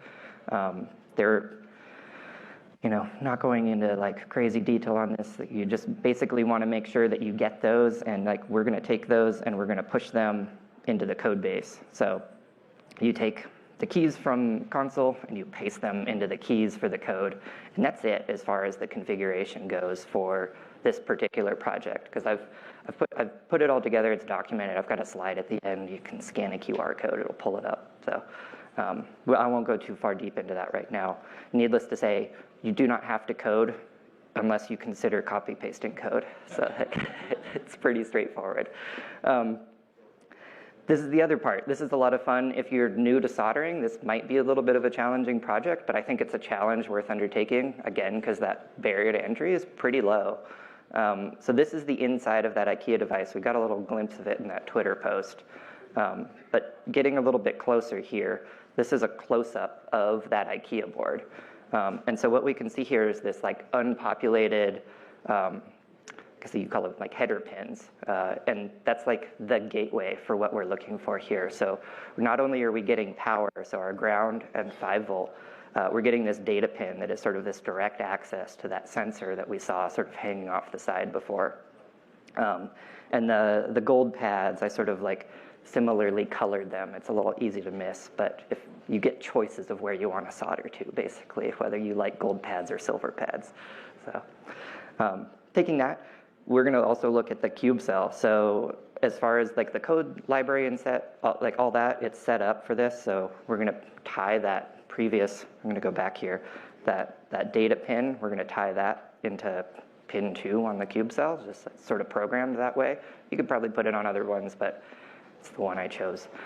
And then the 5 volt and ground is actually what's going to power the entire LoRaWAN chip. So you don't have to do extra power, you don't need extra circuitry, like it's just like glue the two together. So in practice, it looks something like this. So Vindictoring, I said it again, cube cell. And then because I like keeping things nice and tidy, this is my addiction to 3D printing and modeling. I bought myself a Fusion 360 license like a year ago as I was starting to get more and more into Helium stuff, actually. And so this is just a way to like sort of mount that cube cell board on there. In practice, it kind of looks like this. So we can see that board sitting on top there. And then that whole 3D printed thing, it printed in clear. I don't know, because it was what was on my printer. It doesn't matter. It's going to get hidden.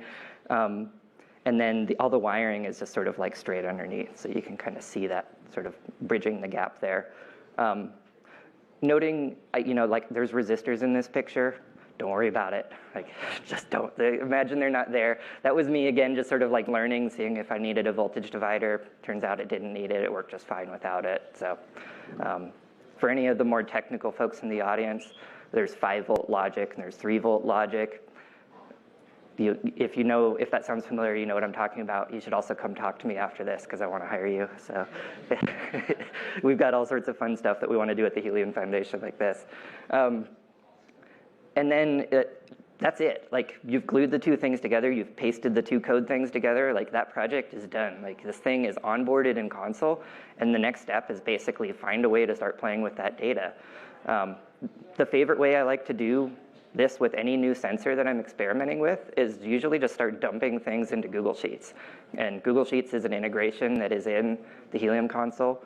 And as long as you can like put that decoder in there, which again, all that stuff's in the GitHub, you can start to like visualize and understand what these metrics mean for us. So even though we're seeing sort of noisy data here, I think it's like super fascinating that I can see the difference between like daytime and nighttime in the city that I live in. Because on the left side, you've got all these cars driving around, your air quality is worse. And then as all the cars stop driving around, it like sort of bottoms out. And then on the right side, you can see I woke up and started messing with the uplink interval and just started seeing what's going on there. So like you just like have this like direct reference and immediate understanding. You start making these interpretations about the data in your environment. Of course, charts like this are no good for most people. I like to start thinking about like, what are the applications that we can think about for things like this? So the obvious stuff is like, this should turn on an air filter in my home. And realistically, it doesn't need a push notification. It can kind of just do it silently. But I think it's neat to think about, all of the opportunities that come along with the connected home or connected devices, or even if this thing's not in my home, but it's running on batteries out in the middle of a forest or something, like just kind of understand, like if I'm gonna go for a jog today, is this the right time to do it? Like air quality is like a really important thing.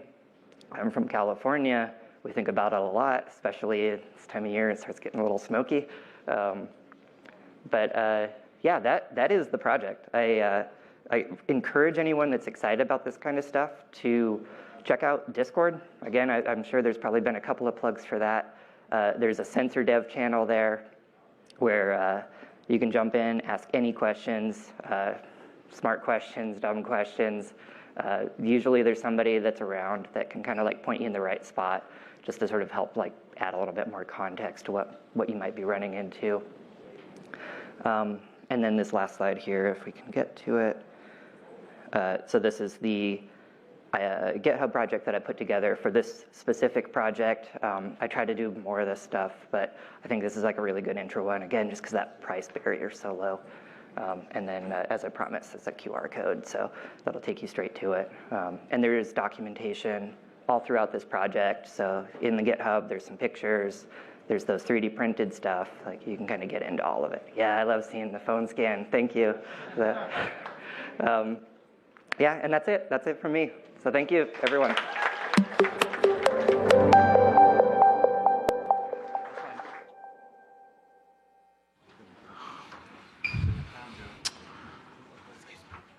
Okay, so thank you very much to Joey. Everyone should go check out that project, build an IKEA air quality monitor. If anybody here works for IKEA, like come talk to us and we'll help you in your stores and stuff, because this is very important. We need good air quality when you're walking around looking for these, boxed pieces of furniture.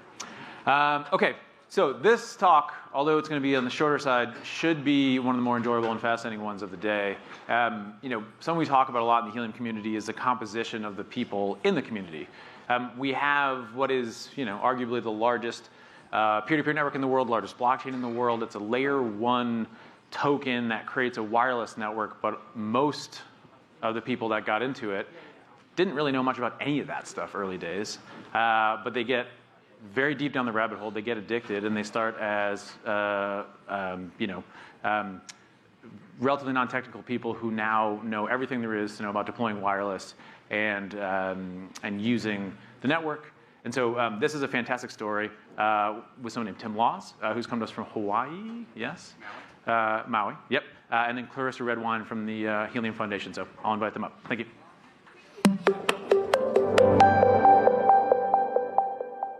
Thank you so much. It's so good to be here. I know you had a long trip out. Yeah. Yeah, well, I thought it might be fun for us to hear a little bit about your entrance into the Helium community. You know, what got you interested? How did you start to learn more and dive down the rabbit hole? All of that.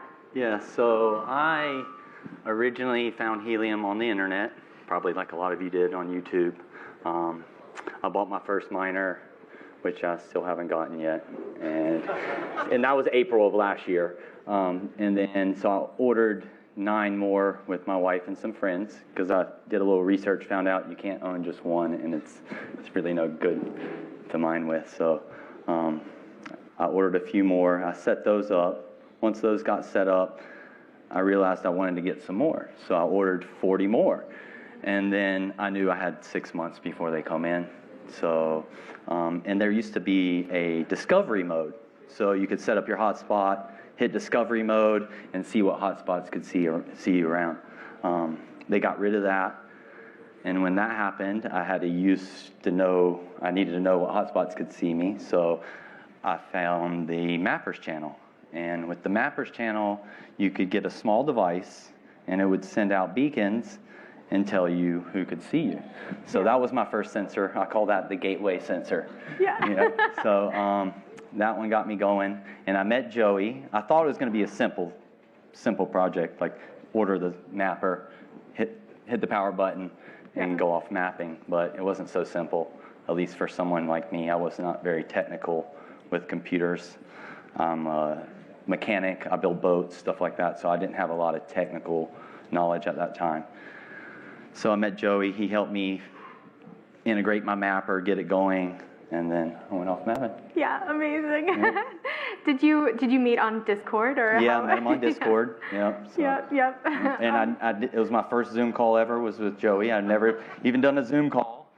So everything was a learning process. Like every step was a learning process along the way. Yeah. And when you ended up working with Joey and learning about mappers, and you started to get a sense of what you could do with Helium, when did the wheel start to turn? How did you start thinking about what you're building now, and what are you building now? Yeah, so you can even go to next. This is just one of my off-grids. Oh, right, yeah, you set up one of these on a pole? Yeah, I had to set that up on a pole, on a flag. The landlord wanted me to take it down, so I added a flag, and now it gets to stay. You can even go to the next one. So these are some of my off-grid deployments I put up. Where I live is pretty rural. Some of the places you look, there's no infrastructure in the back. It's all farmland. And so I had to set up a lot of off-grids. Yeah. And what are you building now? And sort of how did you get the idea for what you're building? So, well, after building the network, I figured, for me, building something to me isn't important unless you can use it. So in the meantime, while I was waiting for the next batch of miners to come in, once I found out you could use sensors on the network, I approached a water company and a chocolate farm. So my grandmother's in ag, so I naturally was drawn to ag. And living on an island, you're limited on resources. So it's not easy. We import 85% of our food. So if anything I can do to help the community to provide more food and do it more efficiently. Yeah. One thing that I loved hearing whenever I was talking to you about your story is how you come up with the idea of the solutions that you build. Like, it sounds like you spend a lot of time talking to the people who are actually growing and Yeah. Can you tell us a little bit about how you approach them, how you talk to them and start that conversation? Well, I've done it in many ways. First, at first I would go in and say, hey, I have these sensors, and then I learned it's better just to ask them what they need. What's their biggest concern right now? What's your biggest problem?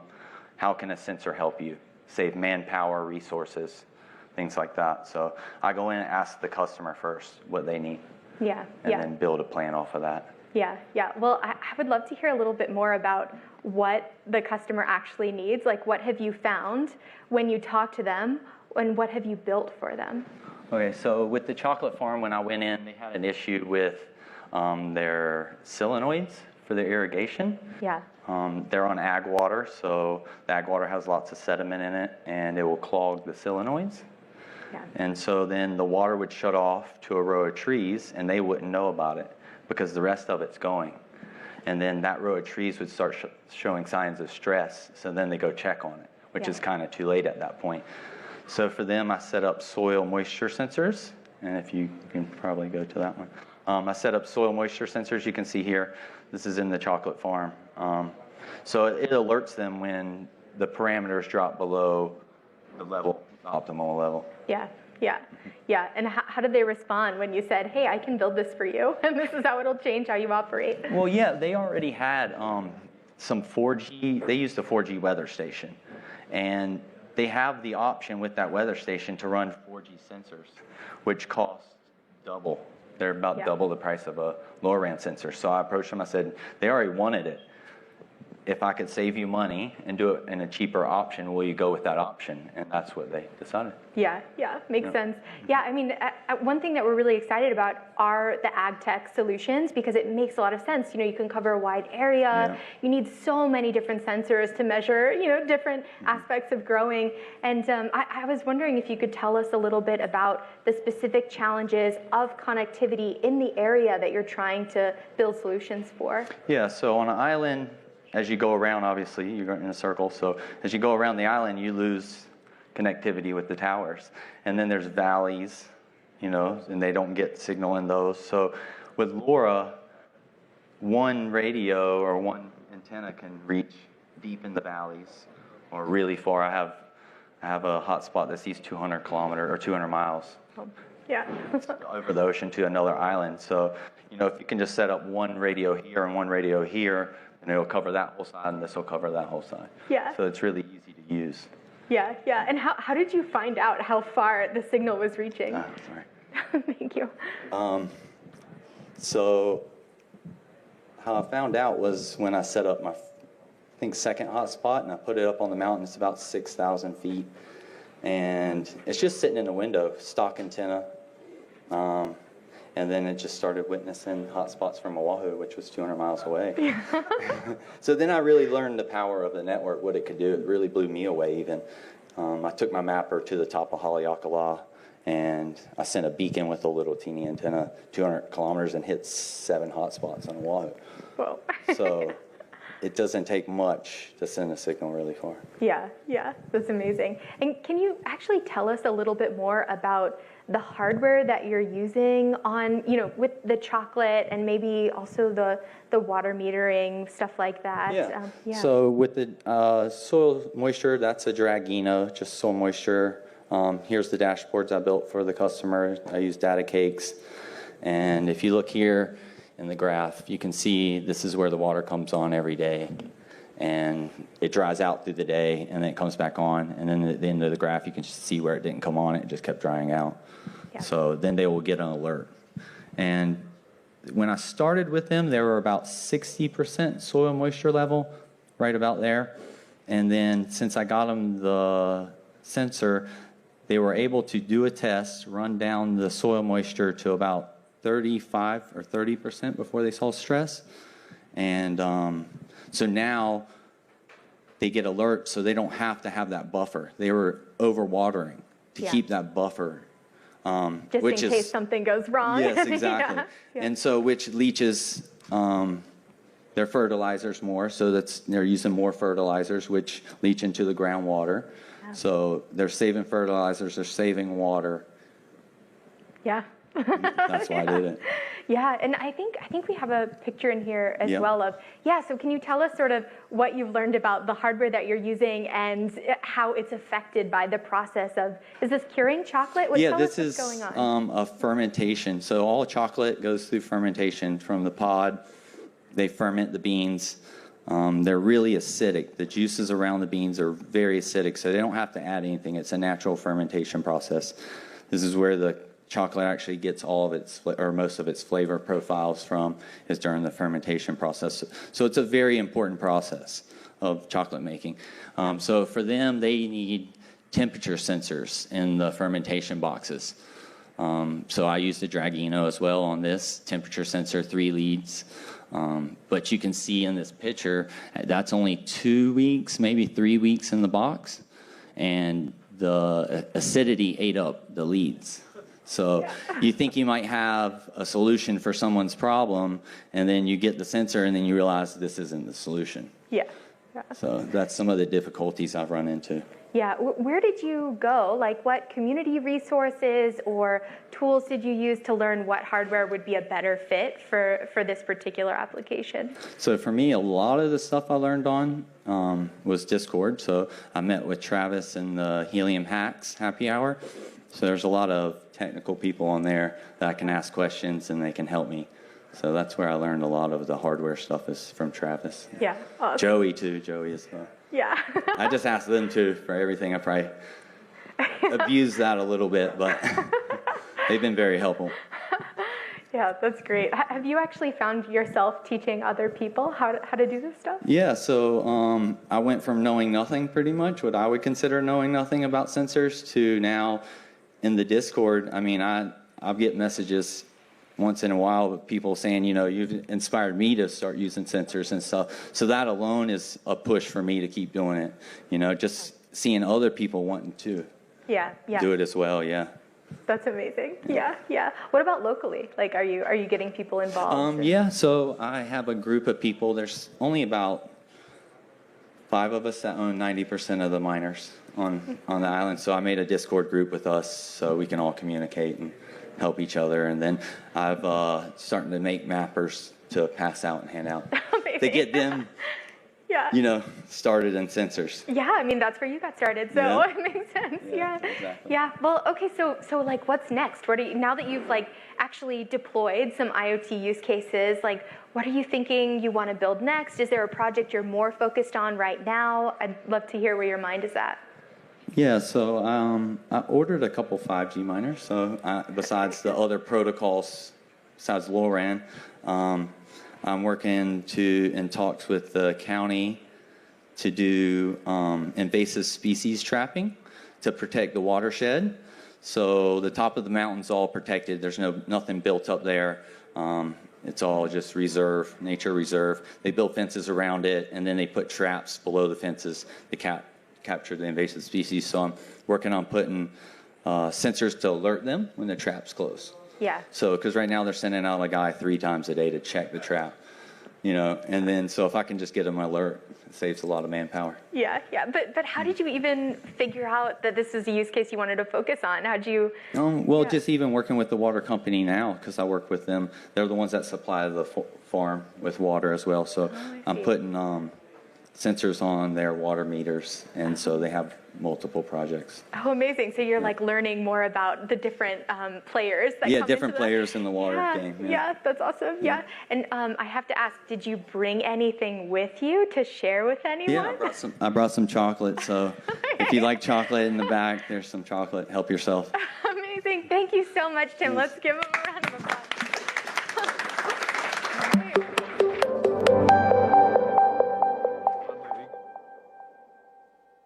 Thanks. No. All right. Let's get another round of applause to Tim. I mean, that was awesome. Like, that was unbelievable.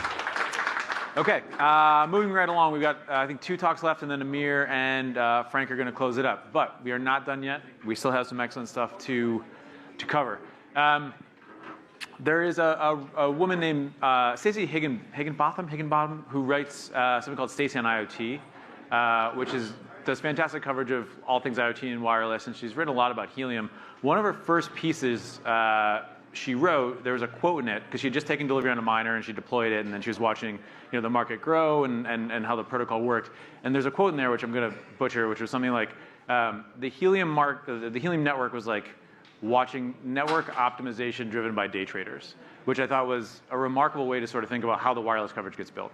We're about to bring up a panel of, quite frankly, the goats of network deployment, right? So we've got Daniel Andrade from Hotspotty, Dennis Agerkoff from Layer Zero, along with Ion from Layer Zero, and then, of course, Grizzleking. So I will cede the stage to these people and enjoy.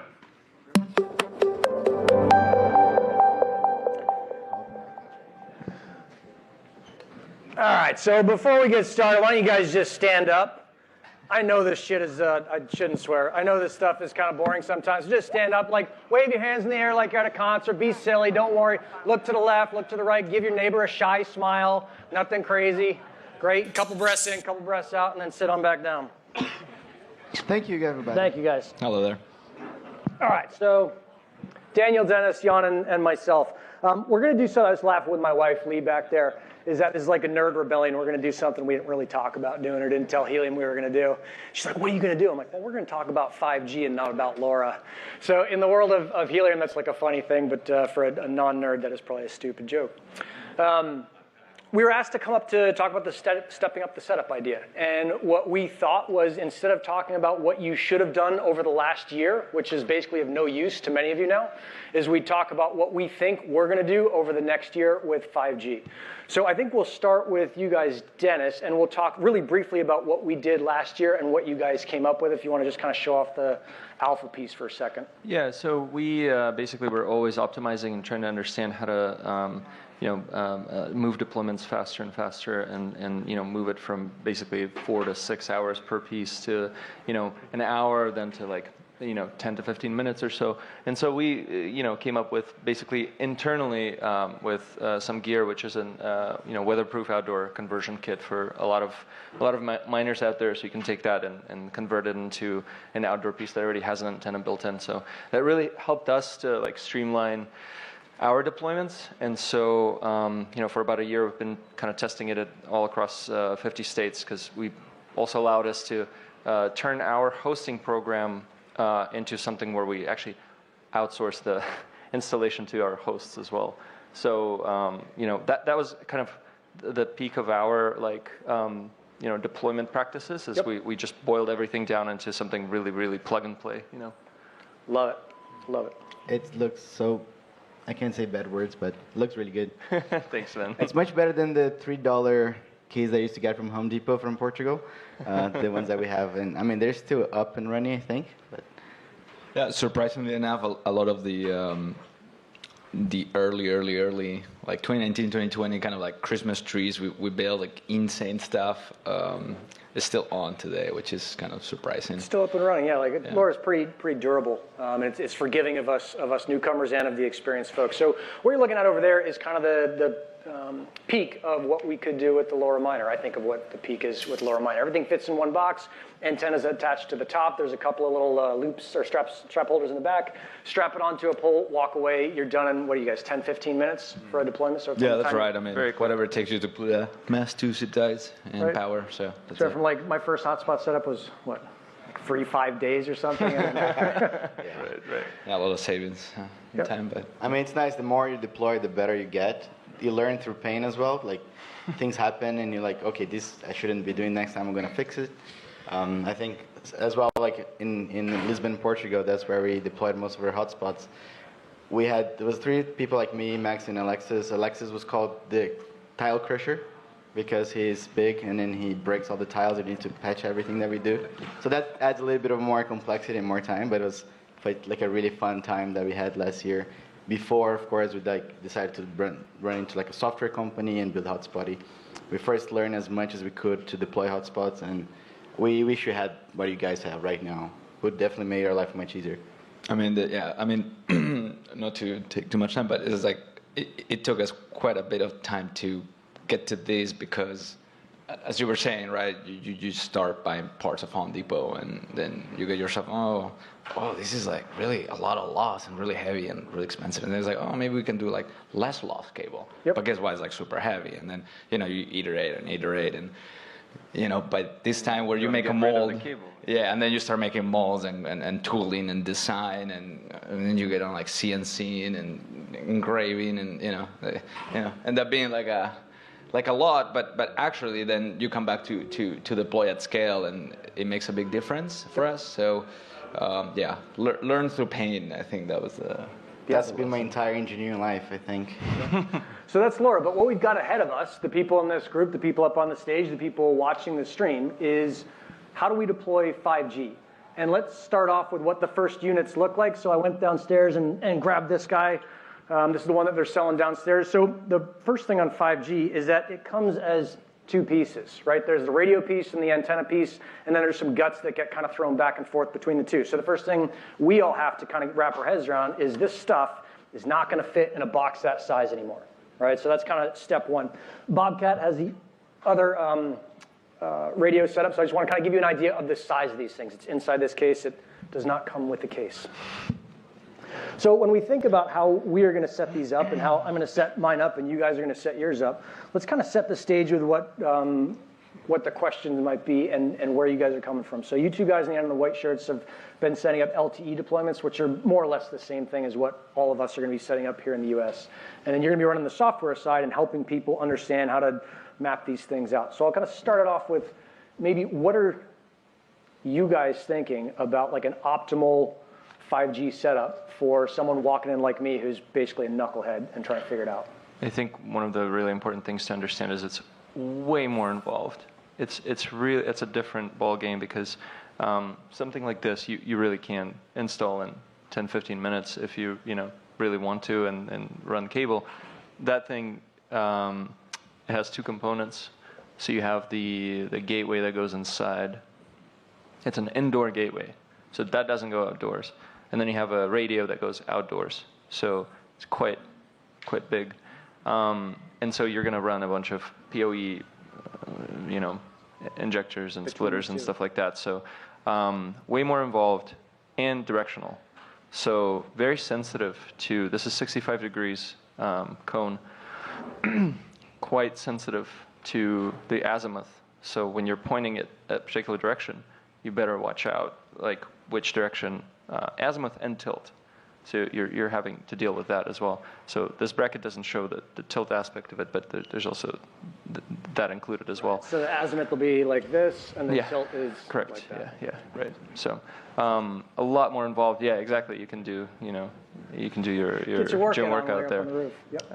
And yeah, I mean, I think the involvement is significant, and the cable run job and the scouting of your location, and you need to start, all of a sudden you understand what actually telco deployments mean, and you start understanding, oh, maybe we gotta go scout. So let's talk through that then. So it looks like the first thing that you're going to be looking at, the first thing that I'm going to be looking at when I, can you guys hear me okay? Yep. First thing I'm going to be looking at when I get on site is where is this stuff going to be? And you've got those two locations. So there's the inside location that's going to be near your router, that's going to be plugging into something like this.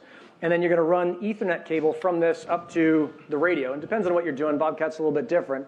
But thinking about where that cable is going to go is that it's not just a question anymore of running PoE like this up to the roof and then having an antenna sitting on top of it.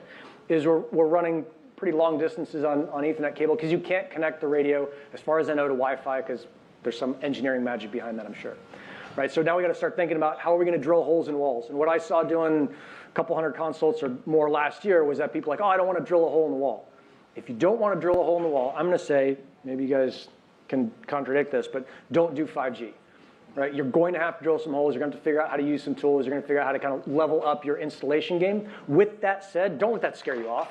It's a drill, right? You got this. Just like get the right drill bit, smash that hole through, put some foam glue on it. You're pretty much good to go. And there's also the indoor stuff, right? Like you can always deploy a kind of 5G or CBRS or LTE network indoor gateway, and that's fine. Yep. But you will quickly realize how limited that is. So I guess, yeah, get ready to buy some tools and get sweaty and go up there and do a proper. And another thing I wanted to point out is that this is 65 degrees or 60 or whatever. So you would probably be interested in putting up a few of those to cover, let's say you have a building with two different cross streets or whatever. So you want to, you're going to point that only one direction. So you need to point it the other direction. And then what if you want to cover the other street? So you're starting to add those up. That adds to your cable run.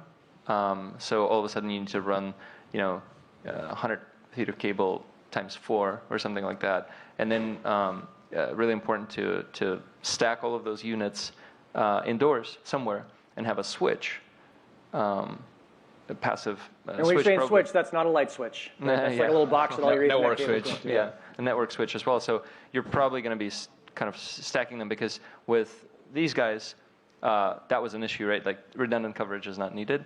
With these guys, it's you're trying to look different directions to cover different sides of the streets, and stuff like that. So, all right. So there's physical stuff, and then there's the software side. So I know I'm shotgunning with you this because I told you about this like 10 minutes before. But what are you guys thinking as far as Hotspotty? How are you going to help people with the 5G deployments? Yeah, I mean, we started Hotspotty to try to teach the community and everybody to understand the data that is available on the blockchain, but it's just a bunch of numbers and letters. So we always thought about, okay, how can we, in a graphical way, visualize what's happening in the network?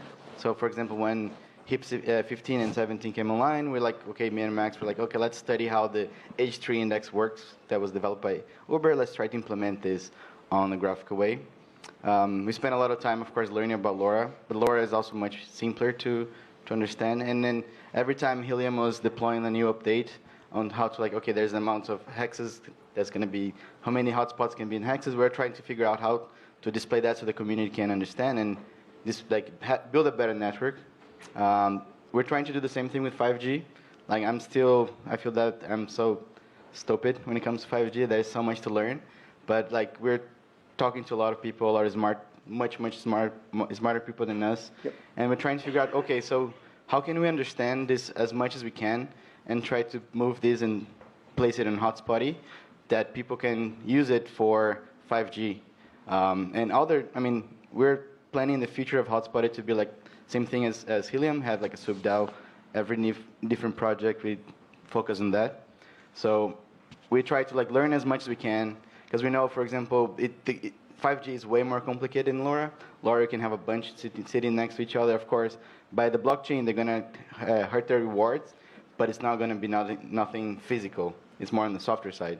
Well, if you have two CBRS cells next to each other, they're going to interfere, and you're not going to make any money, but it's going to be because of physical properties and not because of the software. So that's things that we need. We're trying to figure out how to help people. And in terms of the frequencies, we have like, okay, here's a good location for you to place a hotspot. But there are some other places that like, here you cannot place a hotspot because you may get a fine from the government, for example. So it's a much more complex project. But come on, we love projects and we love complex stuff to do. So let's go. Yeah. Yeah. So that brings up, we'll stay on software for a little bit because I think there's another giantly exciting opportunity that is going to land squarely in Daniel's lap, as well as Aiden. I don't know if Aiden, you're in the audience with the Hotspot RF. But we've only got 2 US-based people up on the stage. We got myself and Dennis, and then we got 2 non-Americans, a Brazilian and a Spaniard, if I'm getting it right. So, bienvenidos.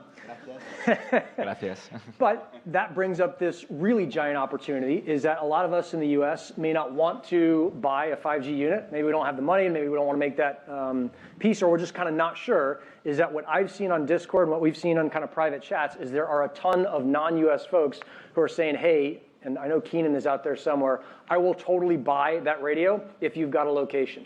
And so what we're going to see are companies like yours starting to help people make those connections, and that goes back to that collaboration I talked about earlier, is we're entering this age where you can not only kind of digitally meet people online, and that's pretty cool, but you can kind of digitally run a business online with real people in different parts of the world, and that is just, I don't know, super exciting. It gets me all fired up. In fact, just a comment on that, the true example of that is we've run early on programs with hosts that are like half across the world, and they own some equipment, and we have, thanks to you, they know we use like Hotspotty, so we're able to manage it, and then they ship us the hardware, and we know how to do it, and we got the locations, and then kind of like this symbiotic kind of like, ecosystem, setup, which is really interesting, and like it's clear, of course, that I think that when you push the technical aspects on like 5G or LT stuff, and that is going to get even more specialized, and I think folks will really,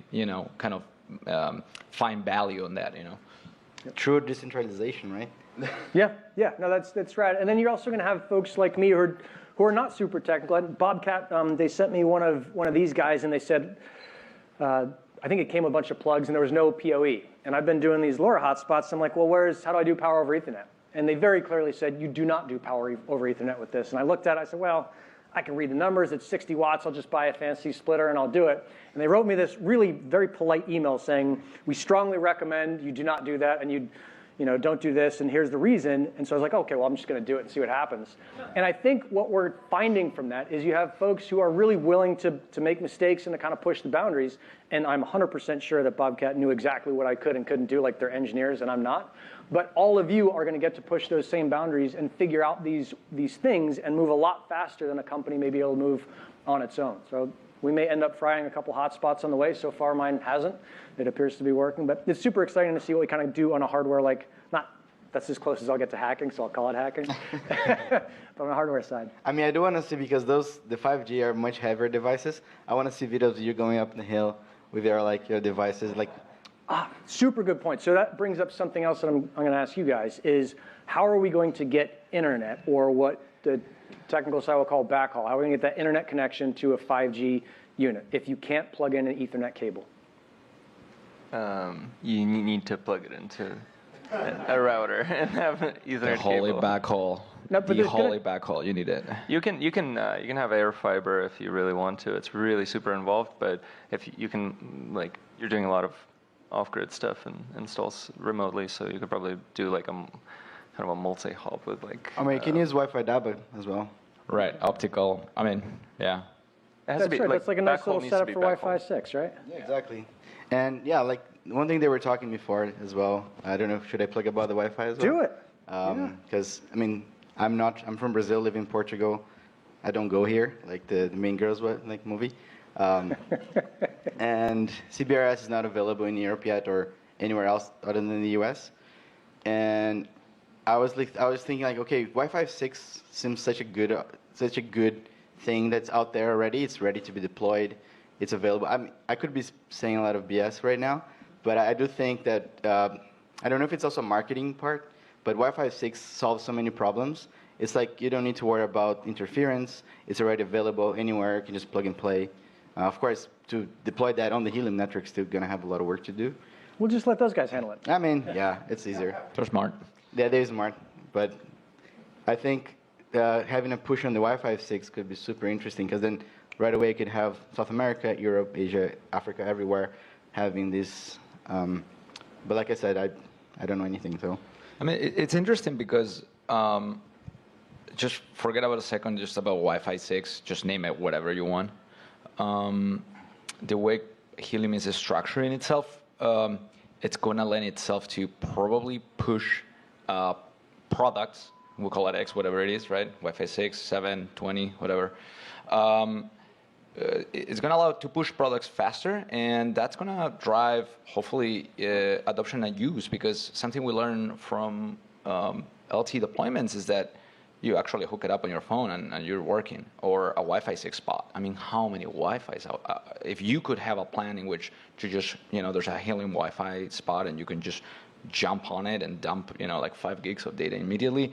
I mean, think about the DC burn. That's product use there on the real world crypto. It's working, right? So LoRa is a little tougher. It works great, but I think Helium should always push for everything. Everything you can use, everything you can expand, the best technology wins. And Wi-Fi 6, it's an opportunity. So I think it will be interesting just from the deployment side. We're always very curious to every possibility. Yep. But that's definitely one that we're always really open to it. Dig it. I'm going to ask you guys about the two-man setups you're telling me about, but I want you guys also in the audience to be prepared. I got 10 minutes and we can do questions. I think it's really important that we get interaction, and if you guys have any questions, this is going to be your chance to ask them. So while these guys are going through kind of two-man stuff and how it may not be just that's the antenna, you may have something slightly bigger, is start thinking about questions that you guys have about 5G setup. So talk to me a little bit about how this is going to be different kind of antenna-wise. We're not going to be using this size antenna for 5G setups, especially if you're going to go overboard. We're going to start seeing the bigger sector antennas. How big are those things? How heavy are those things? What does it take to put them up? Yeah, so you would see this is one of the radios that's available, and you're going to have kind of an expanded array of radios available to you, and in fact, you would have something like this, you would have something similar to this, but hooked up to 4 sectors or something like that. So all of a sudden, that's not going on an umbrella stand. So you're actually bringing a 4x4 foot platform, or starting to drill holes into surfaces to secure it and stuff like that. So all of a sudden, it becomes like a 2-man job, and it's really there's a wider variety of these radios, and these sectors can get pretty beefy. They can they're light. They're really light, but they're big. They're like this and like this. They're pretty. They're considerable. You can put them in a backpack and hike them. I know somebody that does that. Yeah, it's great. So it's just a bigger thing, but it makes it exciting, especially if you like to work with people. Okay, I think that's most of the initial big, most helpful stuff that we've got. Let's see if any of you guys have any questions and see what we can do to answer those questions. And you have to stand up because I'm looking straight into these headlights and I won't see anyone unless they're right in the front. By the way, while we find somebody, don't get discouraged. I mean, the equipment is totally manageable, and you can learn it, especially if you deal with LoRa stuff. It's not insane. I mean, maybe for CBRS here, you need you probably will need your CPA license, but you can do it. It's not unobtainable, I mean, it's just the beginning as well, right? Totally. Right, there's not that many 5G hotspots out there. So also the Helium community and the Discord channel, I'm sure that as soon as things start popping more and more, the community is going to help each other, and then things are going to be much easier in terms if you don't know I don't know a lot. I know that I'm going to go to the Discord and learn a lot with smarter people than me, so I'm looking forward for seeing this thing actually come out there. Yeah, we're all going to learn together for sure. If you want to go to the Gristle King Discord, it's discord.gg/7YP96447. All right, we got any questions out there? No one has a question about 5G yet. You got it. What do you got? So, are the sampling rates So we can hear you, sorry. Thanks. Hello. Excellent panel. Good moderator. So are the sampling rates going to be higher, meaning we can get more data points with 5G than with LoRa? I mean, LoRa is a very low frequency, and of course you can only send text messages basically, right? Which is sensors. The 5G is much more shorter range, higher bandwidth. So you can stream movies, and so it's totally different. I don't know if that's the question. Yeah, basically. So let's say you have your sectors up on the roof, and you've done all your plumbing and everything, and your software is running. Your software is running, for example. So I want to get my sensor array to be able to have a higher frequency, to basically capture more data. I mean, sensors, I think you're always going to use LoRa. I mean, of course, you can use, it's the same thing as using 5G or 4G in your phone. That sensor, if it's going to be transmitting in that frequency, is going to use more bandwidth, also more power. Also more money. Also more money. So if we're talking about sensors, and you can send every few seconds, stick with LoRa. If you want to send a picture, then maybe you're going to have to, or a video of a bird that you're trying to. It'll be a totally different thing, right? Yeah, they're two separate systems. It'll just be. Yeah, one is a text message, and the other is the internet, basically. It's like a rally car and an F1 car is totally different, Okay. Totally different usage. Yeah. So in our world with sensor data collection, the sampling rates for LoRa are actually too low for many of the applications. If you've got a firefighter that's down, and you're monitoring their heart rate, for example, you're not going to really pull that from the current sensors that we use. Not on the LoRa sensor, no. And that may be beyond the expertise of this specific panel. We may not have a good answer for you. Yeah, but what people what usually do is you can have both, right? Because the 5G uses a lot of power and the LoRa uses nothing. If the firefighter falls down, it triggers the 5G. They start sending a higher throughput. Yep. So that's usually how it works. There's some kind of watchdog that triggers the other one to start sending more often. That makes sense. The only comment on we'll call it the backhaul, the wireless backhaul, is people are actually using the Starlink ones as wireless backhaul because it's actually fairly inexpensive. It's very slow and it's asymmetrical, but it's inexpensive, very long range backhaul. If you can use Starlink for your, let's say, home and then also piggyback off of that. That could be cost effective. However, if you're just using, if you're trying to do an off-grid system or something like that, you have to watch your power consumption on the Starlink dish, and you have to look at the costs, right? Because I believe it's $250 or $300 or something like that, or maybe even more per unit, and then the plan is about $150 a month. So you would need to kind of do the math on that one. So yeah. Yep. Let's talk a little bit then about finding locations for 5G, because that seems pretty important. Is that they're not going to be the same locations for LoRa, right? This is not going to be on top of a mountain 40 kilometers from the nearest thing. Our ideal locations are going to really come from talking to people, because those locations are going to be in underground bars. They're going to be in places where lots of people are looking at their phones and kind of shaking them because they're not getting coverage. When you see that, that's like, okay, that's a 5G location. So as much as I'd love to put these radios up with a massive solar panel and put the whole thing on like a mule and myself and hike it in, that is not going to be a useful deployment. So it's just switching our understanding of what we're actually kind of going for here and then honing in on that. What do you got, sir? So on that note, what is the ratio between 5G and LoRa? Like, I know it's a tough question to answer. Like how much further can LoRa go than 5G? I know it's a tough question to answer. Sure. So I think a lot of factors. Talking to the guys downstairs, they said that this outdoor unit can go 3 miles. So let's just say and I'm a little bit out of my element here, but I'll give you some rough stuff. Say like 3 to 5 miles maybe if you're super lucky on a great day. LoRa on a crappy day with clear line of sight will go 200 kilometers, so is that 160 or some odd miles?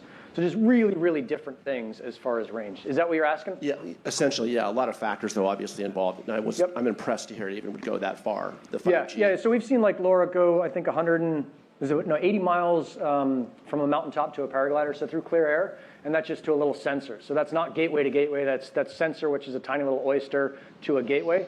That's unusual. Most of the LoRa stuff that we're going to see is going to be within, 10 kilometers? We have one to 70 right now, so I've seen it. So you can see longer stuff, but like what we're going to rely on is going to be much, much shorter. And so that's another thing that we saw come out of all the deployments was people were looking at their spots and be like, look, I did this 170 kilometer shot. And you're like, well, good for you, but you're earning most of your stuff off of everything within 10K. So still cool, though. It is still cool. So I guess that brings up, too, is that it's going to be on us in this room, on us watching the stream, on us on the stage, to learn about this stuff and help each other learn about it. So as you guys find stuff out, as you learn stuff, if you're an engineer, if you guys have been deploying stuff like you guys have, we're going to expect to see even more collaboration than we've already seen. One more quick one, just real quick on 5G with the mmWave. Differences between this technology with mmWave. I don't know. Assuming it's exactly the same. I don't know. I don't have an answer. You guys? I won't touch that. I think it's too technical. Okay. Yeah. Outside our wheelhouse. Discord. Yeah. Is there someone in the back that can answer that eventually? Okay. Ripon, go find that guy in the white shirt at the end. He'll answer it. Give him a chocolate. Yeah. A lot of chocolate. Yeah, millimeter wave is, I'm ex-AT&T, so millimeter wave is basically we used to describe at AT&T as, you have a chocolate chip cookie and you have the chocolate in the chocolate chip cookie. So millimeter wave is the chocolate in the chocolate chip cookie. You cannot have a universal millimeter wave because, in Dallas out here in the Cowboy Stadium, they had millimeter wave. It requires direct line of sight, but within that stadium, you can have, 1,000 people streaming data, right? And it will work like a charm. So millimeter wave is a completely different technology. It uses a different frequency spectrum and everything else. It is not CBRS. It is not CBRS. It's completely different. I guess I was trying to understand differences for the community, so we can socialize it in the community. Coming from telco and taking telco out, that's going to be a huge question for us. Yeah, millimeter wave is a very expensive technology to deploy. I mean, glass is like an enemy even of it. Like you have a pane of glass and it's already just tough to pass through it. So. Yeah, I mean, this is what I love seeing is people standing up and it's like, oh, there's an engineer who knows exactly what's going on. He stands up and helps each other. I think that's really important in this community is that there is always someone who knows exactly the answer to your question. And your job is not to know the answer yourself, but to find the person who knows that answer and then ideally propagate that answer out as you're trying to do and as you're helping do. So thank you guys. Exactly. Anything else you guys have? No, I just want to say that I love Helium and and that we're a community. I think there's of course Nova Labs pushing a lot of the things, but basically without the community, Helium wouldn't be where they are today. And as more as I learn, every time I learn and try to teach something, and then if everybody try to do the same thing, everybody's going to be much smarter. Or Rip it, love it. I mean, I think just crack on, be curious, right? Just play around with the equipment. If you have it, put it on, turn it on. That's always great, and we will soon. I mean, wake up in like a few months, and there will be a bunch of radio modules out for broadband, and it's gonna be really exciting just to. The actual feeling of seeing on your phone the bars from your antenna, it's incredible. I mean, that's not the LoRa feeling, even though it's really exciting to see 170 kilometers. The broadband feeling, that's a game changer. So kind of like an open invite. Just go experiment, be curious, because it's really cool. Yeah, and there's always like a barrier that you feel like you don't want to cross. It's too technical, or whatever. Just get the thing and install and try it out.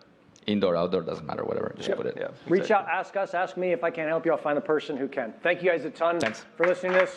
Rock on. Thank you.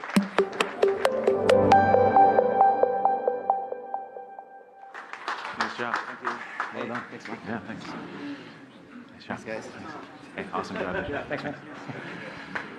Okay. So we've got our last panel discussion of the day, which should be quite exciting. We're going to be talking about hotspot makers and sort of get their inside view on sort of how that goes and what the ecosystem is all about there. I did want to continue one thought from Nick Grizzleking. If you came to this conference with something very specific that you wanted to accomplish, and you have not figured that thing out yet, come find me after this and tell me exactly what it is that you need, and I will move heaven and earth to figure out how to get an answer to your question. So do not leave here without getting the answers to things that you need. Okay. So we've got Anne from Bobcat. We've got Jose. I've never even met you. There you are. Unbelievable. Jose. We got Jose from RAC. We've got TJ from CalChip. And then we've got Christina, who's going to be moderating this panel for us from the factory floor Hotspot Makers Talk Shop. Take it away.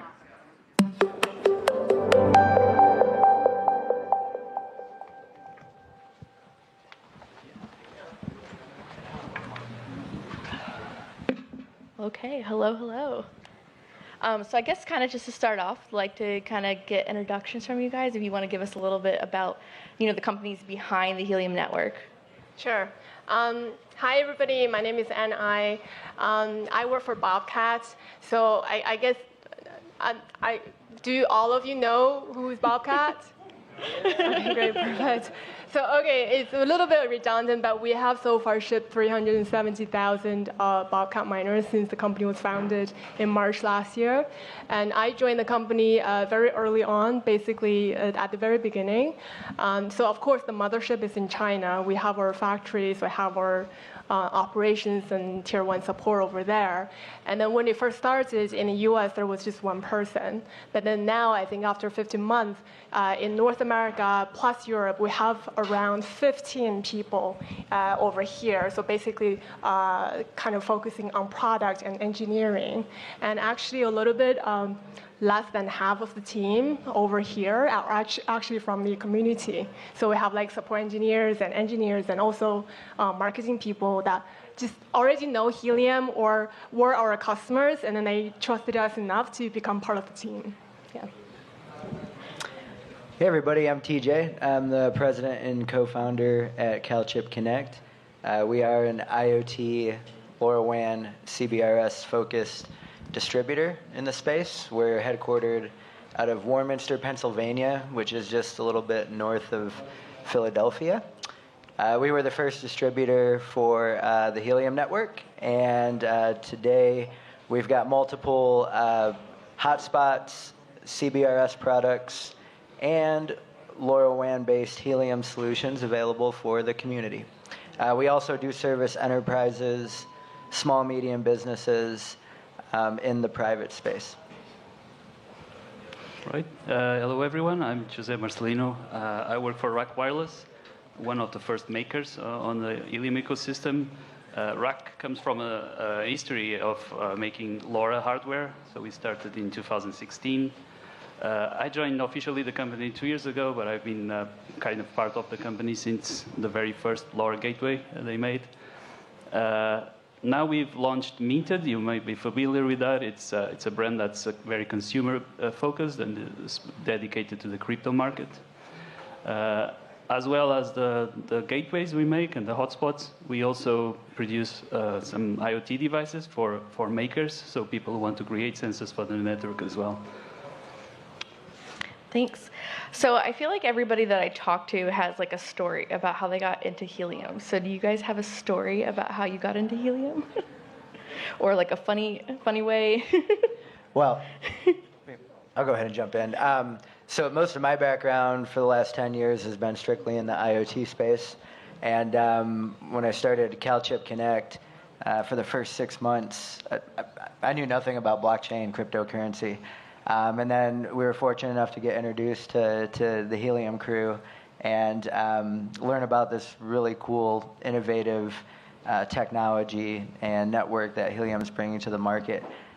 So overall, super thrilled that we got introduced into this space, and it's a very exciting, innovative space because if you look at historically companies that want to deploy hardware and want to deploy infrastructure, they have to spend CapEx, and quite often it can be millions of dollars.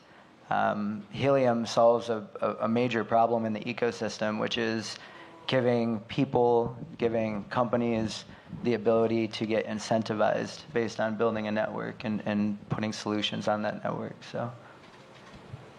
Yeah, so I got interested. So I was already in the LoRa space, and I got interested in Helium when I saw their formula. So I was working with some early LoRa community networks before, and the big problem was how to reward people to running them. So most people were kind of trying to join the network. They tried it for a few days, and then they just put it in their drawer and never to be seen again. So Helium did solve that. But a funny story that when I saw it initially, like in 2019, they weren't actually supporting LoRaWAN, so they were like going proprietary and stuff like that. So I wasn't really seeing how it worked. But only a few months later, they announced they are going to support LoRaWAN. And that told me that this company is kind of built differently because no other network actually does this kind of 180 changes in so quickly. I mean, they had their software stack, their business stack all done, and they saw that they needed to do this, and they did it. And I think that's what makes Helium really powerful. Well, when I started at Bobcat, I didn't really know anything about crypto, but I knew a little bit about LoRa because I used to work at a LoRa startup. And my job at the time was basically to find sensors and gateways. So basically, I was kind of building a device catalog where I just find as many LoRaWAN sensors and gateways as possible. So with that company, I actually traveled to a lot of trade shows like Mobile World Congress, CES, and the TDN trade shows, the LoRa Alliance. So I was able to actually really touch all of these sensors and gateways and the mouse traps and everything.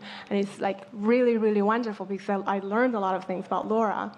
So these things were called gateways, not miners at the time.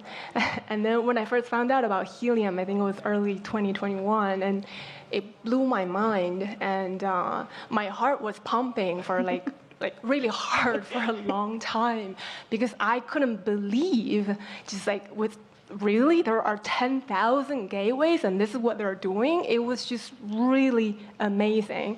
I think before Helium, just kind of in the LoRa world, TTN was very successful, especially in terms of building a community, because in Europe it's quite compact, and once you have gateways set up, you can really kind of have a network. But in the US at the time, LoRaWAN was just, it's hard to kind of have like a complete network because it's so spread out. And then with Helium, it just blew my mind, and it is continuing to blow my mind. And like this is like why it's so very exciting, and it's just I get really excited talking about it. Yeah, speechless, literally. Now, CalChip has been in this space for longer, whereas Bobcat and Rack are a little bit more newer. Have you seen any kind of specific changes that have happened in this space? Anything significant? Yeah, so I guess if you look back over the last 35 years, there's been some significant changes just in reducing in complexity within semiconductors, right? Adding transistors, being able to add more transistors into silicon which in turn allows us to create smaller products, reduce form factors. We've got a large movement of compute going into the cloud now, which is giving us the ability to build devices that are lower cost because you can run lower processing power MCUs on types of products. And then ultimately, again, I'm going to go back to this, what the Helium network has brought to this space is this new concept of, building a network, getting incentivized, but also the incorporation of blockchain, which adds additional security layers and other things into the space. Now, this is the topic is from factory to floor. So I imagine it's kind of similar for all manufacturers, but could you kind of give like an overview of, what is the full process for those that are unfamiliar with it? Everybody can jump in. Sure. This is the fun stuff. Get to the interesting part. Yeah. So, all right. So let's, when we start thinking about how a product gets developed, what's incorporated into a product, how it gets to a customer, and all the different steps in between. There's quite a few of them. To break it down and kind of create a couple high-level processes. So when you look at this product, the Freedom Phi Gateway, you'll see there's a black enclosure around it. Inside this gateway is what's called a PCBA, and this is a board that has a bunch of little semiconductors on it. So they're little ICs that basically run all the compute and actually make this thing work. So when we think about supply chain, the first step is always the semiconductors. So all the different ICs that need to go in this box to actually make it work. And those are typically provided by companies like Texas Instruments, Sci Labs, Analog Devices, etc. You take the next step after semiconductor, and you really get into product design and manufacturing. And this is what Bobcat and Rack are really good at. So basically, you have to take the ICs, you have to develop the board, you have to build the prototypes, and this is very complex, and it takes quite a bit of time to do and do it right. And then you end up with a product, right, that's been tested and it's ready to get out into the field. Well, to get it out into the field and get it into customers' hands, you need to have the ability to import the product from wherever it's built. So if it's built in Taiwan, as an example, and you're trying to ship to a customer in the US, you have to import that product into the US. So you move into logistics now, where you need to talk about import tariff cost to bring product into certain regions. You have to warehouse the product. You have to create the right packaging and customer experience for that product so that it's successful when it gets into the customer's hands. And then ultimately, you have to be able to ship it to the customer and provide customer support. And so when you think about, all of these different steps, and I won't get farther into the weeds, but those are like the high-level processes that go into really creating the products we're seeing today on the Helium network, and the different great partners working to design and develop these types of products for the market. And then, you talk about logistics, supply chain, customer support, which is just as critical to deliver the customer experiences we need to make the network successful. Do either one of you have anything to kind of add on that? I feel like you kind of covered that pretty thoroughly. So kind of building off of that, I'm pretty sure everybody in this room is aware that there is a component shortage and that, that has escalated lead times. What are some of the challenges that your companies have faced over the last years and kind of your team's strategy to kind of overcome them? Maybe I'll take it for the team. I'll start. So maybe I'll just talk about the recent situation, because I know we all get tired of kind of using the same, either you call it reason or excuse, like it's we all get tired of it. But I think the recent development is the COVID situation in Shanghai, where everything shut down for 2 months, and we actually, like, our biggest team are actually in Shanghai. So for the last 2 months, they were at home. And the only time that they can get out of the house is to go downstairs to get a COVID test every single day. So actually, I did ask my colleague who's kind of taking care of the logistics. So he kind of gave me some quick numbers and said, yes, things are slowing down because of that as well.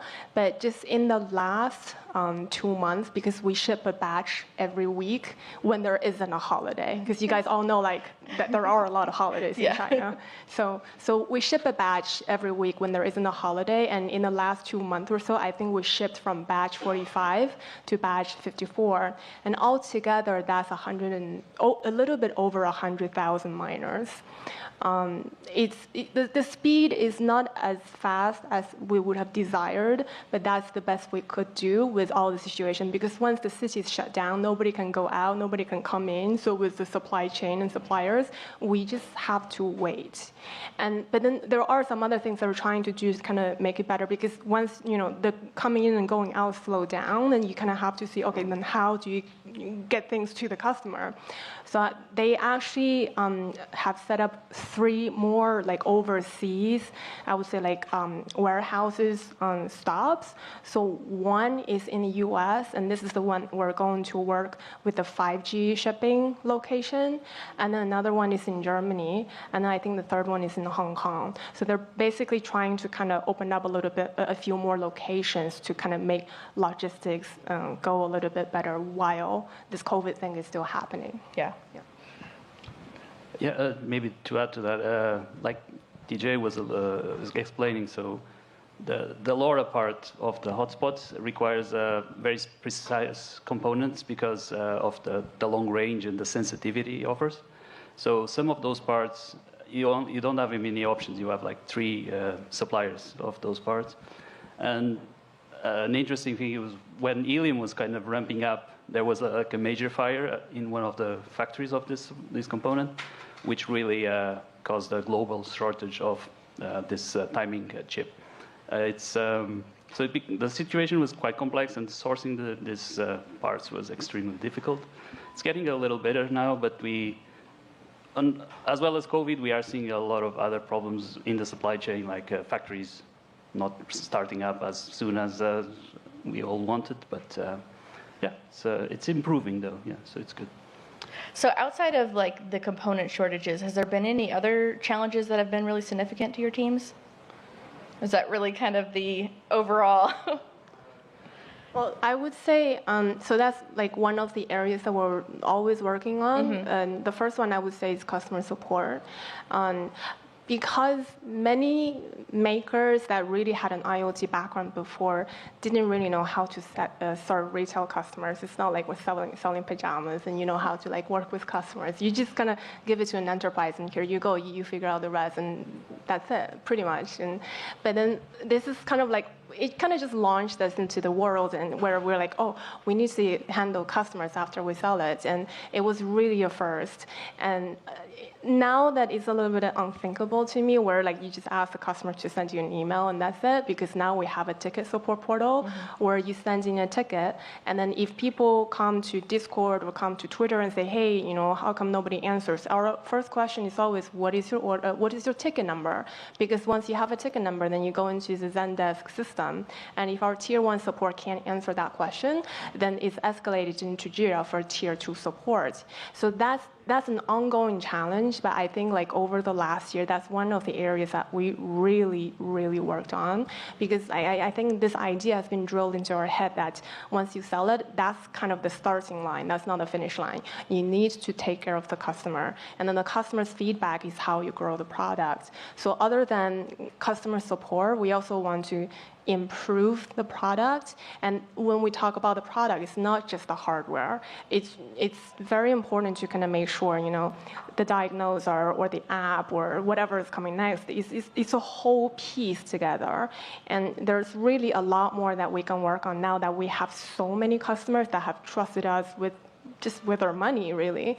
So we want to make sure with the Bobber app, we can really make it worth people's while to, it's just hardware, but now what's the next step? What can I do?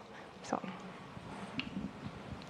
On top of the supply chain situations and, always looking to improve customer support and get that healthy feedback, which is good for new product development and solution development. I think the other piece to really helping to scale the network and scale users on the network is being able to bundle and put together various solutions in kind of what I call plug-and-play fashion, which Freedom 5's done a good job of that with the CBRS solutions. But really, as a consumer, which even a business customer is a consumer, you got to be able to open that box, and you've got to be able to look at all those devices, scan QR codes, easily set it up, and just go off to the races with data, because that's what it's about, right? So, I think the other piece to unlocking this is, being able to bundle various solutions together, drive end node deployment on the network. And we're starting to see that now, with the incorporation of CBRS and then moving into Wi-Fi after this. It really starts to integrate all these different technologies. You've got LoRa, you've got CBRS, you've got Wi-Fi, right? And so as you think about the complexity that's involved with having to integrate those, it becomes extra critical to ensure that when you're providing these solutions to somebody that may have 2 Wi-Fi sensors or 2 LoRa sensors and maybe a couple CBRS cameras, how do you integrate that all together into one seamless approach for the customers? Yeah. So this is a little bit more of a fun question, but do any of your teams have anything you can share or want to talk about that you're excited or looking forward to for like the next year on the Helium network? Anything just like, whether it's actually part of a project or if it's just something you're personally excited about? Well, I mean, we are working on several products right now. We are launching the Minted app on Monday, so that's coming already. We do feel there's a need also for remote diagnostics. I mean, that's our most requested feature. We are listening hard to that, and we'll be launching that later this month as well. And we are quite excited to be able to port some of our hotspots, so the Minted hotspots, to a 5G stack. That's something we're also working on by connecting a small cell radio. So we have some good excitements, but I'm more excited about the IoT side and seeing adoption of the LoRa ecosystem and creating sensors, basically. So we want to collaborate with makers and help make that true. Yeah, to mimic that, I mean, I think that's the exciting part, right? Is we're starting to see this here at the HeliumHouse, a lot of new solutions providers coming to the table with end devices and full stack solutions that leverage the Helium network that also solve real world use cases. And I think we'll continue to see those expand into next year. And as those expand, it will allow us all to be able to deploy more application specific solutions on the Helium network, which I think will be really exciting. So for us, maybe one of the things that's kind of like the fun thing, we want to build on the community a little bit. We do have a Discord. Right now, our Discord has about 50,000 users. It's an official Discord, but really it's kind of community driven. And recently we started doing some experiments with levels. So right now we have 25 levels. So once you join, you're level 0, but as soon as you start talking, you're level 1, and level 1 is called a bobber. And then from level 1 to 25, I think level 25 is cosmic bobber. So basically you're gonna have, it's very interesting. The more you talk, the more sort of a recognized face you are in the community. So basically from like bronze to silver to gold to platinum and diamond. And we're trying to figure out, like, this is the way to kind of engage everybody a little bit more and then figure out, okay, with this, I think the point is to make it inclusive rather than exclusive. So once you level up, how do we kind of give some perks without making it become an exclusive club? I think that's the thing that we're trying to figure out. And also just wanted to say, like, the community has been like really supportive and great, and like some people such as Omo, we probably all know, like are like Mother Teresa. He's like Mother Teresa. He's like so patient with like all of the questions. So I think this is where we want to say, okay, so people who are engaging so much and so often, how do we thank them? How do we reward them? And just, and then keep them engaging with everybody else in Discord. That's really fun. So people, if you're looking for an achievement to unlock, go to the Bobber server to start interacting. So is there anything that we covered that, you guys didn't get a chance to share that kind of want to share with the community?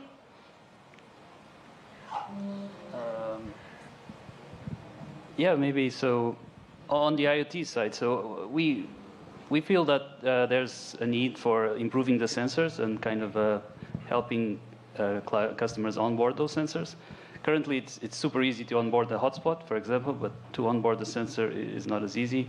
And we think that people would use more sensors if it was just easier. Like, because they have the hotspot at home, the ecosystem is fully open and decentralized, so they don't need to take any contract. And if that part was easier, I think it will improve things. We are going to work on that. I also see some potential for things like data DAOs and kind of integrating data with NFTs, probably. There are some companies now looking into adopting NFTs as kind of proof that a customer has like saved water, things like that. So that opens a whole ecosystem around the NFTs, and then maybe customers can get discounts if they have that NFT in their wallet, things like that. So I'm really excited by those applications, and that will be my focus for the next year. And hopefully get this all on board on the Helium network. I think one of the challenges in the space that we want to look to improve on here at CalChip is allowing our customers the ability to be able to come to the store, look at all these different Helium devices from different manufacturers, because we are a distributor. We don't build our own product. We don't manufacture our own product. So it gives us the ability to work with anybody in the ecosystem. And what I think we really need to strive to do is to build a portfolio of products and solutions across the ecosystem, but a place where people can come, purchase them, get them quickly to start their testing so they don't lose their budgets. I've seen that happen a lot where, people are trying to build things, they can't get the product in time, and they lose budget, right? And then projects fail. So, I think, and that's more of a general systemic challenge. It's not just related to the Helium ecosystem, it's across the board. But I think these are some of the higher level challenges that we need to look to pursue and solve together. I know we probably haven't, this is not the thank you part yet, but since you did say anything specific, I hope this is okay. Of course, we have a lot of gratitude and appreciation for the Helium ecosystem, for all of our customers, because we are who we are today because of our customers and the entire ecosystem. But if it's okay, I do really want to use this opportunity to kind of give a shout out to our team, especially to the customer support folks, the tier ones in China. And we can and we should and we need to do a better job. We started from minus 100, and so we need to constantly improve. But I do want to thank the team, because this is a learning process, and we're not giving up. We're not giving up, and we're still trying to learn as we progress with the community together. And also wanted to kind of give a shout out to the team here in the U.S. and North America in general, because half the team are from the community. So I wanted to say thank you so much for giving us this trust. And I think we're very grateful, and there's a lot of gratitude, because this doesn't just happen all the time, and it's not something that we take for granted. Yeah, of course, you come here, we give you a job, and that's it. It's a lot more than that, and it just doesn't happen that often. So we just feel we're very fortunate. So I kind of wanted to give a shout out. Yeah, no, we appreciate that. Now, Jose, did you have something? Do you want to? Are we ending now? Or? I think we're pretty much done. I do have a last thing. So I do have 2 kits, 2 Helium developer kits for anyone who wants to create kits. So to get it, just tweet Rock Wireless, say I want to make Helium sensors, and then find me. So the first 2 will get. Everybody run. All right, thank you very much. No, did you say? Okay, yeah, go ahead. So I'd like to thank the community. I'd like to also thank Helium, the Helium Foundation, Nova Labs for putting this on.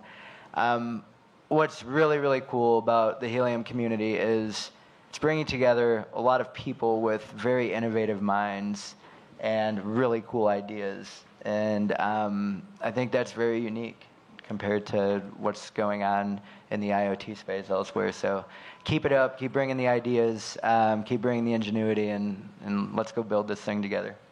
Yeah, great way to end it. Thank you, everybody. Thank you for your time. Really appreciate it.